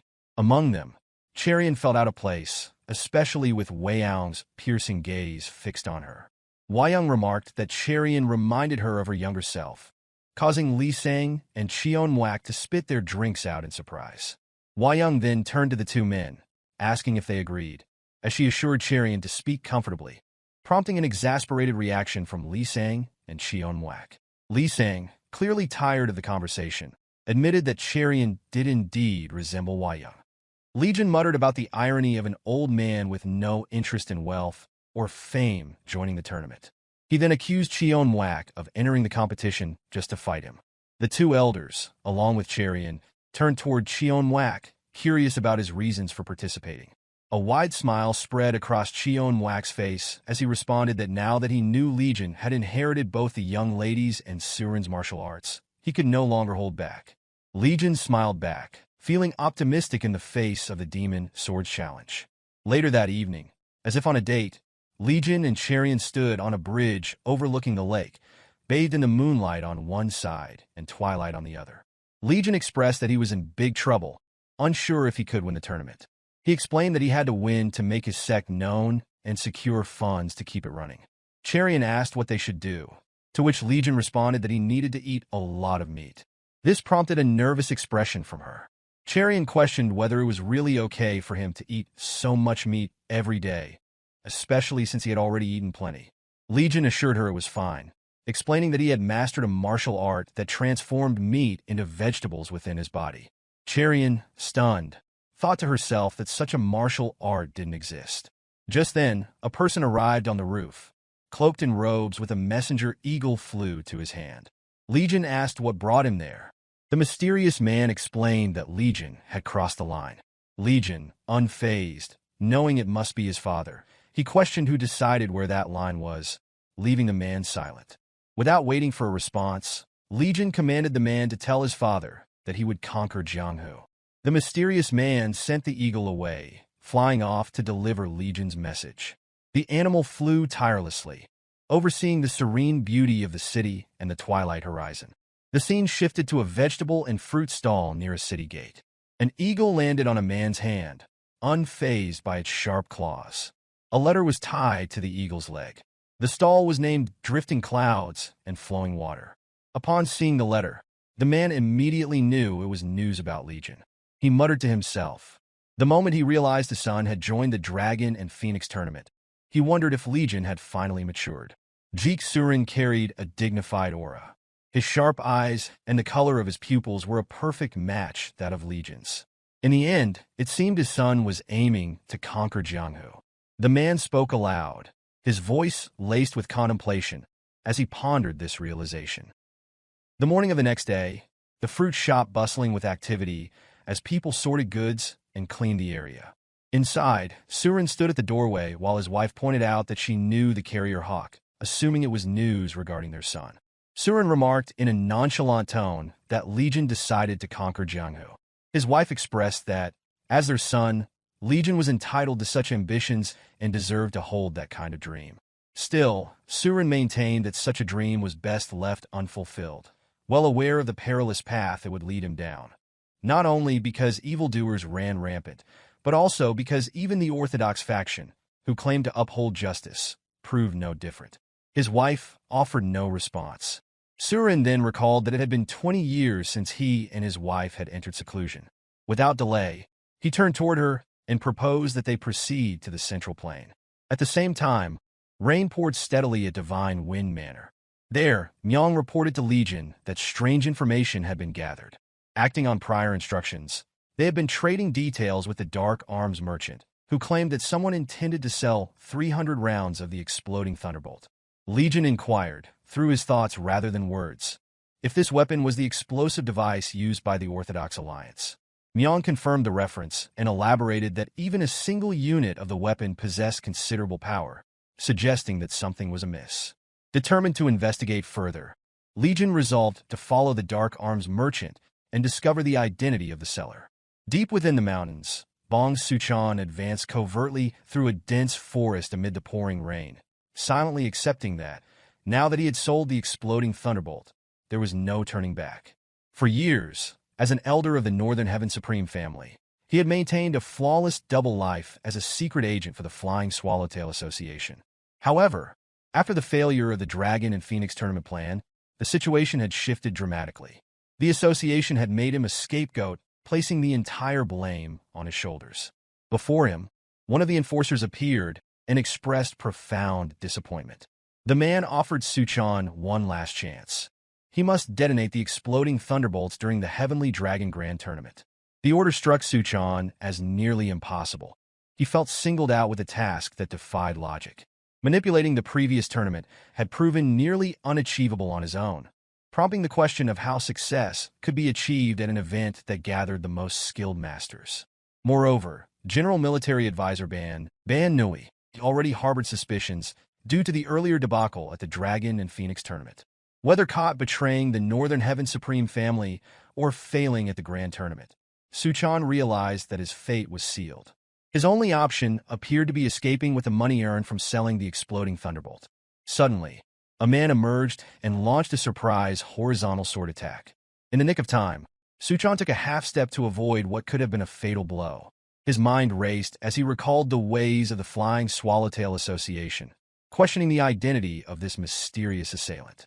The attacker, with cool precision, accused Suchan of not only ruining the Dragon and Phoenix tournament, but also betraying the Flying Swallowtail Association as the mysterious man then effortlessly cut a tree trunk bridge into pieces. Then, with a fierce shout, swung his sword towards Suchan's head as if to ask whether he appeared an easy target. In that desperate moment, Suchan's thoughts were filled with the grim certainty that he was about to meet his end. Yet, the assailant halted abruptly, his eyes widening in bewilderment as he struggled to understand how someone could subdue him. Suchan questioned the reason behind the man's sudden halt, considering whether his paralyzing point had been compromised or if someone else had intervened. At that moment, Legion appeared, landing gracefully on a piece of wood afloat on the river despite his weight. His arrival was as unexpected as it was intriguing. He nonchalantly noted that an elder of the Northern Heaven Supreme family was responsible for the incident at the Dragon and Phoenix tournament. Legion had donned a mask to conceal his identity, with Myung standing silently behind him. In a state of panic, Suchan questioned the identity of the two masked men, while the assassin's sword remained drawn as he could not move further, frozen in place. Legion then declared himself as Young Weedy of the Orthodox Path Alliance, a revelation that prompted a stunned reaction from Myung, who found himself at a loss for words. Suchan's mind raced with the possibility that the truth had already reached the Orthodox Path Alliance. Despite the obvious strangeness of the man from the Flying Swallowtail Association, Legion expressed mild amusement as he placed a hand on the man's head. Suddenly, an unexpected surge of energy emanated from within the man. His veins bulged, and his eyes swelled uncontrollably, leaving all present to confront a new and unforeseen development. In the next moment, the man's body exploded from within, sending surges of river water skyward. A torrent of blood poured in the rain, yet Legion remained unscathed despite his surprise at the spectacle. Myung observed the crimson downpour, while Suchan struggled to comprehend what had just transpired. The river, painted red, bore the scattered remnants of the man's dismembered body. Myung suggested that he must have been rigged with a self-destruct mechanism if subdued. Legion voiced his deep disdain for the Flying Swallowtail Association, referring to them in contempt. He then addressed Suchan, implying that the latter surely understood the true nature of that organization, though Suchan chose to feign ignorance. Finding the response all too obvious, Legion murmured that it was precisely for this reason he had prepared something special. Taking out a small, green, ominous pill, he warned that swallowing it would inflict considerable pain. As he forced the pill down Suchan's throat, Legion cursed him, adding bitterly that, like a rat gnawing away at its surroundings, Suchan had eradicated every pillar of Orthodox integrity. The moment the pill settled in his stomach, excruciating pains surged from the tips of his fingers to the top of his head. Suchan pleaded for mercy, exclaiming that his body felt as though it were being torn apart and promising to divulge everything he knew if spared. In response, Legion tossed him an antidote and remarked that if any words were to be uttered, they should have come sooner. He explained further that without a monthly dose of the antidote, this torment would recur. Almost immediately after taking the antidote, Suchan revealed that 12 years ago he had been approached by the association, subsequently rising to the rank of elder within the Northern Heaven Supreme family with their support. Since then, he had been receiving orders from them, a secret organization in which no one truly knew another. Disgusted, Legion exclaimed at the thoroughness of these bastards. Legion then imposed two demands upon Suchan. First, that every piece of information from within the Northern Heaven Supreme family be reported, and second, that any order from the Flying Swallowtail Association be immediately communicated. He promised that adherence to these orders would at least guarantee Suchan's survival. In response, Suchan declared his disbelief, insisting that such assurances were impossible. Legion fixed him with a dead-eyed stare, insisting that he simply need to believe. Inwardly, Suchan cursed his fate. He was now forced to serve as a secret agent for both the Northern Heaven Supreme family and the Orthodox Path Alliance under the banner of the Flying Swallowtail Association. Myung then transmitted a message to Legion, questioning the true aim of the Flying Swallowtail Association. For merely obliterating the Heavenly Dragon Grand Tournament with explosions seemed far too extreme. Legion concluded that a far greater objective must be at play, dismissing further speculation and urging Myung to focus on their own task. The tournament continued the next day amid a cacophony of bustling crowds. Up to that point, Legion had portrayed weakness and foolishness before the spectators, his victories appearing to be nothing more than strokes of luck. This led those wagering against him to condemn the bouts as invalid, while women, utterly captivated by his handsome features, cheered him on. In the subsequent match, Legion secured another win in the same unassuming manner and advanced to the main tournament, much to the astonishment of the onlookers. For the first round of the main tournament, Legion donned a red robe. The host announced that the fight would reveal whether Legion's wins was due to mere luck or genuine skill. Cherian, gazing in amazement, recognized his dear friend competing at this level. She mused that this was indeed the main tournament match, a spectacle that had drawn even the heirs of prestigious clans. Among the attendees were Yang Suchong of the Southern Peak Alliance with her Phoenix partner, the elegant Seol Bioqua of Greenwater Mountain, and E.M. Hagi of the Northern Heaven Supreme family accompanied by his Phoenix partner, the young Lady Sima. It was then declared that Legion, now revealed to hail from the Divine Wind Manor rather than the rootless martial artist he had previously claimed, would face Chusa of the Venomous Blade Sect. Chusa mocked him with a derisive remark, asserting that Legion remained as soft as a chick. Unperturbed, Legion turned to Cherian, who whispered concerns about the danger of the opponent who were using poison. She suggested to fight for real at such a critical moment. Legion explained that no further deception was needed. From the main stage onward, no new bets could be placed on the final winner. He added that the competition from that point on would be entirely started for real, his gaze shifting toward the pavilion reserved for VIPs. There, Cheon Mwak stood, brimming with anticipation at the prospect of trading blows with Legion. The young man shared the same excitement, eager for a bout with one of the top 10 martial masters known in the Central Plan, the infamous Demon Sword. Chusa, the deadly poisonous sword, lived up to his fearsome reputation. His blade, coated with venom, was as dangerous as his personality, and he was not well received by others. Yet, he was just as lethal as he was despised. Countless lives had been claimed by the slash of his venomous sword.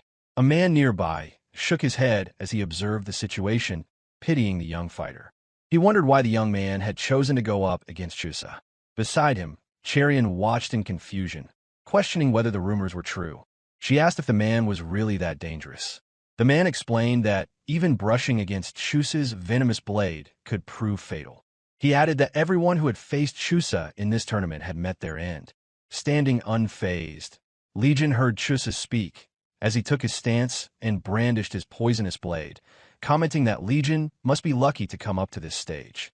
Legion, with a smirk forming on his lips, responded by pointing out that Chusa seemed to lack confidence in his swordsmanship, pointing out that Chusa had to coat his blade with venom to make it dangerous. In return, Chusa warned that everyone who provoked him this way had died, and with a manic smile, he attacked.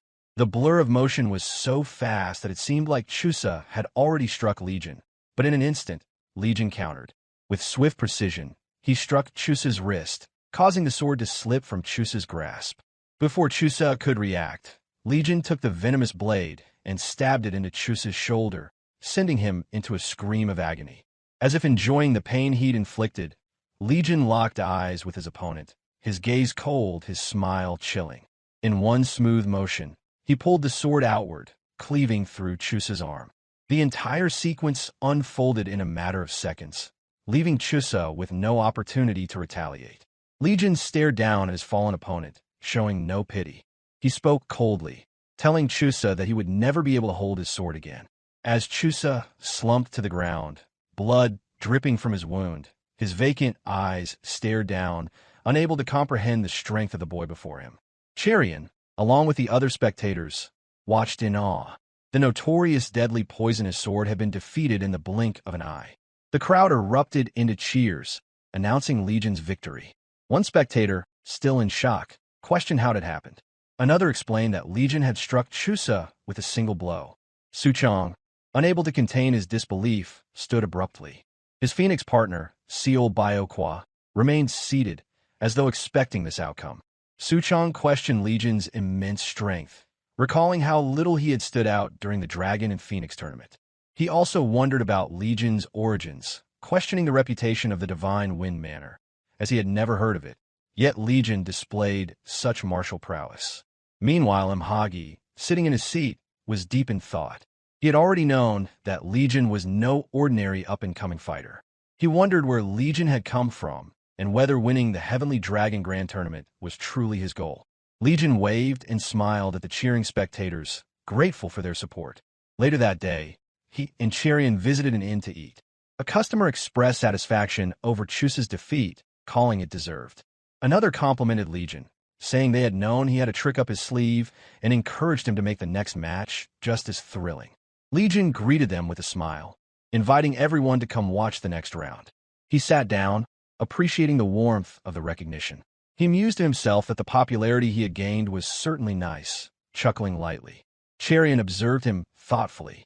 Most people feared to approach those who made it to the Heavenly Dragon Grand Tournament finals, but Legion was different.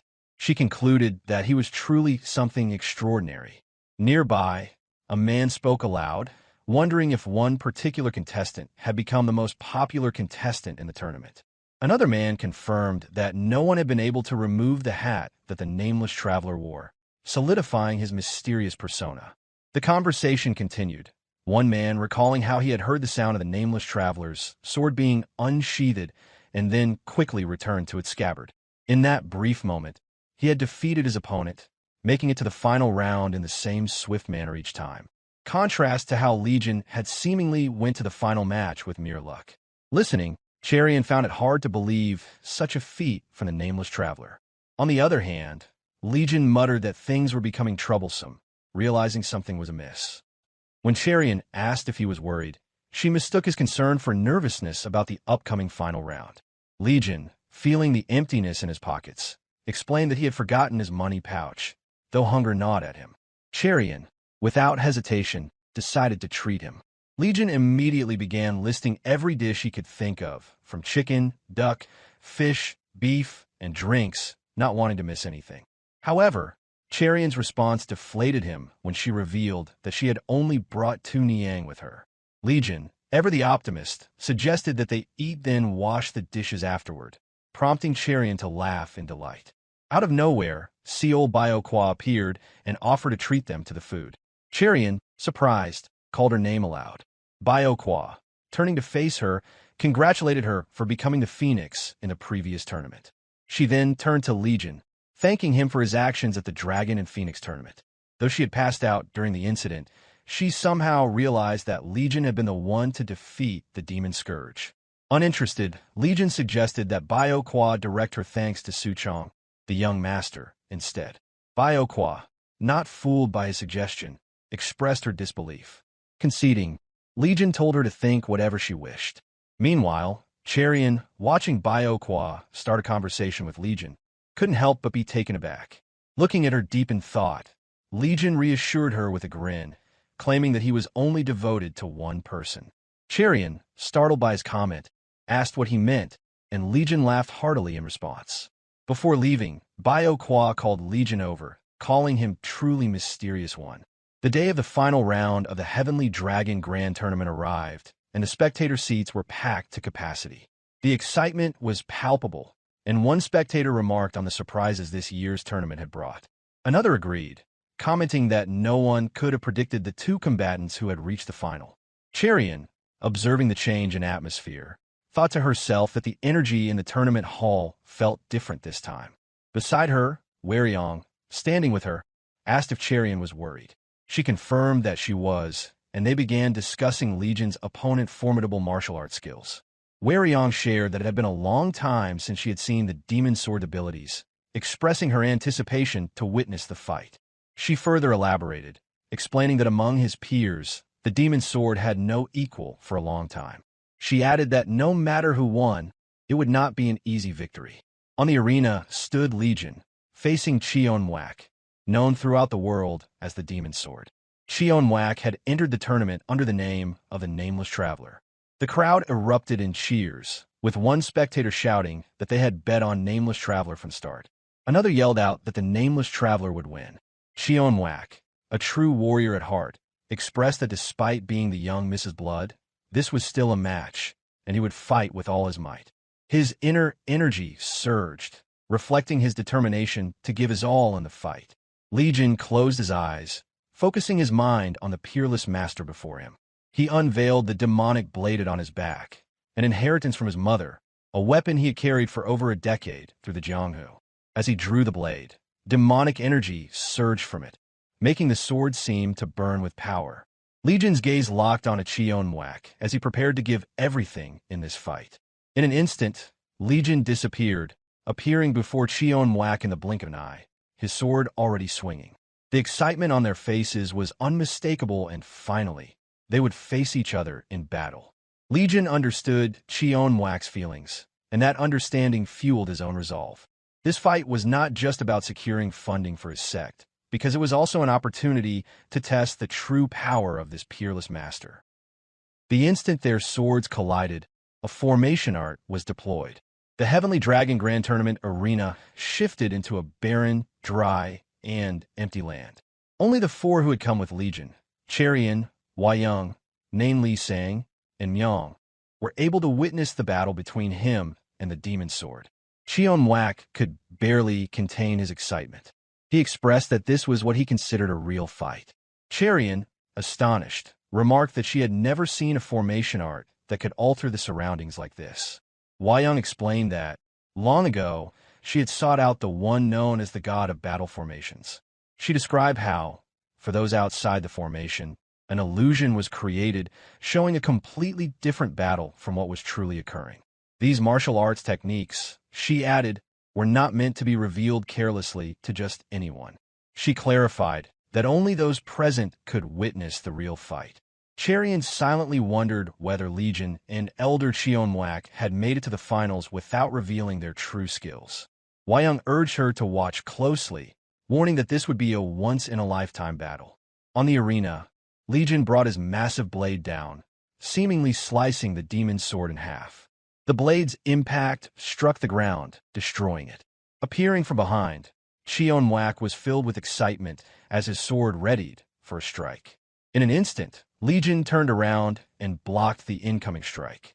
Legion mused that Cheonwak must have expected him to block it.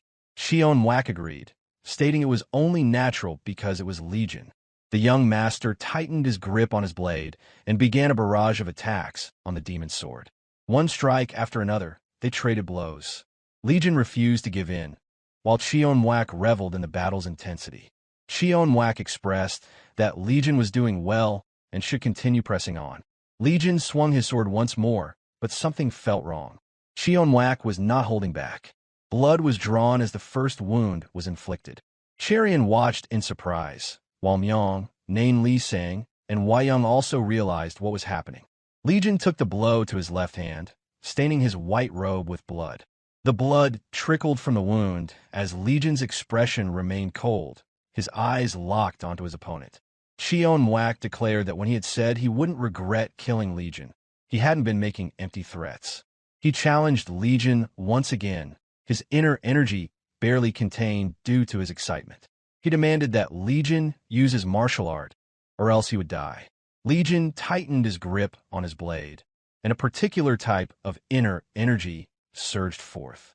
With a sinister smile, Legion asked if it was time to fight for real. His face lacked any trace of empathy, and a dark crimson aura began to envelop him. The sword's flame grew stronger. Legion assumed his stance, and the aura around him intensified, as if he were engulfed in fire. Cherian observed, realizing the energy was demonic energy. Her suspicions were confirmed that Legion had ties to the demonic cult. She reflected on her vague suspicion, and it deepened as she understood Legion's connection. Legion chanted that the demonic path begins with the wind. Cheonwak grinned widely, urging Legion to use the power. Cheonwak was thrilled, as every member of the demonic cult dreamed of witnessing the heavenly demon's special martial art, the 9 Calamities demon blade forms, at least once in their lifetime. Legion completed his chant and opened his eyes, unleashing the power of his technique. The first form, Wind Strike Force. As if commanding the wind, Legion's strike charged. Cheonwak raised his sword, gathering his inner energy in an attempt to block the strike. But the technique was so powerful that it sliced through his defense, cutting his shoulder. Despite Legion having less internal energy, the strike's potency was undeniable. Legion continued, chanting the next form, Thunder Strike Force. He hovered in the air, summoning thunder to strike Cheonwak. The thunder descended and hit the mark, decimating the ground beneath him. Legion waited for the dust to settle, watching to see the outcome of Cheonwak's defense. With a sudden burst of energy, Cheonwak leaped through the air toward Legion, his blade ready to strike, his eyes filled with determination. Legion acknowledged his opponent's excellence, while Cheonwak returned the compliment, stating that Legion had exceeded his expectations. In the air, they traded blows, each evenly matched despite Legion's lower internal energy. Legion stood firm, wielding both the technique and sword he had inherited from his mother. His dark crimson barrier of inner energy met Cheonwak's dark purple barrier, a testament to the immense experience and power that the demon sword possessed. To think martial artists of this caliber existed, Cherian thought, shivering as she considered her own abilities, which seemed like child's play in comparison. Her eyes widened as she watched Legion fight in the sky. She thought to herself, as though he were a heavenly deity. Legion chanted the 5th form, Dragon Strike Force, and performed a technique that allowed him to manifest a dragon of blood from the demonic inner energy he possessed. He waved his hand, commanding the dragon to swallow Cheonwak whole. The dragon charged, its mouth wide open. The old man stood still, initially surprised by Legion's mastery. When the dragon collided with the ground, an explosion erupted. The old man, Nain Li sang, tried to approach, but Wayang held him back, confident that everything would be fine. Cherian's eyes widened even further in surprise as she witnessed the sheer intensity of the martial technique exchange. Bloodied and battered, Cheonwak stood his ground, supporting himself with his sword. Once the dust settled, he turned his gaze upward to see Legion still hovering effortlessly in the air. To Legion's surprise, a hearty laugh burst from him. He laughed, acknowledging Legion's power, recognizing the bloodline that ran through him. Legion stared down silently, controlling his breathing after performing such a massive technique. Cheonwak then spoke with resolve, suggesting that they settle the fight with their ultimate technique. He brandished his sword, and his inner energy flared once again. Cherian wondered aloud what was happening. Wayang revealed that Cheonwak was preparing to use the Demon Sword's special martial art, the strongest sword technique that had earned him the title of Demon Sword. Wayang elaborated, noting that only if Legion unleashed the seventh and final form of the 9 Calamities Demon Blade forms would he be able to withstand the attack. However, doing so would come at a cost. The Demon Blade would consume him. Mountainous waves of inner energy surged from Cheonwak's body, focusing into his sword. Cheonwak showed fierce determination, signaling that he would not hold back with his strike. He swung his sword in an arc, sending forth a dark purple sword wave. Legion, poised and prepared, was ready with his own blade to counter. He chanted the 7th form, Demon Strike Force. With all the demonic inner energy he could muster, he combined it with the demon blade and swung it in retaliation. Elsewhere, Soorin walked through a plain filled with blooming flowers, holding his wife's hand. She asked him what was on his mind as they walked. He mused that he had been pondering why Legion would chase such an impossible dream of conquering the world. His wife responded, holding a flower in her hand, explaining that Legion sought it because he carried her blood. She reminded Soorin that she had once been called Rakshasa. Soorin retorted, insisting that it was a stretch, though he looked at her fondly. She replied that one couldn't fool blood. Legion was driven by instinct because he carried her lineage. Something deep within him surged and consumed him, giving him an uncontrollable urge for destruction. Just as his mother intuition, Legion charged forward with that very urge to destroy that the demon blade had instilled in him. But instead of focusing on Cheonwak, his eyes shifted to Cherian. In that moment, the destructive urge within Legion were fading. Cherian was the one who reminded him of his father, someone who valued righteousness over Orthodox affiliation, just like his father. One who dreamed of a better world, the sentiment his father once told upon him. This realization enraged Cheonwak, who shouted in frustration, unable to understand Legion's sudden shift in focus. Legion met the wave of the demon sword's attack head-on. However, he had already canceled the demonic inner energy he had mustered. Cherian widened her eyes in horror, fearing Legion might be hurt. Myong screamed for Legion, noticing that he was about to take the demon sword's strongest attack head-on. But just as the force of the demon sword's strength collided with him, a calm, serene inner energy emerged, like water flowing in Legion's sword swing. Myong was stunned. He had witnessed his young master unsheath his father's sword. Legion wielded the very blade he had sworn never to use in his ambitions. Chanting the greatest of all time, Gentleman's sword technique, the very one his father had bestowed upon him, Legion prepared for the final clash. Legion discarded the Hell's Blade, and it struck the ground, embedding itself deep within. Cherian noticed the sword now in Legion's hand, the one that had once belonged to Legion's father, a weapon he had sworn never to use. The heavenly demon soul that Legion had summoned earlier faded as his eyes cleared. With a simple swing of his sword, Legion left a serene energy in its wake, as if drawing water along the path of his blade. Still floating in the air, as if swallowing the sun, Legion shone brightly, replacing the sky itself. He had become the star of righteousness, just as his father had wished for his place in the Jianghu. In an instant, with barely a breath's passing, Legion descended, his sword slashing as if to sever his opponent. Cheonwak could barely process what had happened before the force of Legion's strike crashed down upon him.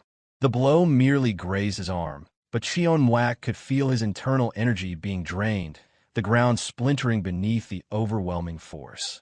He was left wondering what martial arts Legion was using.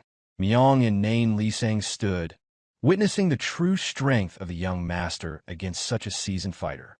Cherian stood frozen, at a loss for words, unable to comprehend the serene purity of Legion's martial arts after having witnessed his use of demonic techniques. Unmoved, Wayang muttered that the fight was over, seemingly expecting Legion to emerge victorious. At that moment, the formation faded and the barren land abruptly shifted with a loud sound of rubble. Two figures stood atop the arena. Legion, still holding his father's sword, his white robe now stained with red, and his opponent, still on his knee, shrouded in unsettled dust. The change in the arena caught the attention of the crowd, with many shouting in confusion, wondering what had happened. One spectator remarked that the dust was too thick to see anything, while another questioned the sudden eruption of the sandstorm. Cherian wondered aloud whether the location had reverted to its original state. By her side, Wayang provided the answer, explaining that the formation art had been dispelled, and they had returned to reality. A spectator called out, identifying the figure as the Nameless Traveler, his identity finally revealed. Cheon Wak, still kneeling, lowered his gaze in fear of being recognized, his focus on circulating his inner energy to seal the wound in his arm. The crowd erupted in realization. The Nameless Traveler had finally revealed himself. A spectator exclaimed in shock. Just then, Legion offered Cheon Wak his bamboo hat back. Unfazed by the battle that had just unfolded, Legion smiled warmly as he extended the hat. He carried with him both the righteous aspirations of his father and the demonic legacy of his mother. His smile was innocently kind, devoid of malice. Cheon Wak muttered to himself, expressing disappointment at not witnessing the seventh form of the Nine Calamities Demon Blade technique. If Legion had used that technique without hesitation earlier, he would have already been dead. With that thought, Cheon Wak reluctantly accepted the gesture, his voice low as he acknowledged his defeat. His understanding deepened. Witnessing the Nine Calamities Demon Blade technique was a once-in-a-lifetime opportunity, and as a member of the Heavenly Demon Cult, it would not be a dishonor to have been defeated. The crowd was silent, struck speechless as the Nameless Traveler admitted his loss. Even the Southern Peak Alliance's leader, along with his most trusted subordinate, struggled to grasp the full scope of what had just transpired. On the other side of the arena, the head of the Northern Heaven Supreme family, with his grandson, shared the same confusion. Lady Sima stood apart, watching alone, shocked by the turn of events. Among the spectators, Cherian was the only one who truly understood what had happened within the formation art. A faint gleam of relief appeared on her face, with the realization that Legion, her friend, came out all right. Finally, the announcer's voice rang out, marking the end of the battle. The winner of the Heavenly Dragon Grand Tournament was Jeok Legion, the youngest to ever win the prestigious competition. A new hero had been born in the Jianghu, and cheers erupted from the crowd, shouting Legion's name. Yet, Legion's mind wandered. He had sworn never to wield his father's sword in front of Cherian in passing of time. In the end, Legion had ended up using it, both to defeat and to save Cheon Wak, his martial senior turned companion. That night, the Heavenly Dragon Grand Tournament congratulatory banquet was held. A girl who caught a glimpse of Legion shouted, recognizing him as the tournament's winner. Another girl exclaimed in surprise at how young he was. Two girls approached Legion, who was leisurely walking with Cherian to enjoy the banquet, and offered their congratulations. One of the women asked if people often told him he was handsome. Legion responded smoothly, saying it happened all the time. Inherited both of his parents' striking appearance, Legion made no effort to hide his charm, clearly making an impact on the girls. The two girls erupted, clearly enjoying their conversation with Legion. However, Cherian watched quietly, noticing how popular Legion really was. Having spent her entire life honing her sword skills, she found herself a little awkward when interacting with others. Legion turned to Cherian and suggested they eat until their stomachs exploded. Cherian hesitated for a moment before asking if he was sure he didn't need to rest, as his injuries looked quite serious. Legion teased her, asking if she was worried about him. Cherian glanced at him, but did not respond. After their exchange on the life and death bridge, she had come to wonder whether Legion was always joking. At that moment, Chance, the head of the Northern Heaven Supreme family, approached to greet Cherian. He told her it had been a while, and she responded with a respectful greeting. Chance then expressed that he had been wanting to meet her and believed she would be a good match for their young master, Hagi. He asked what she thought about it, though it was clear from his tone that it was more of a demand than a question. Caught off guard by the suggestion, Cherian stammered in response. She had never spoken to young Master Hagi, and the idea seemed nonsensical to her. The onlookers began murmuring, speculating about the meaning of the interaction. Some wondered if the Northern Heaven Supreme family was trying to arrange a marriage with the Righteous Sword Sect, while others were unsure about Chant's intentions. Chant continued, explaining that he had been observing the Righteous Sword Sect for some time and believed that Cherian would make an ideal partner for Hagi. Startled, Cherian could not find the words to refuse. Before she could respond, Legion interrupted, stating that Cherian liked someone else. He said it casually, as if speaking to an innkeeper, showing no concern for the conversation's seriousness. Cherian turned to him, surprised by his words. Legion smiled, expressing to the cursed old man that she liked him. One of the onlookers commented that Legion was being disrespectful to the family head, while another murmured that he must have lost his mind. However, Chance remained silent, deep in thought. Chance finally spoke, acknowledging Legion's confidence. He expressed that he could understand why Cherian liked him. Still grinning, Legion responded that he didn't compare to Chance's grandson, but he liked Cherian a lot as well. He then pleaded for Chance to give up on her, his tone sounding almost as if he were begging, but his gaze was cold and piercing, as if ready to break the patriarch's bones if necessary. Chance was taken aback by Legion's boldness. He thought to himself that the young man had great courage, not just in his martial arts but also in his words. The onlookers were furious, one shouting in disbelief at Legion's arrogance. He questioned whether Legion was acting this way just because he had won the tournament, daring to show such disrespect to the Northern Heaven Supreme family head. With a chilling tone, Legion responded by posing a question of his own. He asked if the man was suggesting that he should just hand over the woman he liked to the Northern Heaven Supreme family head. His tone, though youthful, was filled with unwavering determination. The man barked back, demanding Legion watch his words in front of adults. Legion mused silently, noting how adults were quick to laugh and be cordial when their expectations were met. But the moment things didn't go their way, they turned into ungrateful bastards. His thoughts continued, criticizing how they never stopped to think about how suffocatingly outdated their standards were, nor did they show any interest in change. Watching his behavior, Cherian couldn't help but wonder why Legion was so riled up. Normally, he would just laugh and brush off such comments, but now he seemed genuinely upset. Another man, trying to impart wisdom, told Legion he would understand when he was older how immature his actions were. Legion's reply came swiftly, flat and certain, stating that he doubted it. He wouldn't grow old like them, he said. His thoughts on growing old were simple. It didn't automatically grant respect. At that moment, someone from the crowd called his name. Legion already knew who it was, and his gaze stayed fixed on the person who had spoken. On the other hand, Cherian and Chance turned to see who was calling out to the tournament's winner. It was Legion's father, parting through the crowd to approach his son. Legion greeted him casually, not bothering to offer any formalities or respect, simply acknowledging his father's arrival. Jeok Soorin, known as the Rising Hero, was Legion's father. He had been cast out of the martial world by his own father after being love-struck by a young woman named Seolha. Seeing him, one of the men from the crowd mocked Legion's father, suggesting that Soorin should educate his son, wondering how Legion had turned out the way he had.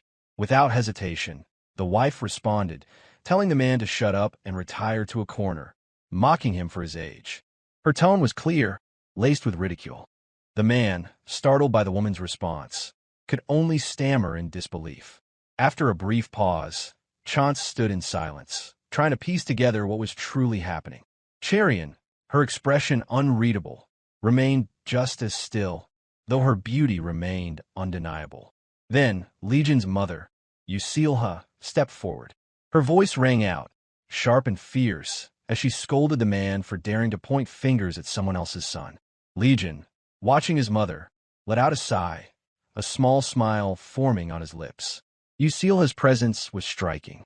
Her gentle eyes showed excitement to see her son, and her beauty was unrivaled. Sharp nose, full lips, and snow-white skin like jade.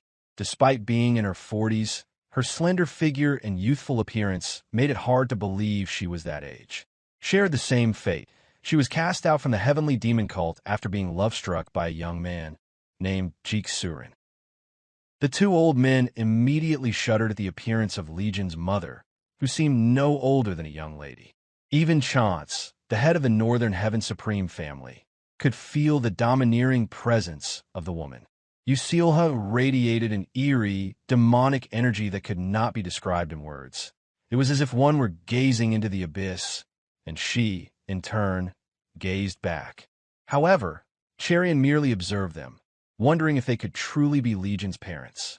Jeok, Soorin, and Seolha appeared to be in their 20s, an age that surprised anyone who saw them. No one would have guessed they had a son who was already in his 20s. One of the old men stuttered in an attempt to justify the situation, claiming that there had been a misunderstanding and that the young lad had been rude. But Chance quickly interrupted, explaining that no matter what the child had said, it was disrespectful to insult his parents. It was then that Chance realized the immense power Legion wielded, so he spoke with a measured tone. The old man admitted his fault, acknowledging that his words had slipped. As Chance excused himself, his mind raced. He now knew that Legion's mother was no ordinary woman. Looking at Legion's father, who appeared just as young but exuded no commendable inner energy, Chance felt a strange, unfathomable sensation from a man. He made a mental note to look into the matter further and left, leaving the two parents to reunite with their son. Once they were alone, Soorin immediately scolded Legion for his immature actions. He told him to refrain from such behavior. However, Legion responded, declaring that he had done nothing wrong. His words, though defiant, stemmed from the bitterness he felt towards his father's expectations of Jianghu. He continued, expressing his disdain for the way his father constantly tried to impose his beliefs and the flawed example he had set. His words were those of a teenager, frustrated and rebellious. Soorin listened intently, his sharp eyes fixed on his son. Though he missed him dearly, it was clear that their conflict stood in the way of reconciliation. Meanwhile, Cherian quietly observed the scene, contemplating the reason behind Legion's outburst. She realized that his actions, unlike his usual self, were likely prompted by the presence of his parents. He wanted his father to hear everything. Equally longing for her son, Seolha sighed at the sight and stepped forward, positioning herself between the two men. Her gesture seemed intended to stop the arguing, as when Legion left for his travels, he was only a 10-year-old boy. Now, he stood before her as a grown man. In response, Soorin closed his eyes, as if relenting in his urge to continue lecturing his son. Seolha spoke softly, noting how much Legion had grown in their time apart. Legion, showing a small smile, addressed his mother and suggested that they should head back first, saying there was much for them to catch up on. The four of them then made their way back to the Divine Wind Manor, the Sect Legion had created. Rather than meeting with their longtime subordinates, they found themselves seated with the leader of the Righteous Sword Sect and his wife. Suchong clasped his hands together in gratitude, expressing how much he appreciated Legion's efforts in saving their family. Soorin, acknowledging Suchang's words, responded that he hoped his son had not caused too much trouble. Seolha, likewise, spoke of how kind and beautiful their daughter was, her words also accompanied by the clasp of hands. On the other hand, Cherian, sitting nervously, wondered what was happening. The situation had taken an unexpected turn, leaving her confused. The six of them sat together, two young martial artists, a man and a woman, with their parents on each side, as if they were in some kind of suitor meeting. Suchong praised Legion, commenting on his wonderful character and stating that there was truly no one like him in Jianghu. Normally, Legion would have responded with a jest, perhaps making a joke about it being obvious. However, he didn't even glance at his father, despite being in the same room. Cherian noticed this, feeling the tension. As she looked at Legion, her gaze shifted to Seolha, who returned her look with a warm smile. Seolha then addressed her, asking if she was Cherian and how the two of them had met. Cherian was caught off guard by the question. Before she could answer, however, Legion nonchalantly interrupted, explaining that they had met on the streets. His tone shifted slightly as he mentioned that they had met again at a bar, an encounter he seemed to find amusing. Cherian, frustrated by the way Legion described their meeting, let out a cry of frustration. While his account was truthful, the way he said it made it sound crude. Soorin placing his drinking cup down, he seemed to take his time before speaking. He reminded them both that while it was good to be close, there should be proper boundaries between men and women, even for martial artists. He sternly told his son to act with more decorum. Legion merely glanced at him, acknowledging his father's words. It was clear that he was still angry with his father for the false beliefs about Jianghu he had been taught. Later, in the serene pond within the Divine Wind Manor, the area illuminated by the soft light of the moon and adorned with falling petals, Legion walked across the surface. His steps were as light as air, leaving only ripples behind as he made his way into the center of the pond. Cherian watched from the bridge, amazed at how effortless it seemed for him to walk on water. At the center of the pond, Legion stood, playing with the fallen petals from the plump blossom tree.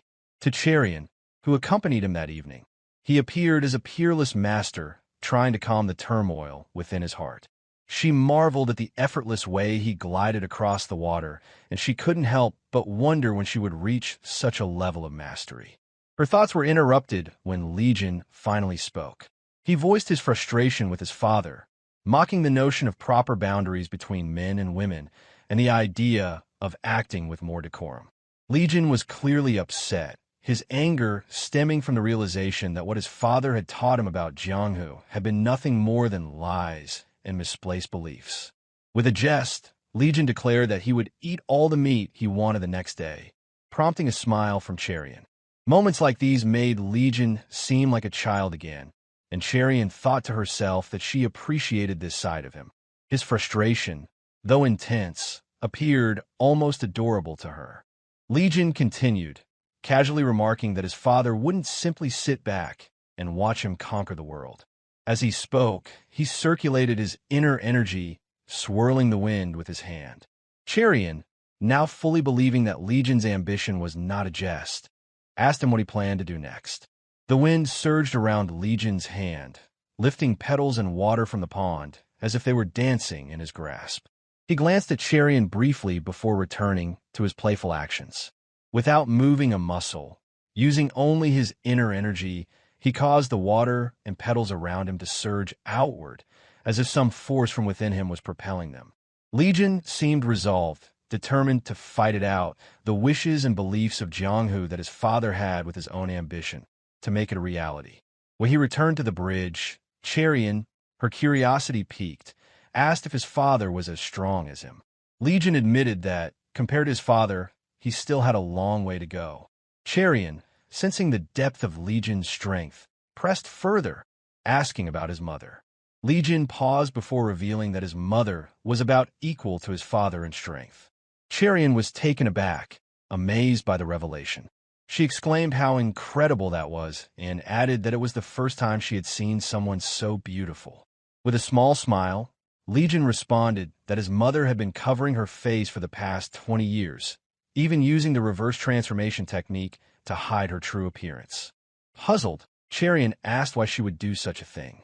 Legion explained that his mother's beauty, if revealed, could have led to complications, especially considering her past.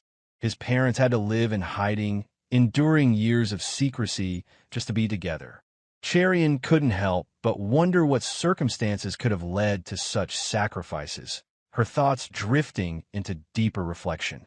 Legion then mentioned the technique he had used during their final match, revealing that it had belonged to his mother.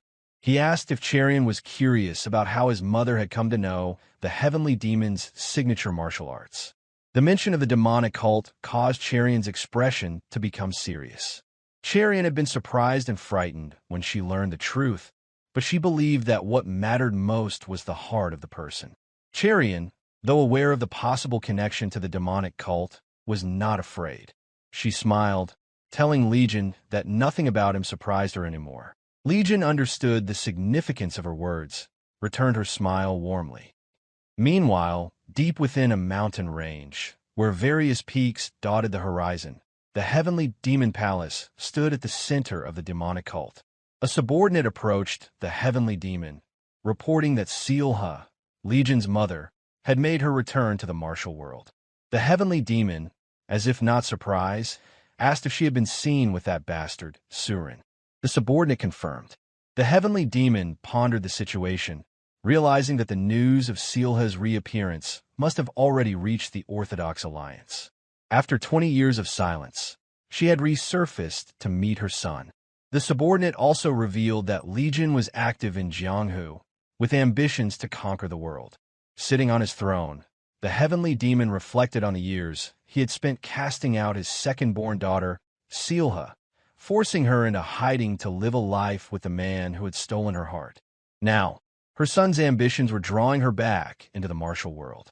Among the high-ranking martial figures present, one man, likely the heavenly demon's firstborn, remarked on Legion's ambition, smiling at the thought that his nephew might have inherited such a drive, one that his parents had been willing to sacrifice so much for.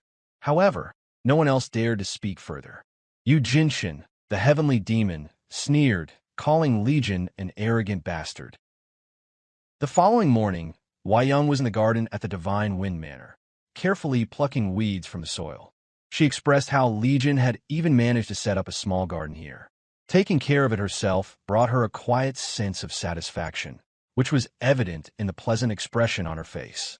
Nain Lisang stood nearby and, noticing her method of pulling weeds by hand, asked why she bothered with such an approach. Young responded with a playful tone, explaining that the enjoyment lay in tending to the garden personally. She believed that doing things with one's own hands was what made it satisfying. Meanwhile, Cheon-Wak, sitting nearby, appeared lost in thought, reflecting on his recent defeat at the hands of the young Master Legion, who was barely 20 years old. Sensing the middle-aged man's troubled state, Young offered him some words of comfort. She reassured him that there was no reason to be disheartened, explaining that Legion's martial arts were simply on a different level. She made sure to emphasize that Mwak had not lost as a martial artist. It was just the difference in the level of the martial arts. Cheon-Wak's face remained still. He knew that if Legion had used the 9 Calamities demonic technique without holding back, he wouldn't have made it out of the match alive. Curious about the martial art Legion had used in their final battle, Cheon-Wak turned to the elders and asked what it had been. Young glanced at Nain Lisang, wondering if he would reveal the name of the technique. Nain Lisang answered, telling Cheon-Wak that he would find out sooner or later, so he spoke of it. The technique Legion used was called the Galactic Meteor Sword from the Whirlwind Clan. Mwak's surprise was evident as he expressed that he had never heard of the Galactic Meteor Sword or the Whirlwind Clan. Nain Lisang went on to explain that the Whirlwind Clan kept mostly to themselves, staying out of the affairs of the Jianghu, but all the 9 great clans, as well as the Orthodox faction alliance, owed them a great deal. He continued, adding that he had been protecting Legion's father for 2 decades, as he was the legitimate successor of the Whirlwind Clan. If Cheon-Wak has the heavenly demon divine cult as his origin, he would understand the significance of the Whirlwind Clan to the old man, Lisang elaborated. Cheon-Wak still processing this, as Legion chimed in, saying how he had not known all the details. Legion casually walked in and remarked that it must have been the first time Cheon-Wak had met his father. He seemed unfazed, revealing that the depth of his origin meant little to him. Now more curious, Cheon-Wak asked whether the last strike in the final match had been a martial art of Legion's father. Legion confirmed this, adding that it had been a long time since anyone had fought with such intensity. Cheon-Wak responded with a jest, commenting that Legion's father was more handsome than he was. Legion teased him back, claiming that the old man clearly had no sense of aesthetics. Elsewhere, Jeok Soorin sat by his room's window, gazing at the Divine Wind Manor that Legion had built. Seolha approached from behind, wrapping her arms around his waist and sensing his unease. She asked what was troubling him, resting her head against his back. Still looking out at the manor, Soorin spoke aloud, wondering what kind of money Legion had used to build such an impressive estate. However, Seolha calmly reassured him, stating that Legion was not the type to take riches from innocent people. She spoke fondly of their son, remarking on how proud she was of him. Still pondering, Soorin voiced a request.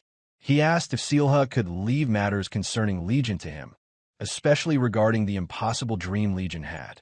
Seolha countered, asserting that it was exactly the kind of dream worth chasing. Soorin turned to face her, expressing his belief that the dream Legion pursued was unattainable. Though she loved and respected Soorin, she felt strongly that he could not leave everything about their son in his hands alone. With admiration in her eyes, Seolha explained that trying to forcefully stop Legion could result in losing him forever. Soorin, despite his firmness, ran a hand over her face, speaking of how she always worried about both him and Legion. Seolha fell into his embrace. In her mind, she spoke softly of her desire to protect them both. She wished that neither of them would suffer, even if it meant the entire Jianghu world was drenched in blood. Later, Legion took Cherian on a trip to a peculiar restaurant at the edge of the village. Having spent much of her time focusing on her martial arts, Cherian found it difficult to enjoy alcohol, commenting on how bitter it tasted. Legion remained silent, observing her as she tried new experiences. Cherian voiced her confusion, questioning why people drank something so unpleasant. Explaining casually, Legion told her that most people didn't drink for the taste. Only true alcoholics found pleasure in the flavor. Curious, Cherian asked why anyone would drink then. Legion responded that it started out as a social activity, a way to bond with others, but eventually it became about the feeling of getting drunk. He explained that the tipsy state brought a sense of release, where worries faded away. Legion's voice trailed off, and Cherian, sensing his inner conflict, realized that his thoughts were elsewhere, likely troubled by concerns about his father. Cherian, shifting the conversation, asked if he was good at drinking. Legion set his cup down and, without saying much, responded to her question. With a smug smile on his face, Legion confidently declared that there was nothing he couldn't do. Cherian, chuckling in response, couldn't deny the truth of his words after everything she had seen him accomplish. Legion's expression shifted as he spoke again, this time more seriously. He mentioned that he was planning to bring someone along today, and it was clear that the situation was escalating. Just then, a man made a ruckus, accompanied by a group of people. His tone was forceful, demanding repayment from the restaurant owner's wife, who seemed to be in trouble. The restaurant owner's wife, pleading with them, explained that business had been difficult lately. Legion muttered that they were usurers, prompting Cherian to ask for more details. Legion explained that they belonged to a ruthless group called the Three Heads Faction, led by a man known as Shim Yonggu, who was infamous for his cruelty. He added that, while not widely known, the faction was backed by the powerful Northern Heaven Supreme family. Cherian was taken aback by this revelation, as it was hard to imagine such a respected Orthodox family engaging in such unsavory activities. The woman, clutching her child tightly, shouted that if she had known the Three Heads faction was behind this, she would have preferred to starve rather than borrow money from them. Unfazed, Yonggu coldly responded that starvation would soon be the woman's fate, as the restaurant would be theirs by the end of the month. At that moment, the restaurant owner emerged, a massive man carrying a cleaver. He asked what was going on.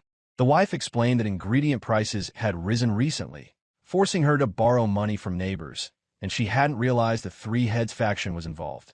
The owner assumed that they had been monopolizing supplies for some time, trapping people into borrowing from them. Yonggu, offering a solution, suggested that the restaurant owner come work for them, mentioning that he had handled the dispute at an inn recently and seemed quite skilled. He offered the owner a salary of 40 niang a month. The restaurant owner, however, rejected the offer, stating that he had already refused such an arrangement. Yonggu, his patience wearing thin, warned that if the owner wasn't confident he could track them all down and kill them, he should think about his family before acting recklessly. With a shiver, the owner's wife listened in fear. Yonggu then taunted the owner further, implying that the fate of his family would be in jeopardy if he didn't comply. But the restaurant owner remained still, facing a difficult choice. He neither moved nor accepted the offer. Suddenly, Legion interrupted the tense moment, speaking up. He remarked that 40 niang was far too low a price to offer for someone like the restaurant owner. Despite the escalating tension, Legion seemed unconcerned, speaking as if the whole situation were beneath him. Yonggu, now turning his attention to Legion, recognized him as the winner of the recent Heavenly Dragon Grand Tournament. He scoffed, calling Legion a young fool who had lost all sense of fear. He threatened to remind Legion of who backed them. Yonggu then shouted orders to his men, dismissing Legion as a mere nuisance. He commanded one of his subordinates to deal with the restaurant. The thug, following his orders, began wreaking havoc inside the restaurant, smashing tables and creating chaos. He shouted at the guests to leave, kicking them out in the process. The restaurant owner's young son, terrified but brave, tried to intervene, reaching out to stop the destruction. Despite his fear, the boy begged the men not to make such a mess. The thug, enraged, grabbed the child and hurled him toward the owner, taunting that he would not let the boy off easy simply because he was young. The thug unsheathed his sword, advancing on the child. Cherian stood up, urging the thug to wait. The man, however, seemed to have had enough. He muttered to himself, reflecting that they should have dealt with the kid from the start. At that moment, with a swift motion, Legion hurled a chopstick through the air. It sliced cleanly through the thug's head, leaving a bloody trail as it exited the other side. The shock was immediate. Cherian, startled, had not expected Legion to take such drastic action. Jianghu and the restaurant owner were equally stunned by the sudden violence. The man, with his fading consciousness, managed to mutter a curse before his death. Legion remained seated at his table, his hands still outstretched from the throw. His expression was one of indifference, as though the whole situation were trivial to him. With that, the man who had thrown the child collapsed, his life snuffed out. The room fell silent, all eyes now fixed on Legion. He slowly reached for another chopstick, smiling faintly as he imbued the weapon with his inner energy.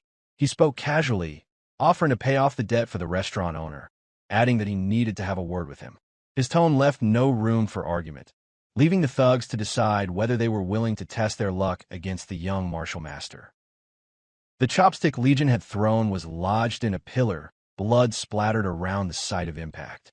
The man who had kicked the boy earlier now lay lifeless on the floor, with a gaping hole in his head. The members of the three-headed faction stared in stunned silence, unable to process how one of their own had been dispatched with nothing more than a chopstick.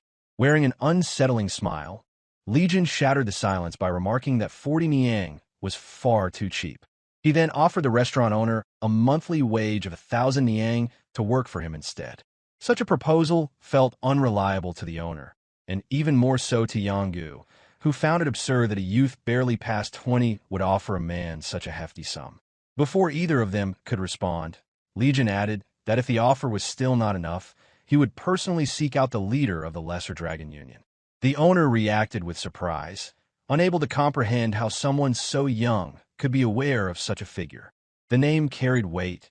Once, merely hearing it had been enough to strike fear.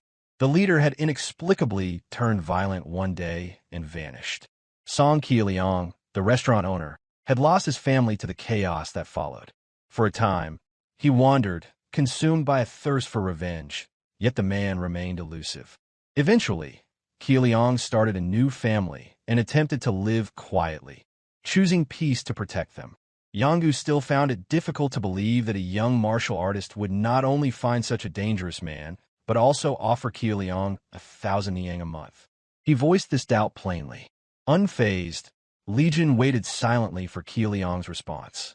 Cherian silently reflected that, perhaps because the final round of the Heavenly Dragon Grand Tournament had been shown through a formation illusion art, Legion did not seem as fearsome as past champions, even in victory. Jianghu soon issued a threat.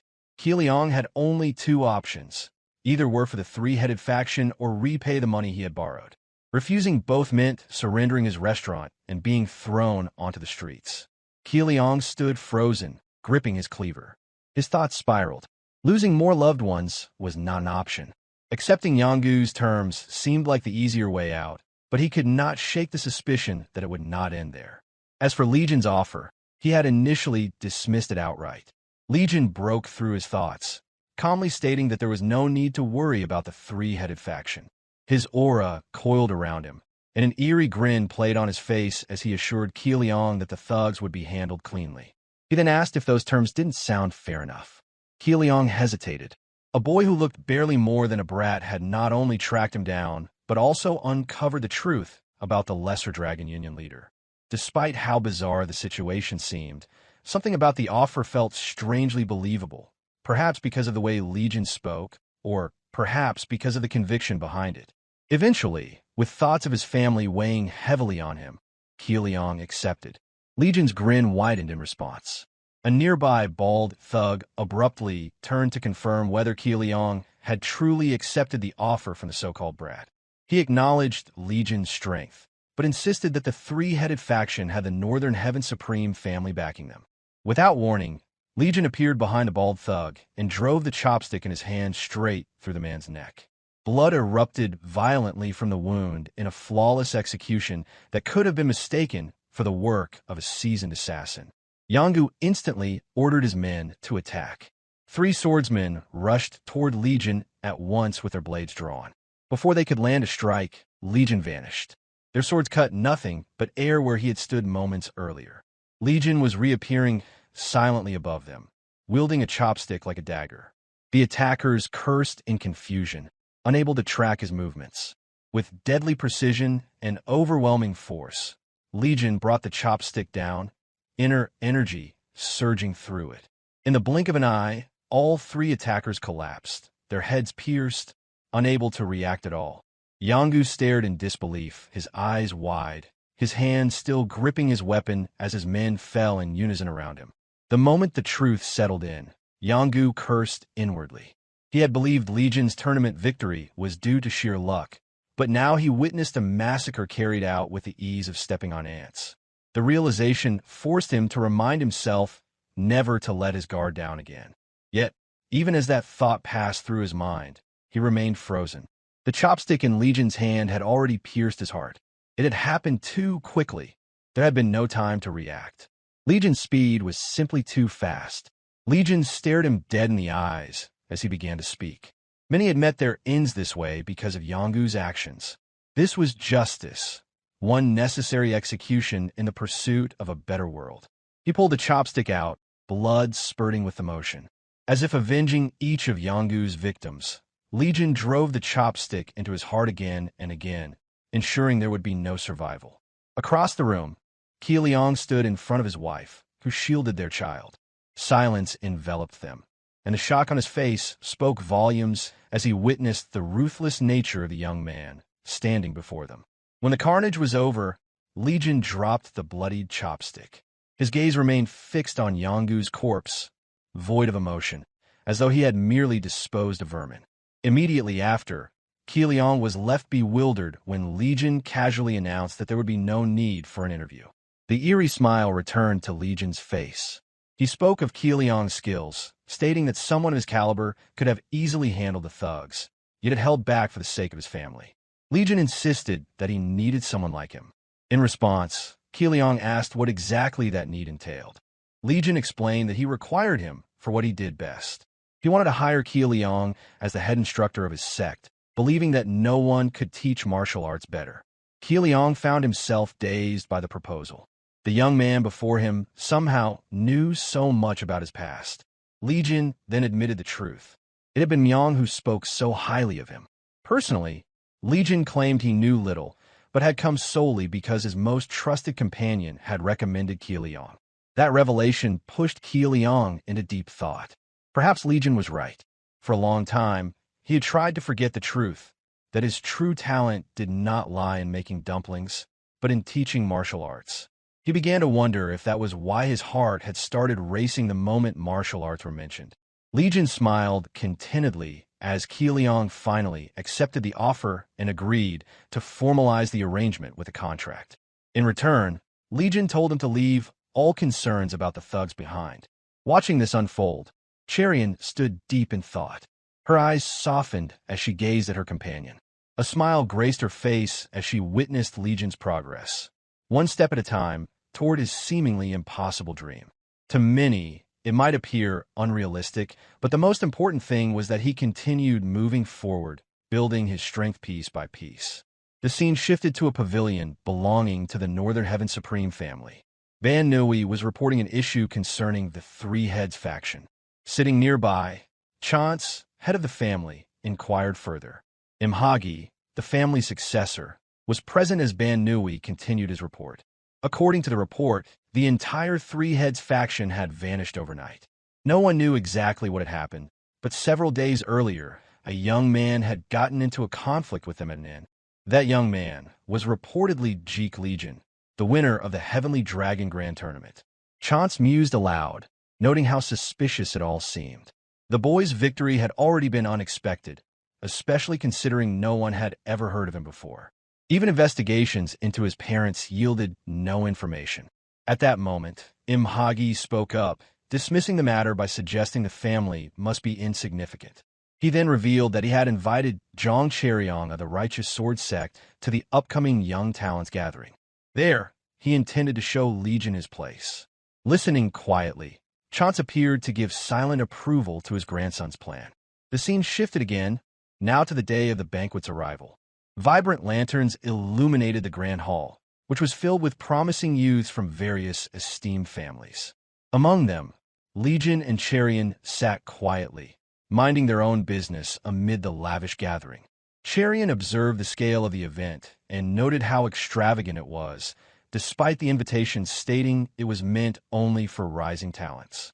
Legion pointed out that it served as a political event in disguise, with the children of powerful families gathered under the pretense of socializing to build connections. Cherion mused internally, wondering if that explained why everyone appeared so overdressed in luxurious attire. Her gaze drifted to Legion, who had claimed earlier that he wouldn't attend such a juvenile gathering. Yet here he was, calmly chewing on meat without a care in the world. Suddenly, an elder stepped onto the stage, capturing the room's attention and prompting a few whispers of curiosity.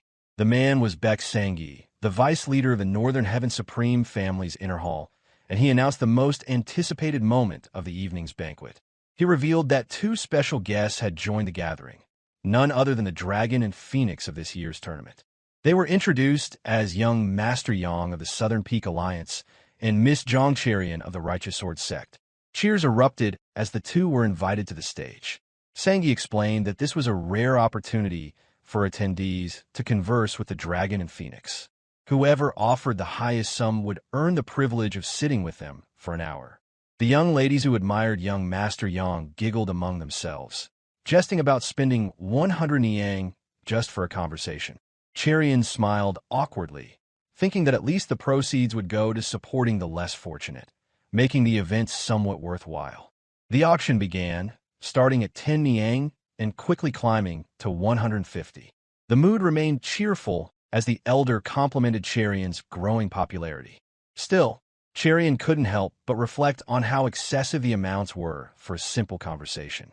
The children of noble houses truly lived in a different world. At that moment, young Lady Sima approached Legion. She remarked how surprising it was that he remained seated, merely watching Cherion from afar. Curiosity danced in her voice, but Legion's attention was fixed elsewhere. Something about the event felt off, and his instincts sensed an undercurrent of hidden intentions. Young Lady Sima commented that she had expected him to participate. Legion admitted uncertainty, though something strange tugged at him, a sensation he couldn't yet explain. Then an abrupt shift. A bid of 1,000 niang was announced, an offer to sit with Cherion. The crowd turned to see Imhagi, the young master of the Northern Heaven Supreme family, placing the offer. The room quieted, and the other bidders withdrew. Legion's eyes narrowed as Sang-gi began the countdown, with no further bids being made. Imhagi turned his gaze toward Legion, his expression drenched in provocation, as though flaunting the power of his wealth. Legion answered with an eerie smile, the kind that signaled something deeper. The provocation confirmed his suspicion. Imhagi was plotting something, and that realization was exactly what he wanted to know. The onlookers widened their eyes in collective astonishment. The idea of spending 1,000 taels merely for a chance to speak with the victor of the Dragon and Phoenix tournament far exceeded what most considered reasonable. For many present, such a sum was beyond comprehension. Imhagi wore a self-satisfied smile, his expression thick with arrogance. One of the young cultivators nearby muttered a remark, noting that the Northern Heaven Supreme family indeed lived up to its reputation. With that, Imhagi made clear the power of his family's wealth. The gesture was not just for show, it was a declaration. Smug thoughts occupied Imhagi's mind. He was determined to demonstrate the vast difference between their standings. Legion would be made to feel it, that unbridgeable gap in status.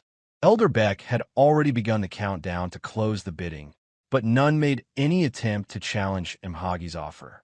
Not even Bio Kwa, who seemed to favor Legion, stood silently. Then came a sudden disruption. With an air of complete indifference, Legion lifted his hand and declared an offer of 2,000 taels. The hall fell into stunned silence. Imhagi's expression shifted as disbelief overtook him. There was no way a wandering martial artist could afford such extravagance. Though none said it aloud, the same thought echoed in Suchong and Bioqua's minds. This was far more than bold. It bordered on madness. Only Cherian remained composed. Her eyes narrowed slightly as she tried to decipher what Legion was attempting to achieve. The room buzzed with whispers.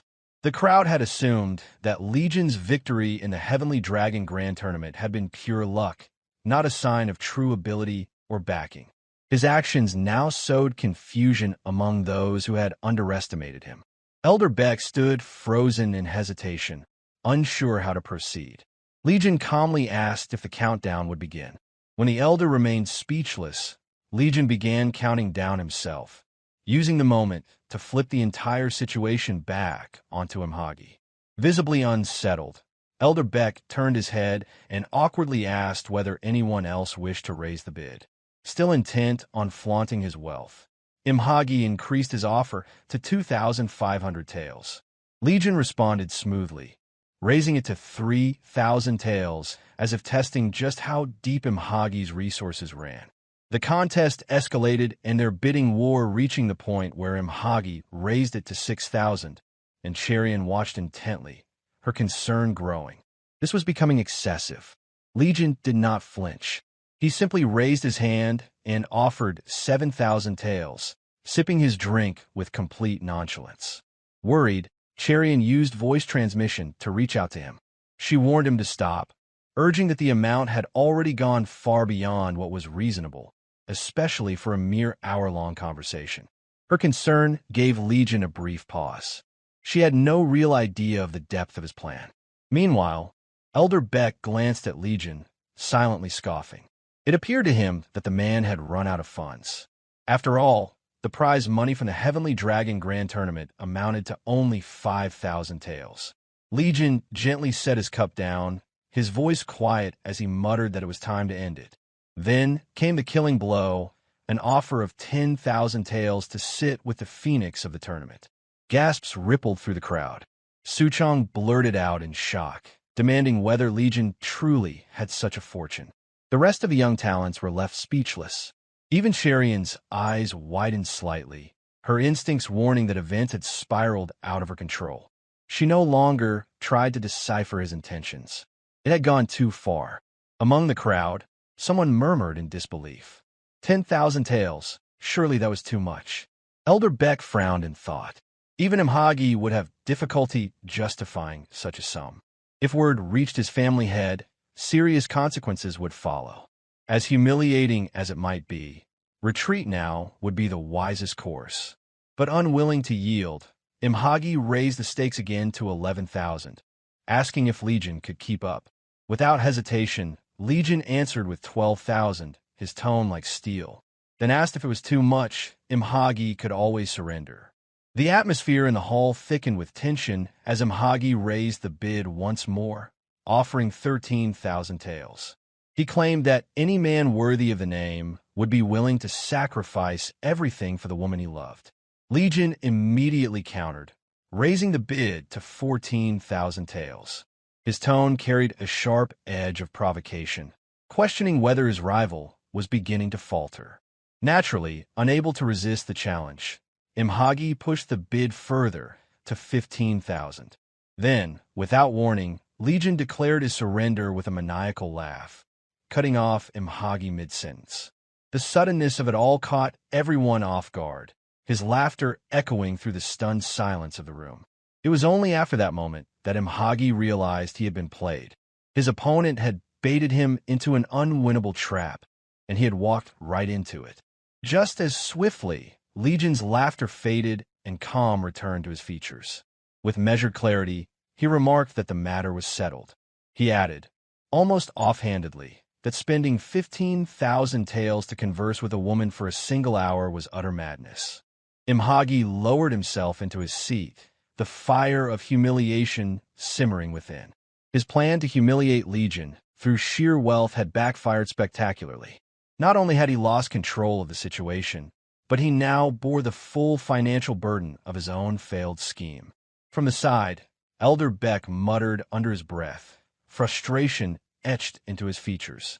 If the auction ended like this, he would be the one to suffer most. It became clear to him that he would need to salvage Imhagi's pride, even if it meant invalidating the entire auction. Before he could proceed, Legion slapped a bill slip onto the table and gestured for Elder Beck to verify its authenticity. When questioned about his ability to pay, Legion responded by urging the elder to confirm it for himself. After a brief inspection, Elder Beck found the bill genuine, though surprise lingered in his expression. He asked where such a sum had come from. Legion answered plainly that he had earned it. Still unsatisfied, Elder Beck pressed further, expressing doubt that someone of Legion's age, regardless of martial skill, could have amassed such wealth. In response, Legion fixed him with a piercing stare. He acknowledged the elder's loyalty, but made it clear that the persistent questioning bordered on provocation. The implication was unmistakable. There was no obligation to explain anything further. A flicker of fear passed over Elder Beck's face. Despite Legion's youth, his status as the Heavenly Dragon Grand Tournament champion commanded respect. The elder quickly muttered an admission that no further explanation was needed. Having effectively silenced the elder and outmaneuvered the proud young master of the Northern Heaven Supreme family, Legion returned to his drink, sipping it with casual ease. Elder Beck, recovering from the exchange, instructed Cherian to join Imhagi as he prepared to commence the auction for Suchong, another young martial artist. Later that evening, deep within the estate, Elder Beck processed the auction funds with a greedy glint in his eye. He muttered to himself, noting with relief that the ordeal had finally concluded. He needed to complete the process quickly before the dragon and Phoenix finished their conversation. With bitter disdain, he remarked on Cherian's luck, attributing her fortune to nothing more than her appearance. Though he had given her half of the 15,000 taels as agreed, he saw an opportunity. If he simply took the remaining sum, the young master would be pleased. At that moment, Legion materialized beside him in eerie silence, his voice eerily echoing the elder's earlier words about pleasing the young master. Elder Beck jolted in shock, demanding to know how Legion had entered. Undisturbed, Legion reminded him that the money was claimed to be for those in need, which had been the reason Cherian went along with the arrangement. Without another word, Legion's fist struck with brutal force, shattering the elder's nose and sending blood from his mouth. Though capable of lethal precision, he refrained from using inner energy, simply sending the elder sprawling to the floor in pain. Writhing in rage, the elder screamed for help, demanding to know why no one outside was responding. With a cold smile, Legion revealed the truth. There would be no help. The guards had already been neutralized, unconscious outside the room. The elder's scheme to embezzle funds had been discovered long before he realized it. Inside the dimly lit office, Legion pressed his foot down on the elder's hand, pinning it to the floor. Without a word, he picked up the processed money bill and held it in his grasp. A moment later, he answered the unspoken question that had lingered since their confrontation began. The money had been earned by taking it from scoundrels like Elder Beck, those who thrived in the shadows and worked to conceal the vile deeds of men like Imhagi. Legion looked down at the fallen man and questioned whether he truly thought his actions would go unnoticed. The elder's eyes widened in stunned disbelief. The realization hit with force. This young man knew far more than he should have. Behind the closed doors of that office, Legion delivered a punishment no words could match. Fists replaced arguments, and Elder Beck learned a lesson carved into pain and bruises. Later that night, under the quiet gleam of moonlight, Legion and Cherian walked the road home. The cool night air contrasted the tension that had burned earlier. Legion shared the truth that Elder Beck had attempted to embezzle the auction funds. The money had been reclaimed and would be used for its rightful cause. A quiet laugh slipped from Cherian as she expressed surprise, remarking that she hadn't expected someone like Imhagi to go so far. Intrigued, Legion asked what had transpired between them during their allotted hour. Cherian answered with a trace of disbelief. There had been no real conversation. Imhagi had simply sat there, drinking in silence. She confessed she hadn't expected him to take part in the auction in the first place. Legion responded with a short laugh, observing that Imhagi had likely tried to build his pride by involving her. Unable to stand aside, he had pushed himself into the fray. But when it became clear that she felt uncomfortable, he had withdrawn. Cherian pointed out, somewhat nervously, that Legion had provoked Imhagi at the perfect moment, just before he could back out. Legion explained that even if Imhagi chose to retreat, it couldn't end on his terms. So the bidding had been pushed to its limit, driven up, then flipped back on him to seal his defeat. Then, abruptly, Legion paused mid-step and glanced toward her. Their eyes met briefly. With a calm that belied the weight of his words, he remarked that if the auction had truly been a contest to win her, the stakes he would have offered were beyond anything she could imagine. Cherian froze in place. Her eyes widened slightly, and her lips parted as if to respond, but no words came. Legion turned away without another word and resumed walking, leaving her behind in stunned silence. Confusion swirled in her mind as she watched his retreating figure disappear into the night.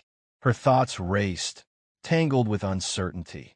Was that truly a confession? The following day, chaos erupted inside Elderbeck's office. Driven by fury over the lost funds, Imhagi unleashed his rage, knocking over shelves and scattering stuff. In the midst of the mess, he demanded to know why the money hadn't been retrieved.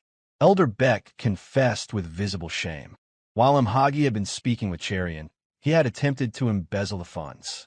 But Legion had foreseen it and arrived before anything could be done. Imhagi's thoughts burned with anger. He couldn't understand how Legion had outmaneuvered him yet again. Everything, every moment, felt like a calculated game, and he had been the fool. The humiliation lingered. He remembered the feeling of being humiliated before a crowd of inferiors who wouldn't have dared meet his gaze before. In the silence, Elder Beck offered a chilling suggestion that Legion needed to be dealt with. Imhagi questioned the idea. Killing the victor of the Heavenly Dragon Grand Tournament? The elder affirmed the proposal. Imhagi replied cautiously. Their family had been the one to host that very tournament. If the truth ever reached the outside world, it would bring about ruin. His grandfather would never forgive such disgrace. Elder Beck responded with a hard truth. Was it better then to simply endure? Imhagi's reputation had already fallen, and rumors were spreading fast. People were whispering that he had lost both his woman and his wealth to someone from the lowly Divine Wind Manor. Elder Beck leaned in with a hushed tone, suggesting that while Legion's martial prowess was indeed formidable, there existed a method to eliminate him without drawing any attention. A wicked smile formed on Imhagi's lips as he sought confirmation. Was there truly a way to end Legion without leaving a trace? Yet unbeknownst to the young master, the only path left open to him was retreat. Digging a hole and hiding until the storm subsided might have been his only chance, for any other action would lead to consequences far beyond his control. Imhagi reiterated his question, asking once again if there was a way to kill him covertly. Elder Beck responded that there were those in Jianghu who could take care of such dirty work. Still unsure, Imhagi sought clarification, wondering if Beck was suggesting the use of an assassin. He questioned whether a mere assassin could really kill the champion of the Heavenly Dragon Grand Tournament. In a calm and collected manner, Elder Beck assured him that this method was the most secretive and reliable, requiring no deep martial arts. All that was needed was one moment when the champion let his guard down, and that would be enough. After considering the matter, Imhagi spoke again. He acknowledged that this year's Heavenly Dragon Grand Tournament was indeed weaker than usual, making such an assassination seem more feasible. However, he quickly warned that if this plan were to be exposed, it would lead to their complete ruin. Elder Beck reassured him, stating that an assassin would rather die than reveal the identity of their employer. All Imhagi had to do was prepare the payment, and Beck would ensure that the source was concealed through various channels. With Beck's expertise, he promised that this matter would remain known only to the two of them. Imhagi smiled to himself, thinking their plan would certainly work. He muttered that he would have the money ready by tomorrow. Deep down, he also thought that if he successfully killed the champion and eliminated Baek Sangi after the job was done, the secret would be preserved forever. Imhagi then addressed the elder, promising a large reward if the plan succeeded, calling him Vice Hall leader. Meanwhile, Elder Baek, scheming silently in his mind, felt a sense of triumph, knowing that the young master had fallen into his trap. He responded that Imhagi could trust him, but inwardly, Baek knew things would not unfold as Imhagi expected. Baek had already turned his back on the Northern Heaven Supreme family starting the night before. That night, Baek Sangi met with Bong Suchong. The spy legion had turned. After a few brief exchanges of pleasantries, Suchong informed Sangi that Imhagi had been furious during the night's gathering of up-and-coming youngsters. Sangi had tried to brush it off as a minor issue, but Suchong reassured him that the situation was far more serious. He explained that an order would soon be issued for Elder Baek's execution. Taken by surprise, Sangi demanded to know what Suchong meant. Suchong, in a calm tone, explained that Imhagi's personality was well known and that this was not a trivial matter. He reminded Sangi of how many lives had been lost over a single mistake in the past. Suchong's prediction was clear. Imhagi would soon find someone to take the fall for the humiliation. It was only a matter of time before Sangi became the scapegoat. Trembling with disbelief, Sangi questioned the reward for his 11 years of loyalty to the Northern Heaven Supreme family. He wondered aloud if this was the price he had to pay for his dedication. With a bitter tone, Suchong responded that he was in a similar situation. He revealed that the Northern Heaven Supreme family was attempting to shift the blame for the Dragon and Phoenix tournament disaster onto him. Suchong's words prompted Sangi to reflect deeply on his own situation, realizing that the family might do the same to him. Sensing the change in Sangi's thoughts, Suchong asked if he wanted revenge. He admitted that he would seek revenge in a heartbeat, as he had no intention of being discarded by the family. The idea of revenge began to take root in Sangi's mind, and he began to believe that young Master Imhagi would discard him for a single mistake. The following day, Suchong reported to Legion, who had accompanied by Myong. He informed Legion that Baek Sangi had convinced Imhagi to go through with the plan, and that an assassin commission would soon be sent to the Phantom Slaughter sect. Impressed by the usefulness of Suchong's position as an elder of the Northern Heaven Supreme family, Legion acknowledged the significance of the information. In turn, Suchong reminded Legion of their agreement, pleading for the promised payment, which would allow him to live the rest of his life in comfort once the task was complete. Legion replied that one couldn't simply sit still and wait for death. Just then, Suchong stood silently, struggling to believe his fate. He recalled the time he was caught stealing the exploding Thunderbolt, and how Legion had burst an operator from a secretive organization, painting a lake with the operator's blood. Legion had forced him to ingest a poison pill, using it to control him and force him to follow Legion's orders. Unable to hold back, Suchong asked of what Legion was trying to do, expressing disbelief at the idea of changing the assassination target to that particular person. He found the notion insane and ridiculous. But Legion did not respond with concern. He merely threw Suchong a pill to stop the poison from wreaking havoc on his body. With visible displeasure, Suchong accepted the pill, which served as the antidote for the month, and Legion told him to leave. Suchong didn't care about Legion's plans anymore. His only focus was surviving at all costs. Once Suchong left, Myong spoke up, noting that the way Legion had provoked Imhagi had turned out to be quite useful. A laugh escaped Legion's lips as he expressed that he had been thinking the same, and that it turned out to be a good opportunity. Legion removed his mask and continued, mentioning that Imhagi probably thought he had hired the assassins to target Legion. It would be interesting to see what would happen when the truth came out. Myong then asked whether Legion planned to spare Baek Sangi. Legion's answer was firm. He said that Baek Sangi had been cleaning up after Imhagi and had killed innocent people, so there was no reason to spare him. Casually, Legion mentioned that he had already told Bong Suchong to take care of it once the job was done, though he wasn't sure if that would even be necessary. He then expressed curiosity about how the Phantom Slaughter sect would respond to the situation. A vicious smile appeared on Legion's face as he wondered how they would react when they discovered the target wasn't who they thought it was. At the Phantom Slaughter sect, a subordinate walked toward the leader's office, holding a parchment with the details of the assassination request. When he arrived, he presented it with respect, reporting that a first-rate commission had come in. The leader took the parchment, curious about the first-rate commission. As he opened it, he muttered under his breath, remarking that it had been a while since the sect had received such a request. But as he read the content, his eyes widened in disbelief. Noticing how the leader trembled, the subordinate called out to him. In shock, the leader screamed as he realized the content of the request. The parchment contained an image of young Master Yang Suchong from the Southern Peak Alliance. Elsewhere that evening, over the varying peaks, a waterfall parted, its waters glowing under the setting sun in a tranquil display. Legion sat in lotus position, cultivating his mind and gathering inner energy. It was a rare moment of peace.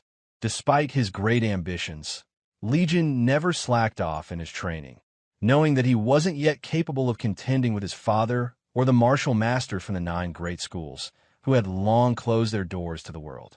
Suddenly, his eyes snapped open when he heard his father's voice, asking him what he was trying to do. Soorin had appeared as if out of thin air, and Legion had only noticed his father's presence when he spoke. Soorin, having someone followed his son throughout his travels, knew bits and pieces of Legion's ambitions, but still asked the question. Nonchalantly, Legion replied that he wanted to unite the whole Jianghu. His resolve remained unwavering. Soorin echoed the words, reflecting that it was such a lofty ambition. Even he, as the descendant of the Whirlwind clan, though having enough strength and background, did not act on his dream to achieve it. So, Soorin asked why Legion wanted to unite the whole Jianghu. Unperturbed, Legion defiantly answered that he simply wanted to. Unconvinced, and bearing the promise made with his father, Soorin commented that such a reason was not enough. Legion calmly stood up, stating that he didn't make this reason to make his father understand. He then asked why he couldn't dream of something everyone else was dreaming about. Why was it wrong for a member of Jianghu to dream of dominating the world? Soorin tried to respond, but found himself unable to find the words. Even he once had dreamed lofty dreams of bringing peace to the whole Jianghu. But that dream had remained nothing more than a fleeting hope.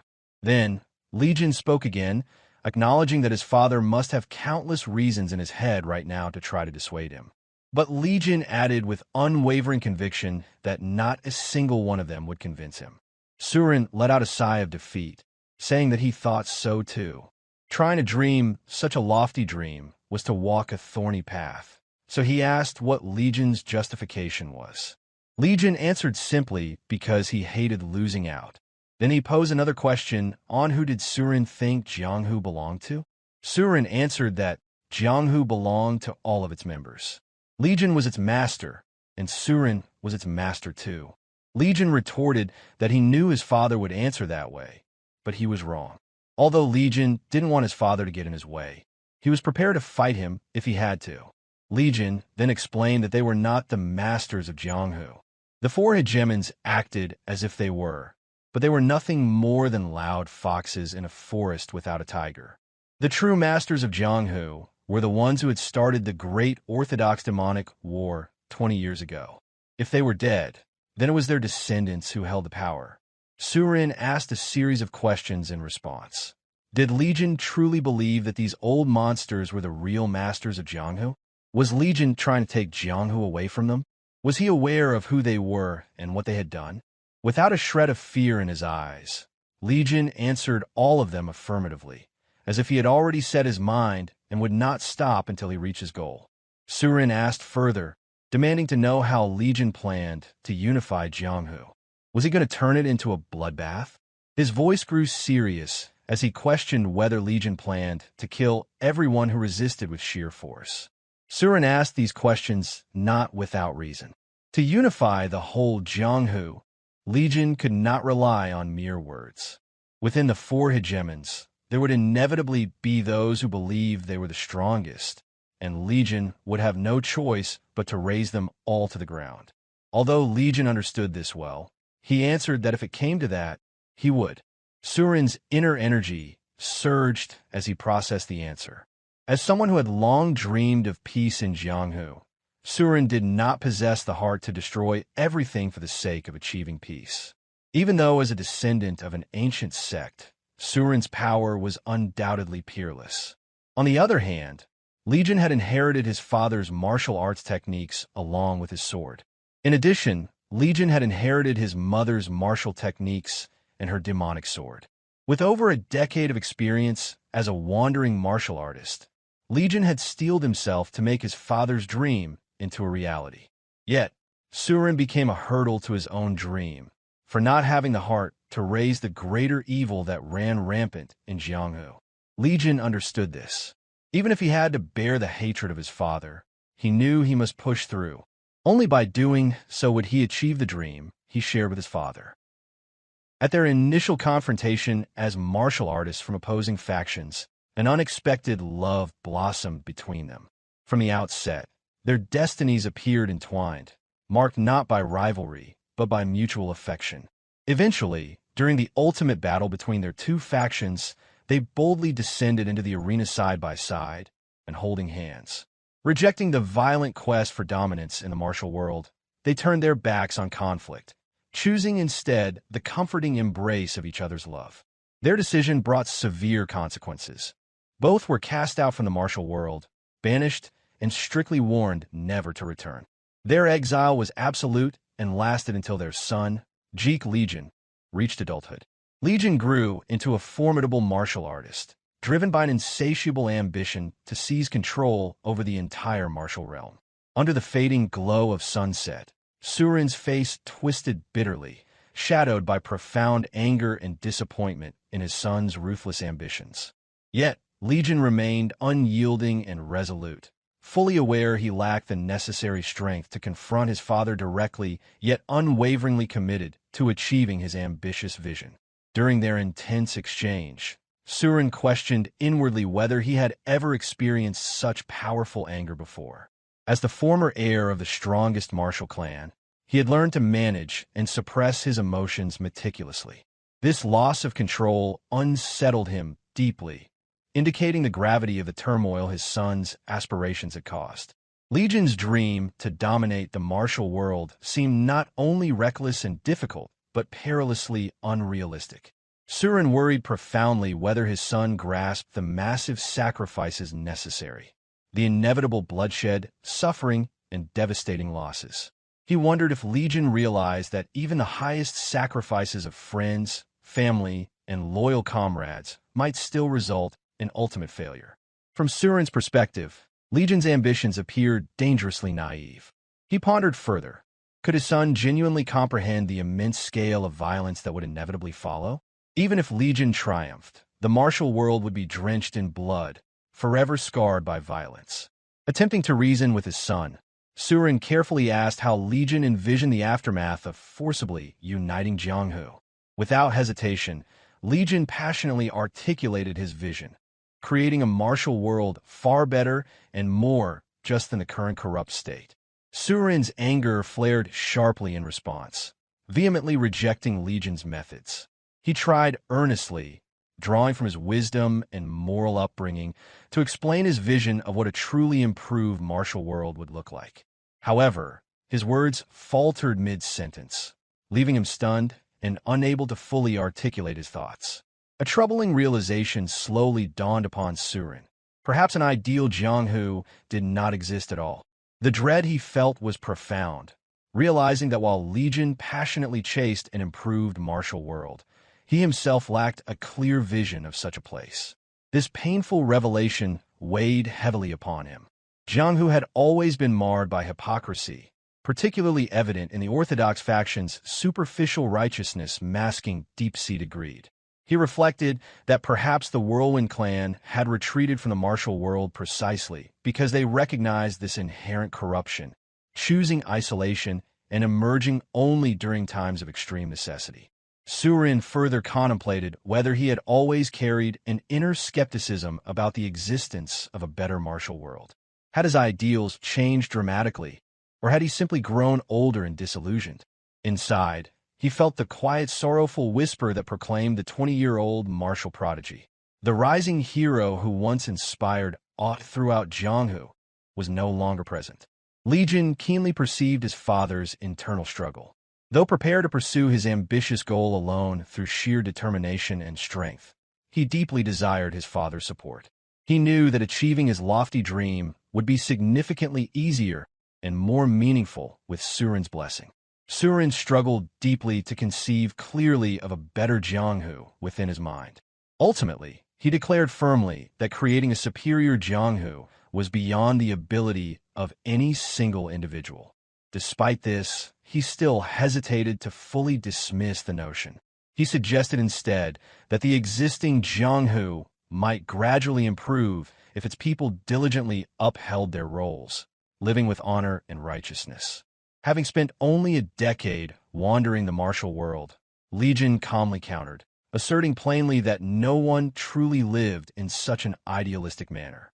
Legion's blunt response silenced Soorin, as he recognized the stark truth of his son's words. Although Soorin had long dreamt of a better Jianghu, he lacked the resolve required to actively shape it. With sudden decisiveness, Legion turned away from his father, departing abruptly without further acknowledgement. The departure hurt him deeply, yet Legion knew the necessity of forcing his father to recognize the potential reality of his ambitions. Left alone, Soorin became lost in profound contemplation. The thought of bloodshed engulfing the Jianghu he loved deeply troubled him, yet convincing Legion to abandon his dream appeared equally insurmountable. Elsewhere, on the following day, Keiliang trained rigorously, determined to recover his former martial strength. His swordsmanship was precise, each motion executed with unwavering resolve to faithfully serve his new lord. Legion observed leisurely from the castle wall alongside Myong, his loyal bodyguard. Watching closely, Myong commented appreciatively on Keiliang's dedication and diligent training. Legion responded thoughtfully, noting that Keiliang must be battling internally to reclaim his previous prowess. Seeing the intensity of Keiliang's efforts, Legion felt confident he would successfully overcome his current limitations. Myong shared this optimism, smiling warmly in agreement. As they continued observing Keiliang, Myong updated Legion on various matters. Despite the recent destruction of the three-head faction, he had dispatched someone to protect Keiliang's wife and child, as previously ordered. Furthermore, 50 new martial artists had been hired as per Legion's instructions. Legion inquired about their treatment, and Myong assured him they had been provided with exceptional conditions. Satisfied, Legion emphasized that martial artists would perform according to the value placed upon them. Those treated as 10 Niang warriors would indeed fight as such, while those compensated 100 Niang will become warriors of equally great value. Myong fully concurred, noting with Keiliang as their instructor, these recruits would surely become elite fighters. Although acknowledging that much preparation remained, Myong affirmed they were gradually building the necessary foundation. Legion accepted this thoughtfully, revealing their next strategic move. While the Northern Heaven Supreme family and Southern Peak Alliance engaged in conflict, they would quietly begin expanding their influence from Wuhan, targeting first the Phantom Slaughter Sect. Meanwhile, the Phantom Slaughter Sect's leader angrily stabbed a dagger into a parchment portrait of Suchong, heir of the Southern Peak Alliance. Infuriated, he questioned aloud who had placed such a reckless assassination request. His subordinates, seated around the table, listened intently as the leader emphasized the severe repercussions if they assassinated such a significant figure, knowing well that no secrets remained hidden indefinitely in Jianghu. A subordinate interrupted, noting a troubling discovery regarding the source of the request. The leader's irritation quickly turned to disbelief, shocked someone would leave a traceable trail after commissioning such a dangerous act. His astonishment only deepened upon learning the individual responsible was Imhagi from the Northern Heaven Supreme family. The leader's anger surged, loudly cursing the foolishness of becoming pawns in the squabbles of reckless youths. He bitterly wondered if Imhagi had succumbed to dementia earlier than his own elderly grandfather. Suddenly, a flash of alarm twisted the leader's expression, mirrored instantly by his subordinates as they collectively sensed an approaching presence. A figure loomed just beyond the door, his presence calm, yet brimming with the unmistakable aura of a seasoned martial master. Measured footsteps advanced toward the chamber with absolute control. Then, without fanfare, the door creaked open. An old man stepped inside, deep lines carved across his weathered face, and white hair streamed down, undisturbed by wind or motion. The leader of the sect needed only a single glance to recognize the man's level, to bypass every layer of sect security, to enter this sacred inner room without raising the slightest alarm, revealed a level of mastery possessed only by those who had transcended ordinary skill. The old man's inner energy pulsed freely, unhindered, a quiet storm surrounding the sheathed sword he carried at his side. With careful politeness, the sect leader inquired as to which faction the old man represented. The answer came immediately. The old man hailed from the Southern Peak Alliance. Shock spread instantly. The subordinates widened their eyes, taken aback, while even the sect leader struggled to conceal his surprise. A silent question crossed his mind. Had news already reached the Southern Peak Alliance? Without delay, the old man stated that the Phantom Slaughter sect had accepted a contract. Feigning ignorance, the sect leader offered a casual response. He explained that countless requests arrived every day. This world, he said, was one in which many wanted others dead. It teemed with the shameless, and even more with those who sought to kill them. The old man remained unmoved. Calmly but coldly, he insisted that the sect leader knew exactly what he meant. He asked for the name of the client who issued the order. A bold subordinate broke the silence, claiming that their sect, bound by its nature, could never reveal a client's identity. In the next instant, his head detached from his shoulders and flew through the air. The strike had been so quick, so silent, that no one saw it coming. Not a single person in the room could react. The message was unmistakable. Refusal would be met with death. To underscore this, the old man had angled his blade with chilling precision so that the severed head rolled across the table and stopped in front of the sect leader. Blood sprayed, staining robes and walls alike. Silence reigned. No one in the room had witnessed the motion, only the bloody result. Even the Phantom Slaughter sect leader could not track the old man's movement. He glared at the lifeless head resting before him and cursed beneath his breath. Then the old man issued another warning. He would ask again after killing 5 more. Now fully grasping the weight of the situation, the sect leader attempted to de-escalate. He pleaded for understanding, yet maintained the sect's rule. The identity of clients must remain secret. No answer came. The sword flashed again, swift and unrelenting. In one fluid motion, 5 more heads fell. The old man sheathed his blade as though it had never been drawn. His expression remained composed, yet his eyes burned with killing intent. Again, he demanded the client's name. With a deep, reluctant sigh, the sect leader confronted the truth. Only now did he realize that they had been ensnared in the foolish conflict of spoiled youth. Blood now drenched the sect hall, and the possibility loomed that the Phantom Slaughter sect might vanish entirely from the martial world. In resignation, he revealed the name. It was Imhagi of the Northern Supreme family. Elsewhere that same night, under the soft, distant glow of moonlight, Imhagi stood alone deep within a mist-shrouded forest. A freshly dug hole yawned before him. Devoid of remorse, he stood by the crime he committed. He had commissioned for Legion's death. What he did not realize was that the request had been tampered with, and now his actions had set his family against the Southern Peak Alliance. That night, he killed Elder Beck, the only person who knew the truth. The Elder's death would ensure the secret would be buried with the body. Utilizing the flow of inner energy, he manipulated the earth to bury the Elder's body beneath a seamless layer of soil. With the only person who knew about the assassination order now silenced, he felt assured that the secret would remain hidden forever. All that lingered in his mind was the expectation of a leisurely wait for the one who had humiliated him, Jeok Legion's death. Once more, he failed to realize that the very target of the assassination was already near. Imhagi's face twisted in shock when a voice spoke from the shadows. calmly inquiring what had brought him to such a secluded place without a single guard. Only then did Imhagi register Legion's presence. Despite having just witnessed the killing and the swift concealment of the evidence, Legion stood unaffected, composed, and unreadable. Struggling to make sense of it all, Imhagi asked how Legion had known to come this place and when he had discovered the truth. Legion offered no verbal response. Instead, his eyes rested on the freshly packed grave. The dirt was leveled with precision, offering no sign of recent disturbance. Even under Legion's unflinching gaze, Imhagi remained stubbornly proud.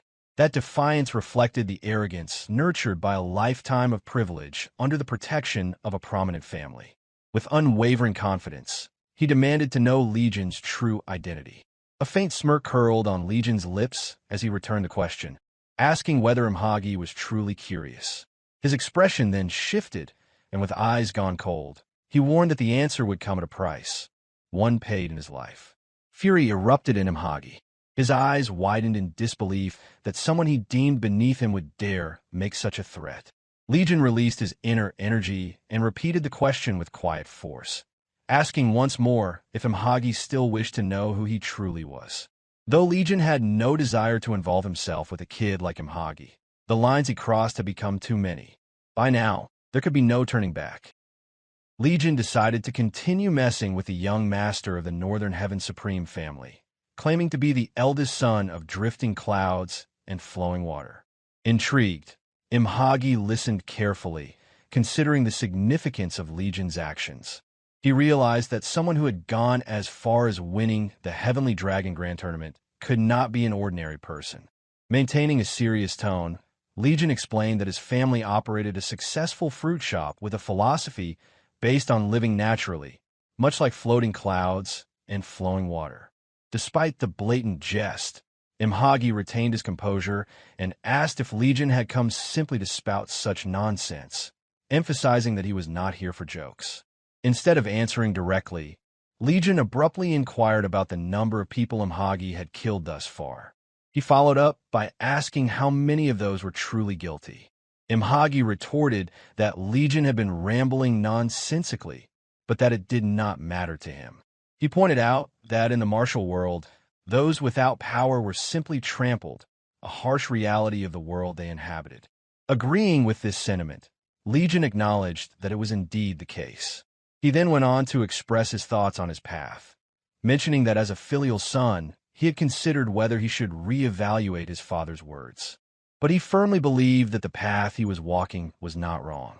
With a calm smile, Legion's killing intent surged within him as he remarked that there were plenty of scoundrels like Imhagi in the Jianghu who needed to be dealt with. Imhagi immediately sensed the shift in Legion's demeanor and instinctively reached for his sword, prepared to defend himself should Legion attack. Yet, the moment he blinked, Legion had vanished from his sight. As Imhagi drew his sword, there was no sign of Legion, and the palpable killing intent that had been directed at him had completely disappeared. In the eerie silence of the forest, Imhagi stood alone, sword in hand. The fact that Legion had known how to find him and witness his crime was perplexing enough, but the way Legion had appeared and disappeared as if on a whim left him uneasy. Cold sweat formed on Imhagi's forehead as he realized that Legion was not an easy opponent to handle. With renewed determination, Imhagi sheathed his sword. He rationalized that no one would believe Legion's words. Though Legion had won the Heavenly Dragon Grand Tournament, he was still a nobody in the face of a hegemon. On the other hand, Imhagi was certain that an assassination order had already been placed on Legion's head. What he remained unaware of was that the assassination order had been cleverly intercepted by Legion himself to pit the Northern Heaven Supreme family with the Southern Peak Alliance. The following morning, the busy streets of the market were filled with merchants loudly peddling their goods to passersby. Legion had taken Cherian and her younger sister, Soorin, out for a walk to pick up some medicine for her recovery. Soorin was overjoyed to see the market. It had been years since she had been bedridden and unable to leave her home due to illness. Her eyes sparkled with excitement as she finally had the chance to walk around the market on her own. It was all thanks to her improved health. which had seen a remarkable recovery. Legion smiled as he turned to her when she expressed her gratitude toward him. He was the one responsible for her health improving. If he hadn't brought Master Unbounded Grotesquerie to help, Soorin would still be confined to her home, barely able to live. With deep appreciation, she told Legion that she didn't know how she could repay his kindness. Legion responded with a gentle smile, telling her to eat well and exercise in order to repay him. Soorin nodded affirmatively, laughing at the kind man who seemed so close to her older sister. She also promised to learn martial arts once she was fully recovered. On the other hand, Cherian was pleased to see her youngest sister's health improving. As her gaze locked onto Legion, she couldn't help but reflect on how much attention he had dedicated to Soorin's recovery. Sometimes, he showed an affection toward her that seemed genuine and caring. Noticing her gaze, Legion called out to Cherian, asking why she had been staring at him in such a manner. Cherian immediately turned away, her cheeks flushed with embarrassment.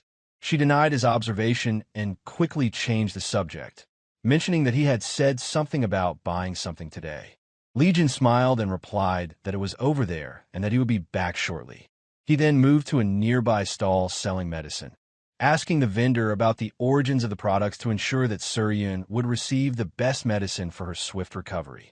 Meanwhile, Soorin, eager to get her sister's attention, nudged her gently. Cherian turned to her and asked what had prompted this sudden action. Laughing sheepishly, Soorin teasingly told her sister that she should never let Legion slip away. Cherian was taken aback, surprised by her sister's sudden comment about her relationship. Not backing down, Soorin elaborated that Legion was kind, fun to spend time with, and above all, extremely strong. She then asked where else one could find someone with such qualities. Listening to her sister's words, Cherian found herself thinking. Up until now, she had been wholly focused on her martial arts training, never considering her own personal relationships. Even now, Legion had been selflessly helping care for Soorin's health without expecting anything in return. Cherian began to wonder what her own feelings for him were. Her peers had mostly been the result of betrothal, and she didn't fully understand what it meant to like someone. Just as her thoughts deepened, they were interrupted by the sound of a large group of people charging into the city. Both Cherian and Soorin turned quickly to see what was going on. A group of martial artists riding horses galloped into the city, and the sight of such an armed group prompted the people to wonder why they had marched through so boldly. Legion returned to Cherian's side, commenting that he had been expecting their arrival, but they certainly made quite a scene. Realizing Legion had some involvement in this, Cherian asked him what he meant. Not wanting to reveal the true nature of his involvement in orchestrating the tension between the Northern Heaven Supreme family and the Southern Peak Alliance, Legion simply stated that he had called these big shots here for fun. With Soorin's medicine now in hand, the three of them began heading back. Meanwhile, the group of martial artists continued making their way deeper into the city. People watched in surprise, unable to believe that such a formidable force had entered the city unchallenged. The Southern Peak Alliance's armed group, known as the White Tiger Squad, had entered Wuhan fully armed. Jang Ingeol, the leader of the Southern Peak Alliance, was at the forefront, flanked by the leader of the White Tiger Squad and the presumed strongest member, an elderly man who had single-handedly wiped out the Phantom Slaughter Sect. The patriarch of the Northern Heaven Supreme family, Chance led the Great Heaven Union Armed Force to meet the approaching hegemon. Ban Nui, the military advisor, accompanied him. The crowds watched from a distance, whispering in curiosity as the two hegemon's leader made their way toward one another. Releasing his inner energy without restraint, Chance spoke first, expressing his disappointment. He stated that he didn't know what was going on, but he found it hard to believe that things were being handled in this manner. Chance was unaware that an assassination order had been placed on Su Chang's head. To him, the arrival of the Southern Peak Alliance was an unprovoked act of aggression. Jang Ingeol also allowed his inner energy to flow freely as he responded, expressing his own regret over the situation. He added, however, that there was no other way to handle things. Chance's mind raced as he realized that the situation had escalated beyond control. Chance thought to himself, reflecting on the situation, Yang Inmyeong leading the White Tiger Squad into their territory was unexpected. He realized that meeting in public like this without understanding Inmyeong's intentions was dangerous. Yet, he couldn't back down in his own territory. Doing so would damage the reputation of the Northern Heaven Supreme family. With this in mind, Chance spoke aloud, his voice filled with tension as he asked what was going on. Without hesitation, Inmyeong explained that someone from the Northern Heaven Supreme family had sent assassins after the Southern Peak Alliance's young heir. The onlookers were taken aback by the revelation.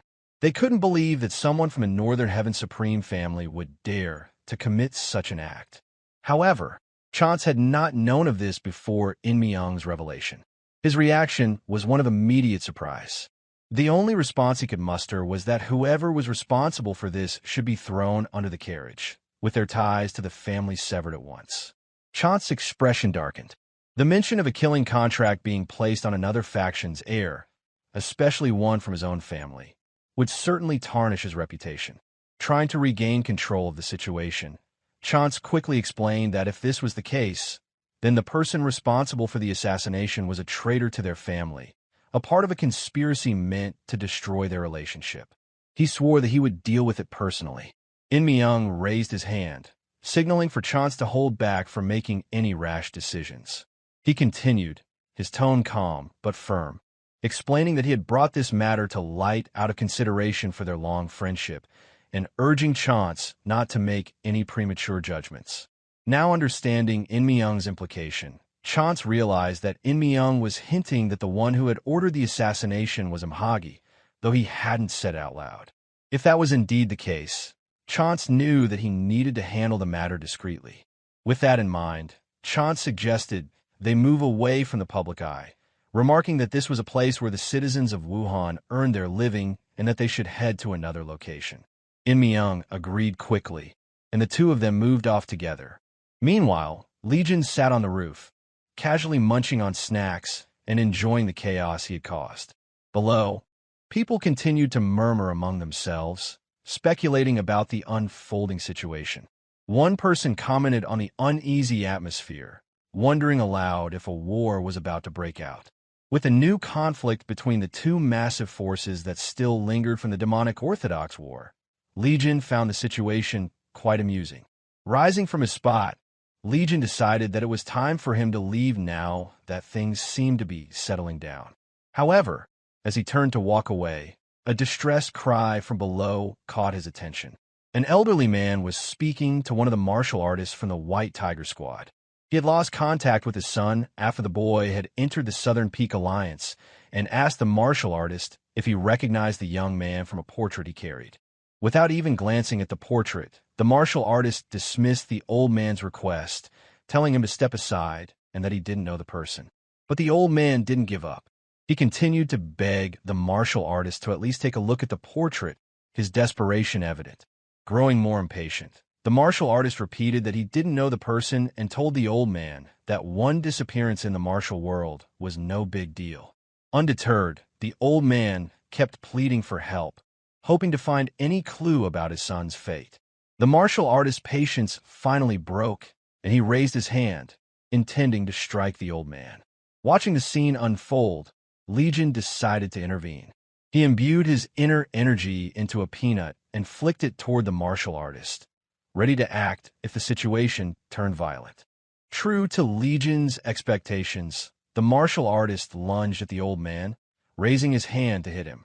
However, Legion flicked the peanut he had prepared, targeting the martial artist's finger.